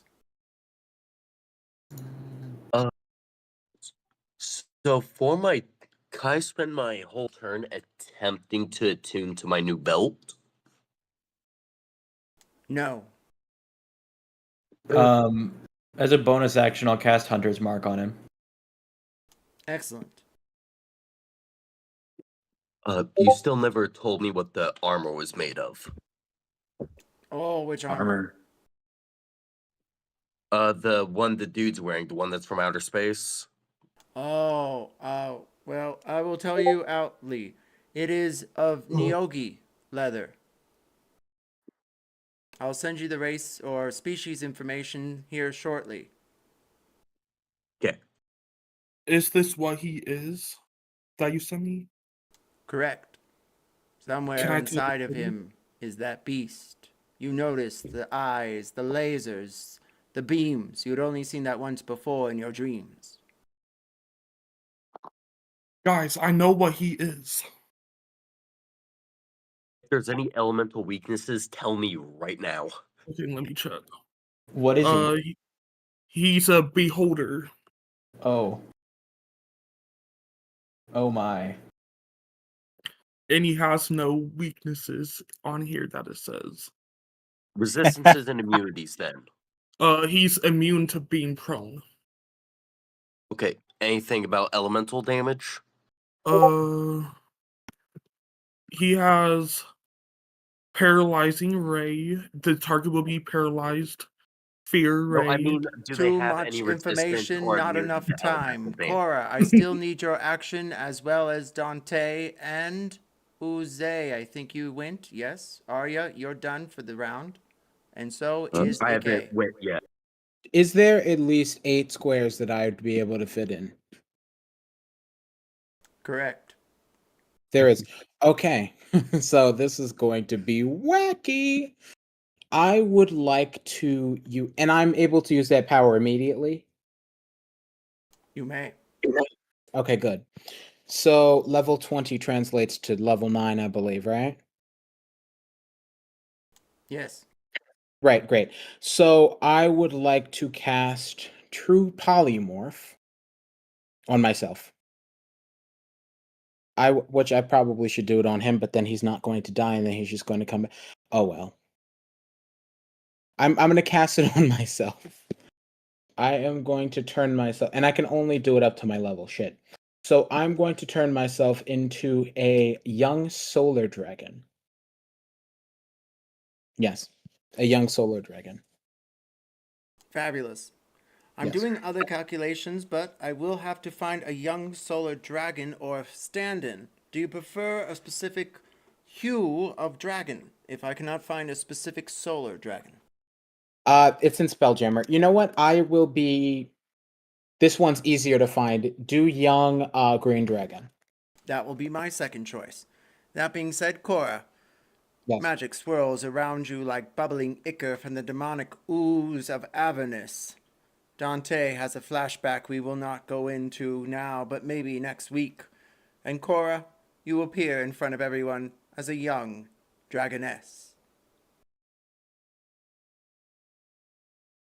This is called.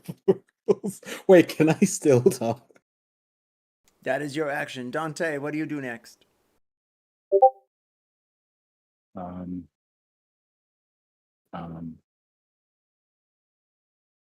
The clock ticks and you hear a chime. It's only 1 a.m.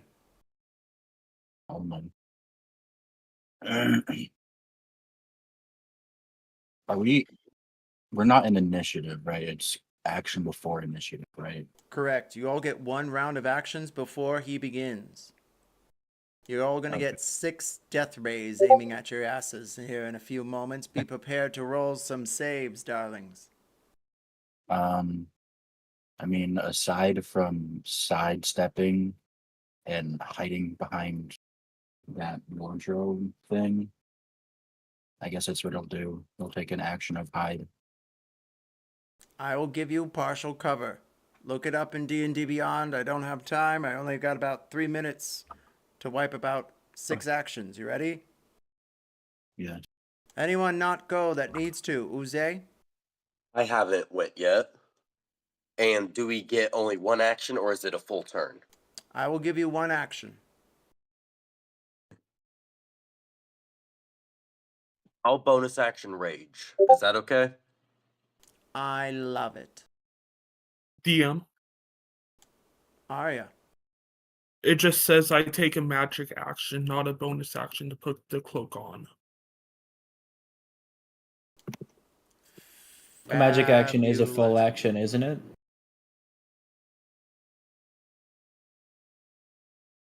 Can you read me that ruling one more time? Yeah. It says this cloak has 3 charges and regains 1d3 expended charges daily at dawn. While wearing the cloak, you could take a magic action to pull its hood over your head and expend 1 charge to give yourself the invisible condition for 1 hour. I'll allow you to put it on. Okay. That being said, is this make me a con save? Wait, me? Yes, you. That's... Fuck! 7. My darling, suddenly, its skin begins to pierce back from itself, and you see an eyeball staring at you. A yellow, piercing ray beams from it upon you, and you take no damage. However, you fall to the floor paralyzed for at least 1 minute.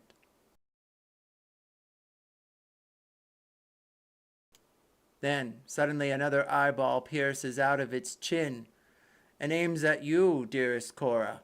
Roll me a dex save. Dex save. One moment, please.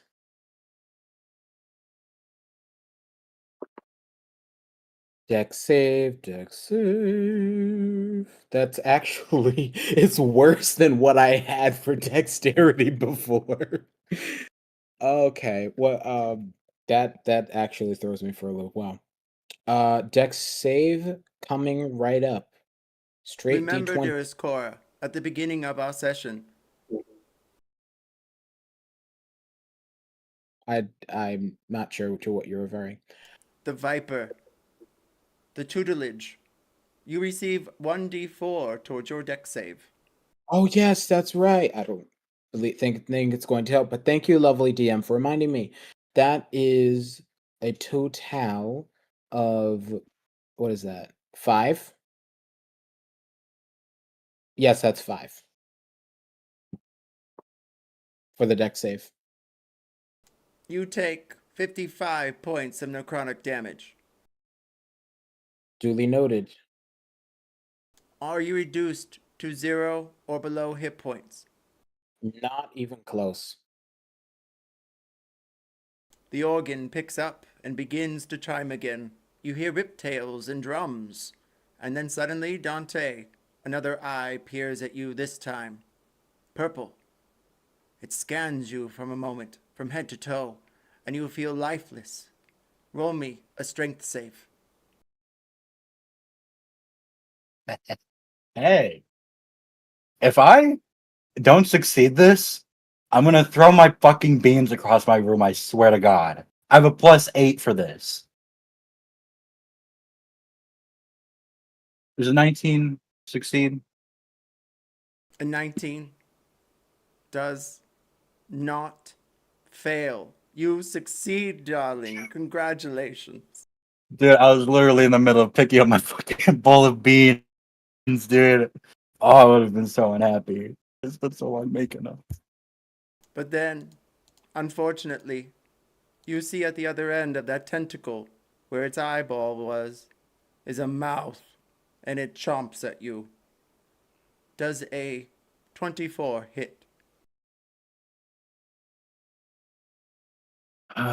Yeah. Well, actually, yeah. Because I'm you said I sorry, it have was a partial 23. cover. You said I have partial cover. Ooh. Yes. What's your AC right now? 20. I saw some for partial cover was +2 or +5. High or low? High. The rust monster has nothing on this guy. He chomps at your armor and pulls off your breastplate. You lose your AC to your armor and reveal your scarred chest to everyone in the party, even yourself. But then the second chomp narrowly goes into the side of your rib cage, and you take 13 points of piercing damage. Can I have like 2 sessions of having armor? Is that too much to ask? I guess fuck your armor in I guess it particular. is. I guess it is too much to ask. Ikki, by now, his body is merely a shell on the floor. The leather Nyogi cape is up for grabs. However, suddenly, another tentacle appears, its eyes rolling back, and you see lips appear. It smooshes you on the side of your cheek. Roll Gross. me a wisdom save. Wisdom. 18. Luckily for you, you take only 6 points of psychic damage. Okay. And you all hear a smacking across the room. I didn't like just that. get smooched? Yeah. Did you just get smooched? Yeah. Oh, I no. I didn't like that. I imagine. Somebody call HR. Oozey, Somebody call the police. a shivering foot begins to play in front of you, and then the tentacle shakes it from its face. You see an eyeball that looks almost like a skull. Roll me a wisdom save.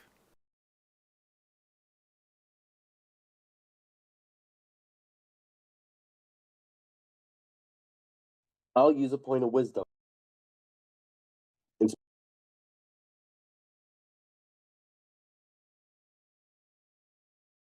Wait, is this considered a spell? No. Yeah.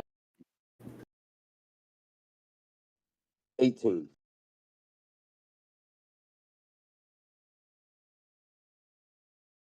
The eyeball rolls back and almost hisses at you with a raspberry sound, but that was coming from the chomping sound of its mouth.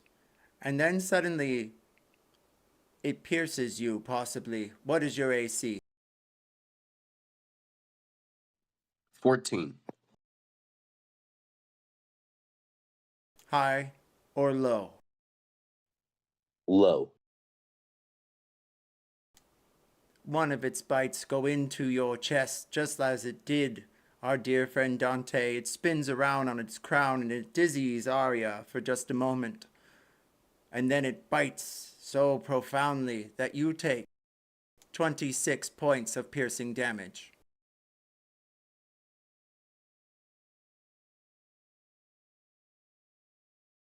Thank you, Ray.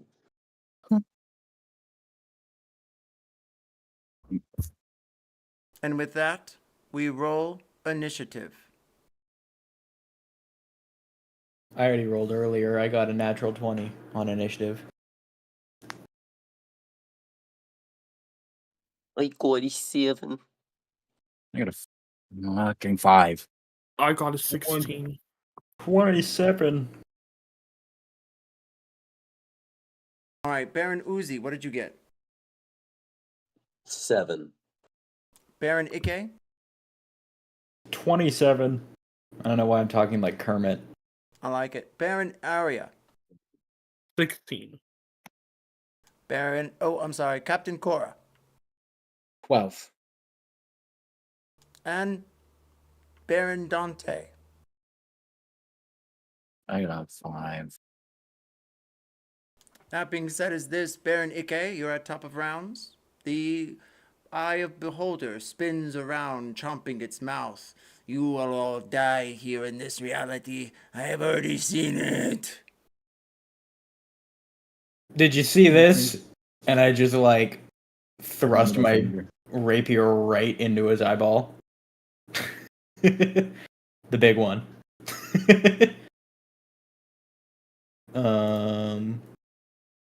Does a 20 hit? It does. So that's a 5 piercing damage plus 3 force and then sneak attack. 9. So 17 damage in total. Noted. Anything else, Ikki, with your bonus actions? No, I think that's good. And then when his round comes around, he takes 1d6 force damage because of the hunter's mark. All right, roll that now. D6. 1.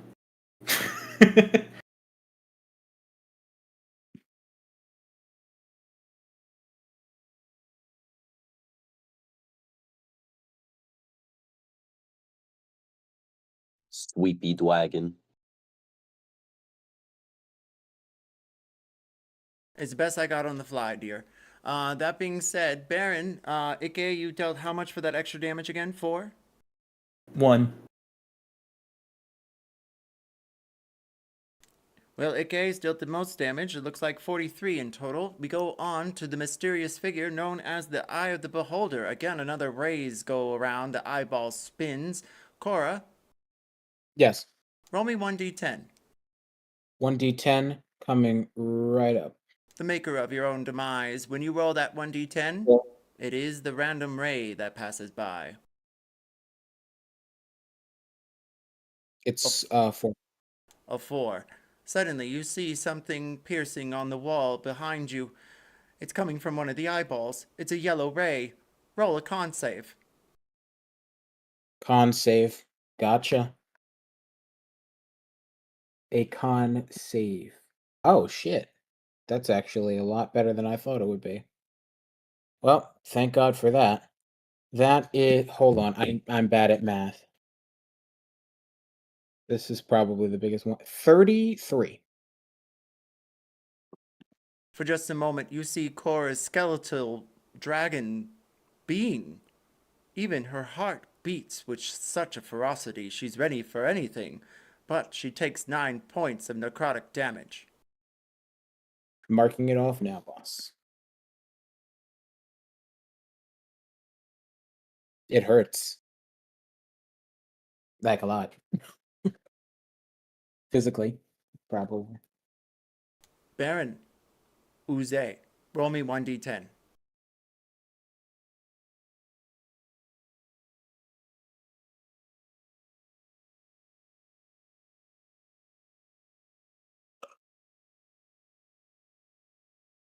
Ten. A gray laser beam with a hackling skull begins to descend upon you. Roll me a dexterity save to dodge out of the way.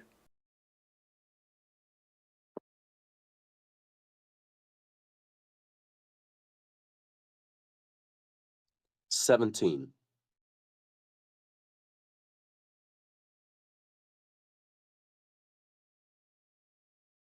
You take only 32 points of damage. I'm sorry, 27. Of what kind of damage? Necrotic.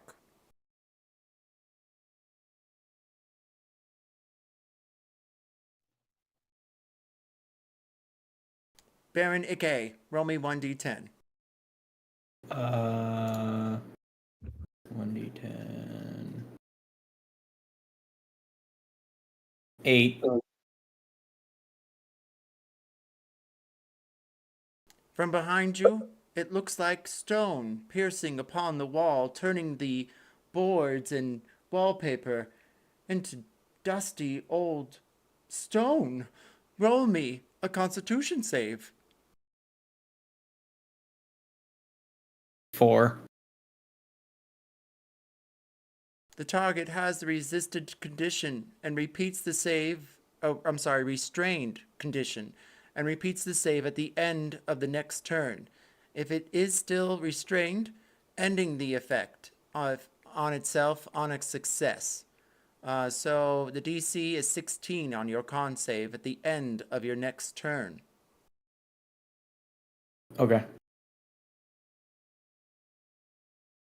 So I'm slowly turning to stone. That's Correct. fun. The old rule was 3 rounds of that and you were done. Well, it sounds like 1 round of this and I'm done. That being said, is this, we move on to Aria. Roll me 1d10.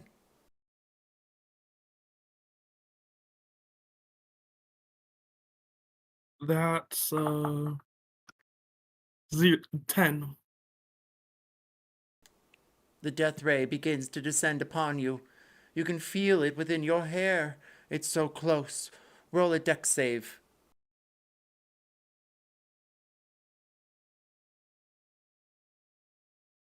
That's a 6. You take 55 points of necrotic damage. Did you fall to 0? I'm way past 0. Suddenly, Aria bursts into dust and fractures into pieces. A couple of her fingertips might hit your face.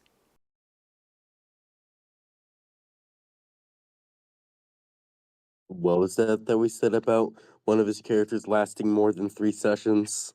You jinxed it. Congratulations. You got hit by a straight up death ray. Oh my god. This poor man. No fear. The Bloodstone Lineage will continue. A cousin of a cousin of a cousin. The Dante, bloodstones are like cockroaches. roll me Do you 1d10. Wait, me What? or someone else? Just got infinity blasted. I don't like this unprompted 1d10. This man said, poof. 1. This man said, poof. For just a moment, the tentacles spin around, and you hear a hit the side of your face. Do I get bitch shot by some tentacles? No, Roll it me kissed you. a wisdom Oh. save. Yeah, see, every time you talk, my computer's like, hey, what if we just crunch the bit rate? And I'm like, I can't understand what you're saying. Oh, it just kissed you. Wow. Roll me a wisdom save. That's a fucking 9. You take 13 points of psychic damage, and you're charmed for 1 hour. Unless And I'm you what? take more damage. I'm what for 1 hour? You're charmed. You're currently dancing as though you hear the hymn of the sweetest sound ever. You see your winged angel in the corner, and you can't help but stare at her. Unfortunate.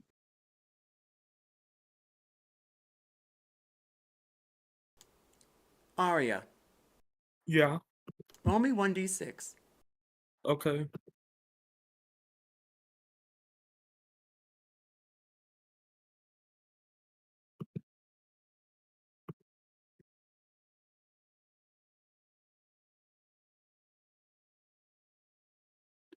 What was it, What's up darling? with D&D Beyond being so slow? Oh, yes.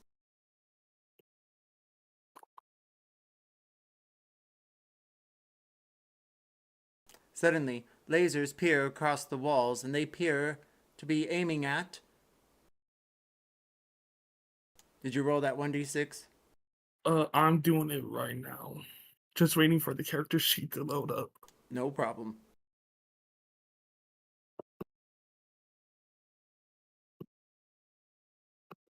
Cora, what's your AC? My AC is 20. It chomps down on you twice, and you take 26 points of piercing damage. It grabs onto your arm and chomps a bit. 26 points, you say? 26. 26, okay. Radio? Aria, Yeah. what'd you get for that d6? It just won't load up. It's now just a white screen. Oh, that's unfortunate. I roll it for you if you'd like. Yeah. Radio. You got a 3.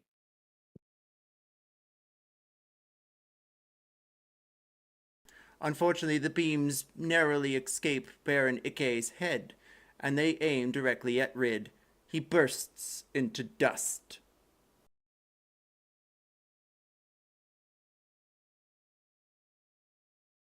And we move on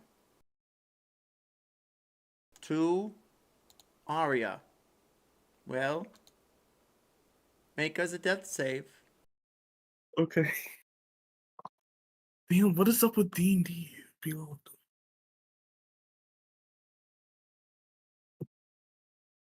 When you get there, Cora, take your action. Yeah, cold breath. Directly, it's a beholder, right? Directly on the beholder. Dex or con save? It's con. DC 22. It fails miserably. Right. Okay, so I'm going to roll damage right now. I'm gonna have to click a lot of times to get all of the things. What is it? Isn't breath like in a cone? Yes, a 90-foot cone. So it hits all of us too. Well, I'm Wait, it hits me? angling it So I towards the can no longer thing. I think dance? it's. I'm sorry. If it hits me, I am no longer fucking dancing. So just Well, please I mean, I don't don't kill think me. there's anything behind it, Don't feel right? It's anything. I'm turned. behind it compared to you. Then I would move until you're not. Until I'm in a There position is- where I'm not hitting anybody. And then now Uzi's behind it. If there's a way that I can finagle it, fine. I'll do that. I'm working on it right now. 90-foot cone? Yes, a 90-foot cone. I would have to make sure that there's nothing behind it. Or I don't think there's a way to do that in this room. DM, is there not? Because if that's the case, then I'll do something else. I have many other things. I'm working on the 90-foot cone right now. Radio? Okay, so I have to got the expand the map to make it 90 feet. I could do something else. It's okay. Okay, I don't know if you guys can see this. Holy You're shit. going to freeze the entire ship. Okay. Maybe we shouldn't do that. You Maybe I should can miss Oozey and Baron Ikki. So Baron Ikki and Baron Oozey would be not hit. But would I tank the ship is the thing. You'd find It's out. doing I damage. mean, No. it is ironclad, so you've got some wiggle room. I think I have to. I have to. I have to. I'm sorry. I Go think I for it. this Ouch. is the most amount of damage that I can do in one thing. And if I was not in dragon form now, I would have been in the grave already. I've taken like 70 something damage. So Oh, if I wasn't raging, I would have died first attack, I'm pretty sure. okay, so I'm gonna roll this right now. Where is it? Oh my god. D8.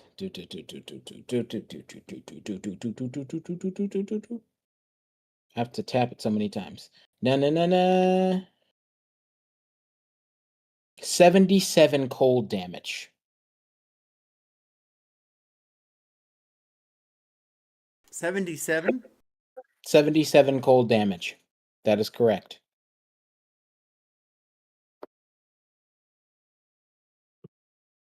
The beast howls and turns its attentions to you.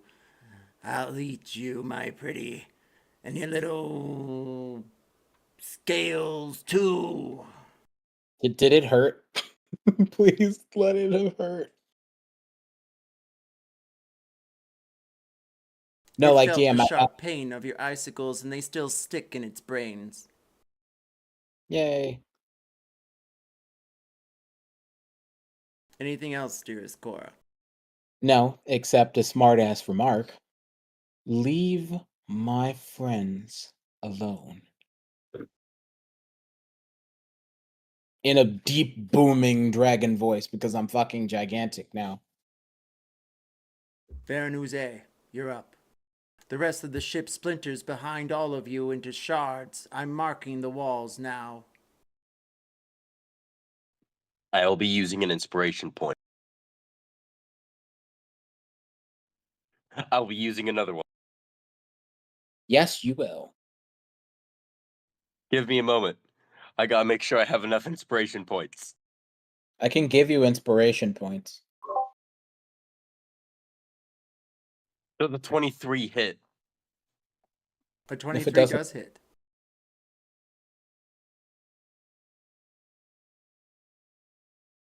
That will be 13 bludgeoning damage, and then as a free action,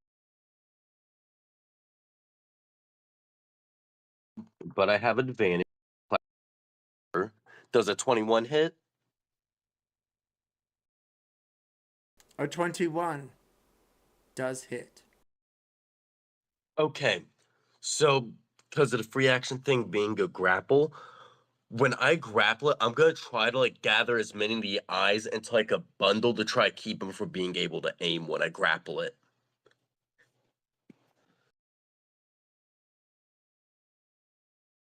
Sounds good.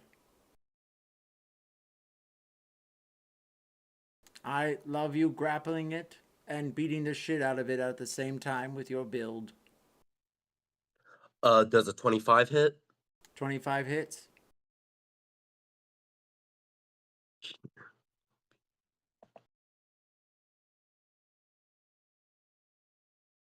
Right, so that will be 7 piercing damage plus an additional 4 rage damage because I forgot to calculate from earlier, as well as it will be dealing, give me a moment, Cora, high or low?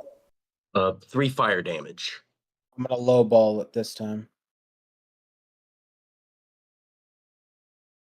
You all I hear would- the booming sound of the hull hitting ice, but thankfully, the iron sides are still sound.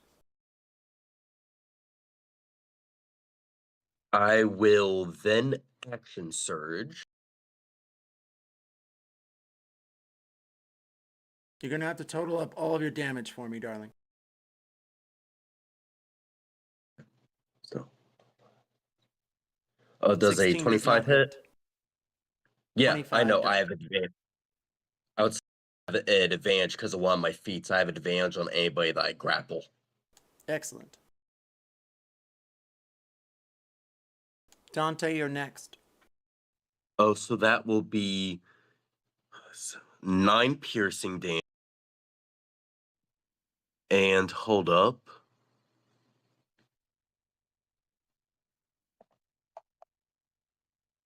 Five fire damage.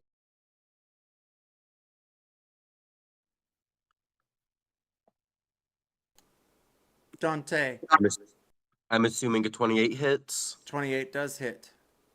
Dante, while our dearest friend Oozey finishes their calculations, can you please tell us what you're doing for your action?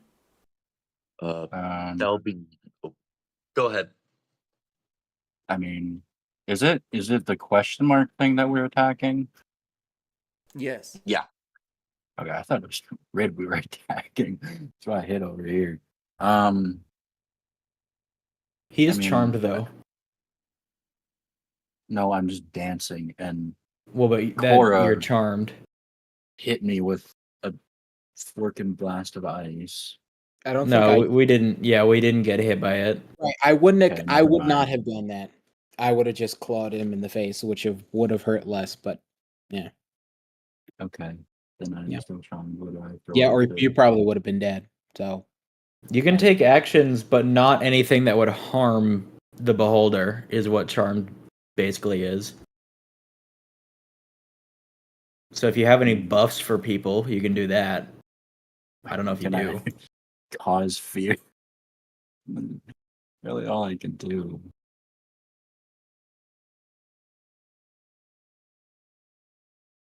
Well, you can roll perform. To try to get charmed. Sure. Sure, let's see what I roll. Wow, a 12. I thought that was gonna land on a 2. Lucky or unlucky for you, you dance phenomenally around in the background behind Cora as she casts icy hues upon the beast. The rest of the party just stares in disbelief. It's not So my that will control. be another 17 piercing Fucking damage hell. and another 5 fire damage. Walk him up. Noted. Pigeon, anything else? Mhm.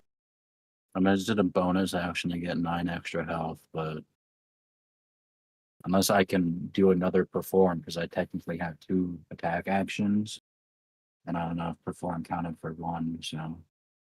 You may perform again. That was an excellent degree of splendor twists. I don't even know why I bother. Just I got a 7. Luckily, you tapped your head upon some candelabra against the wall and deal yourself 3 points of piercing damage. You are no longer charmed. Hooray. Hey, and then I can bonus action action